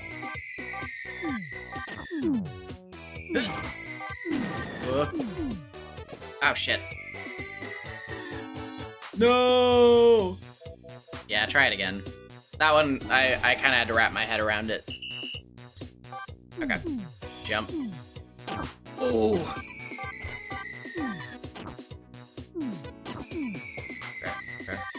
Okay. Jump. There we go. Eat. Okay. Jump. Fuck. It was slightly too far away. I thought that I could get it. Okay. Try that one more time. Okay. Wait for him.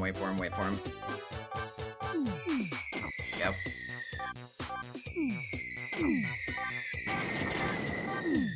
Okay.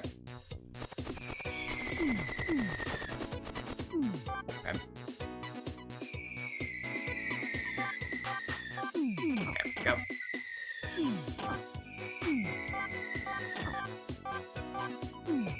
There we go. Eat. Jump.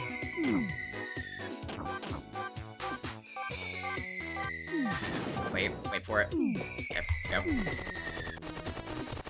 The fucking Kiritsugu on the mountain! So cute! Oh, Jesus Christ. Fucking Kire. Oh, god damn it. I guess I just waited too long. Okay. I guess I'll try one again. Fuck. Okay. Come to me. Okay, there we go.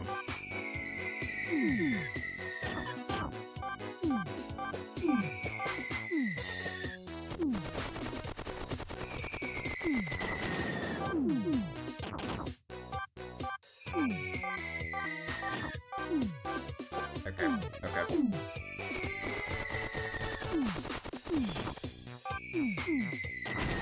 Ow. It fucking bombed me in the face.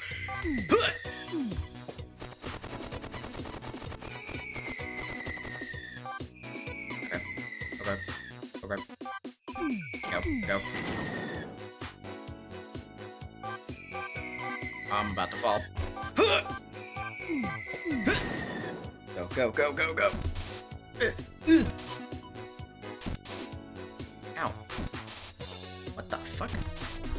Oh my god. Oh, I have to I see. I have to rest. I was not understanding what was happening, but then I didn't see my life bar. Okay, I'm good now. Ah, shit, no! You have to click really hard for that. Everybody else is fucking dead, so it's just waiting on me now.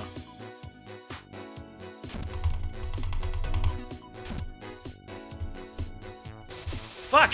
No! This is absurd! How? How do I click fast enough? I was clicking as fast as I could!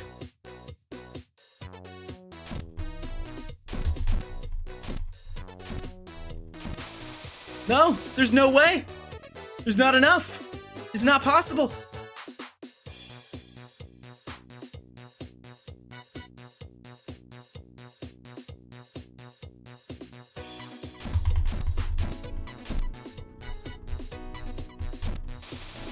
No. I can't.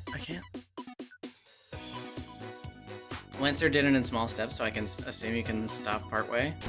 I don't know. Because, like... Oh! Oh, wait, shit, you can, I guess. Oh, okay, that makes so much more sense then. I thought you had to do it all in one go.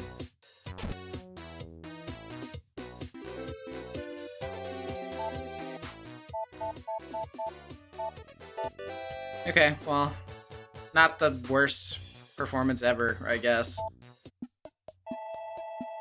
Saber isn't as much of a glutton as she's made out to be. She's more of a gourmand.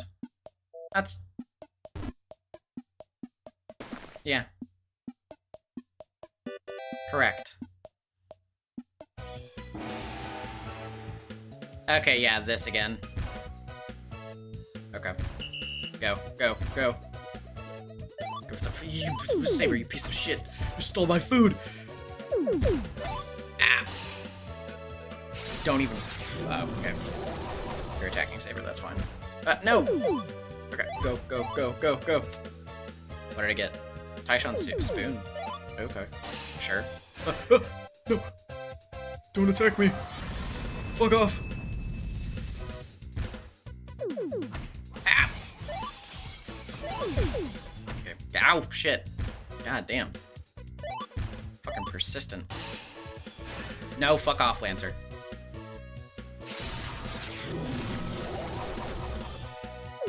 Oh no, it's not. Gil! Ah! Go!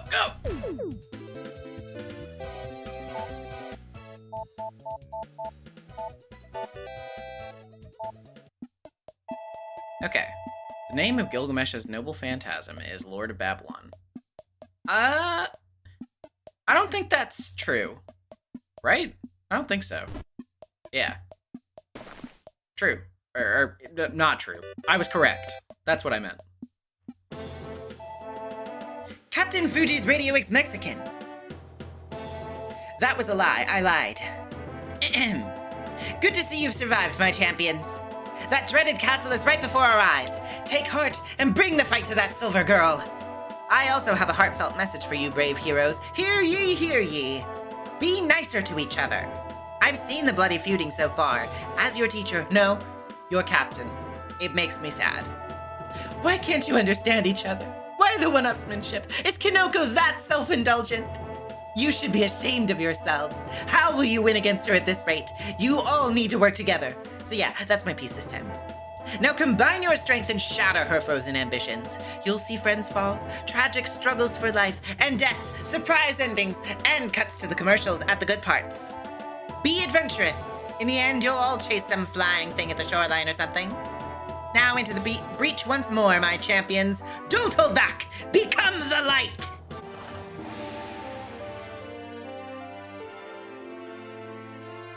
All right, let's go. Kill him! Ah! Oh my god. He's so much tougher this time.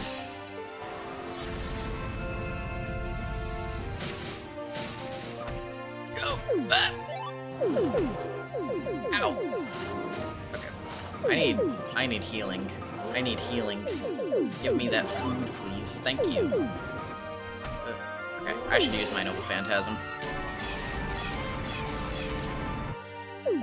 Okay. Yeah, there we go. Yeah. Oh. Oh no. Yeah. Yeah, don't go up there. Don't go up there. Okay, there we go. Food! No! How dare you fucking drive over my food, Ilya!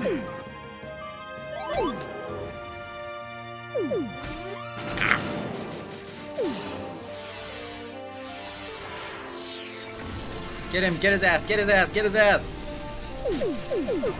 Ow! Okay. No phantasm. Ow. Oh, I am losing health, I am losing health. Go! Go my sandwiches! Go my fucking dessert! Oh, he's almost done, he's almost done. Oh shit, run, run!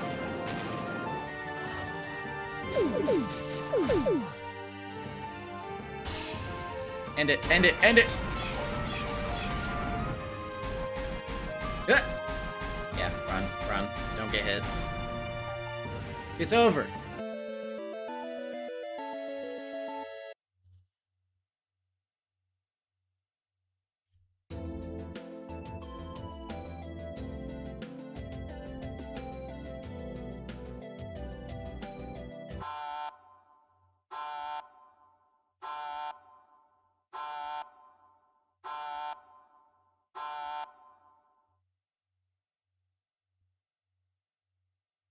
Oh, I see.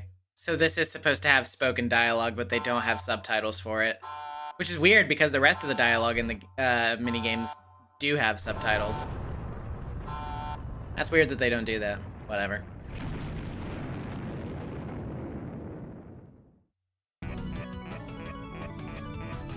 Sakura!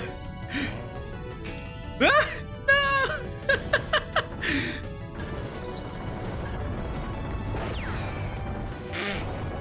Fucking visionary. Ah.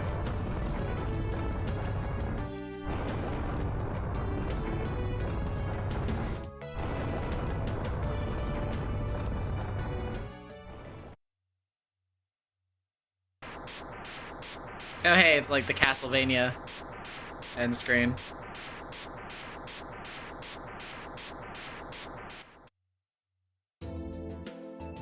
The credits again.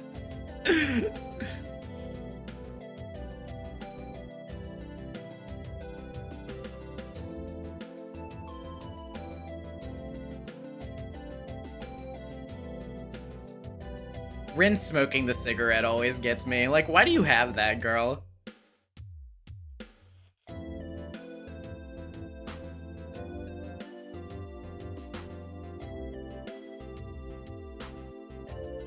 Also, Archer's. Archer's dead! No!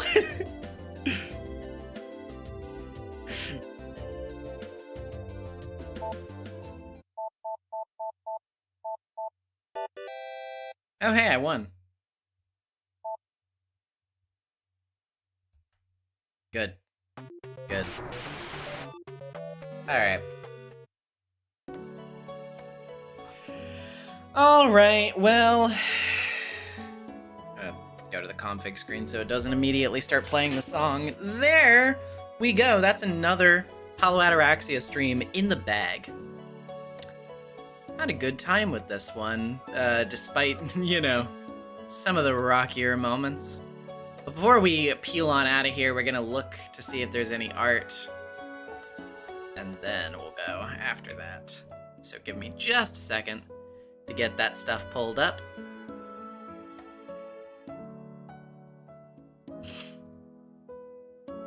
And, get that up in a moment.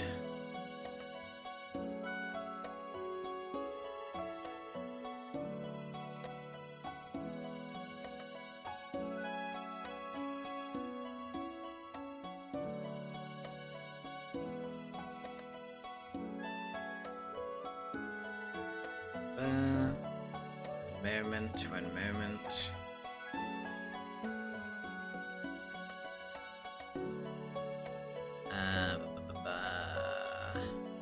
Let's look on Tumblr real quick.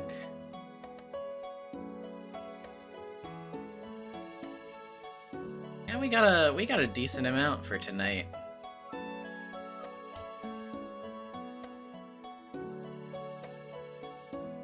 Okay, and then let's look on the Discord real quick. Stream discussion, or not stream discussion, stream art. Where's stream art? Where is stream art? Oh, I don't think anybody added anything to stream art. Nope. Okay. Well, then in that case, we have everything. So, let's get this pulled up real quick.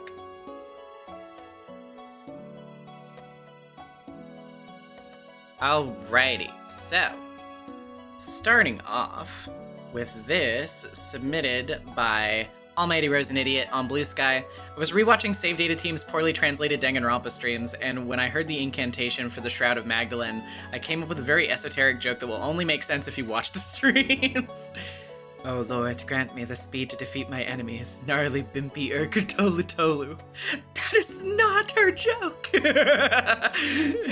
You should watch, yeah, if you aren't aware, you should go watch the poorly translated Danganronpa streams done by Save Data. I was there. It was very fun and very funny, and these jokes will make sense to you if you see them.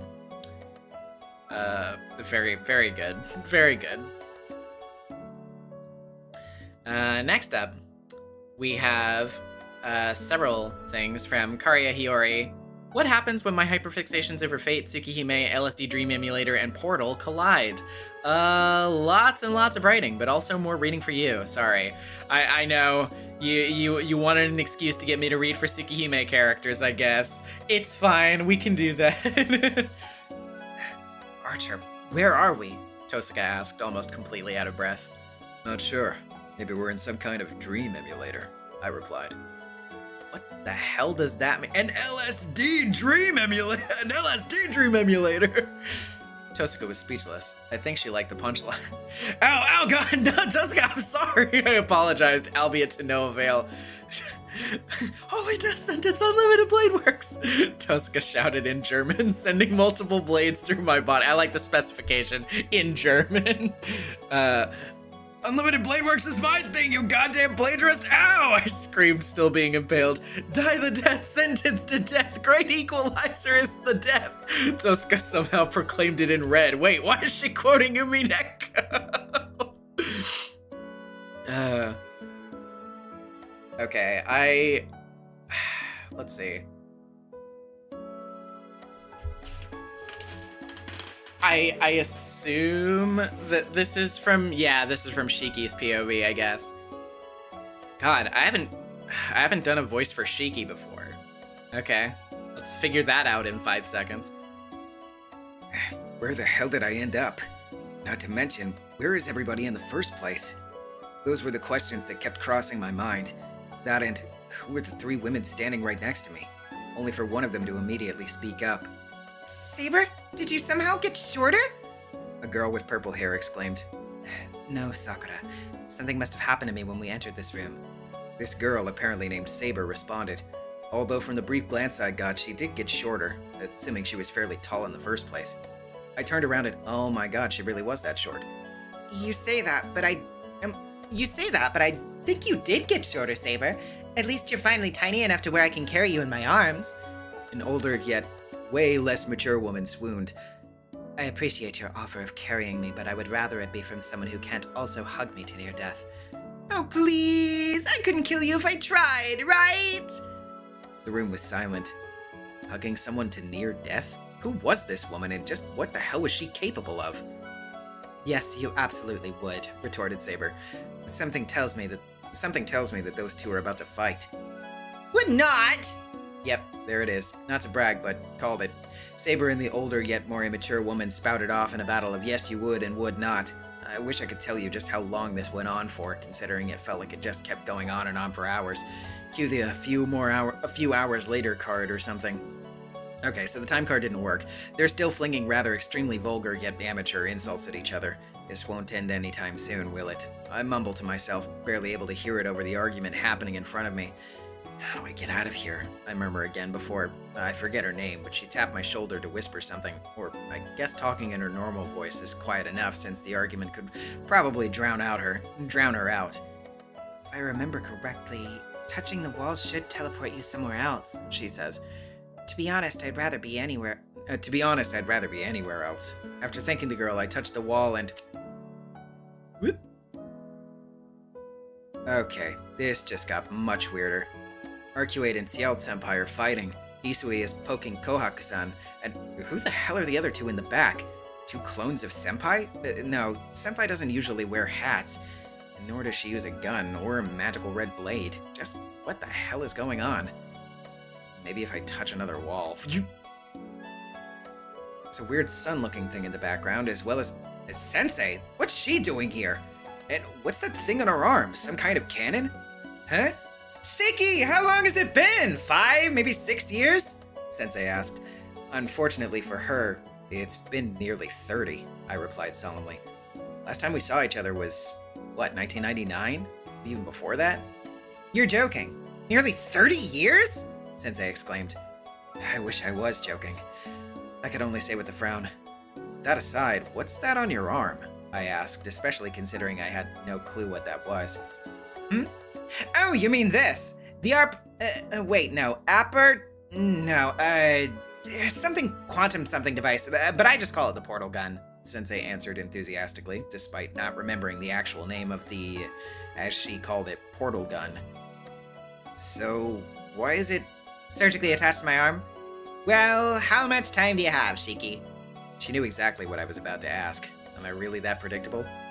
I guess I have unlimited time in this, whatever kind of world I'm in, I replied. I will admit, that robot lady's final messages to me were kinda confusing, saying that the weird tests I did were for people who were still alive, but also how she said something along the lines of, I only want you gone. Again, not too sure of what exactly she meant by that. Sensei kept going on and on about robots and whatever aperture was. I think I zoned out when she mentioned something about companion cubes. But to make a long story short, I might have lost one of my hands in that facility. But at least the robot lady let me keep the portal gun, even though it's now my new hand. I'm gonna fall asleep again.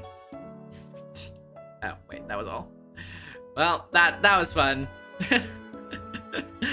Very, very well done. Very well done. Next, we have this from Philip on Blue Sky. Finally got another meme ready for Fate Fridays. Since we hardly get to see her right now, I thought we'd check in on our good buddy Rin. Rin in Fate and UVW. Cool mage classmate. Rin in Heaven's Feel. Channeling parallel worlds and sacrificing herself for her sister. Rin in Hollow Ataraxia. The bomb! Spare change, man! Spare job, Emiya.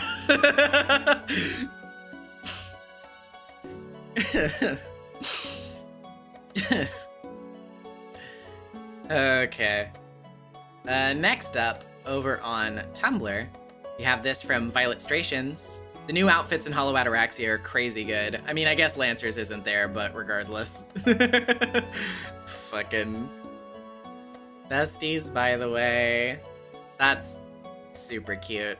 I like them. You did a very good job drawing these two like this. This is really good. I really like Archer's expression here. And also, yeah, the fucking... Man, I love fishing. God. And then finally, last but not least, we have this from Bird over at the Death-Bird on Tumblr. Yeah, punishment for cheating and being a huge dick. Justified. Also, attack on Ilia's castle has been met. Yeah, I've been stealing from that. Honestly, yeah, I don't blame you. It's a very cute art style. Dungeon 3, Torture of Saber's Rage. 8 deaths so far.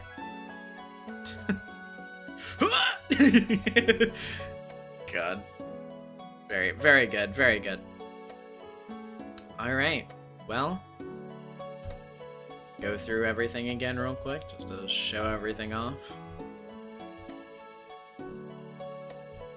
And that's another stream down pat. Well, had a great time as always. Thank you so much for watching, everybody. I will see you on Tuesday for more great Ace Attorney, and next Friday with more of this. Thank you for watching, And, bye.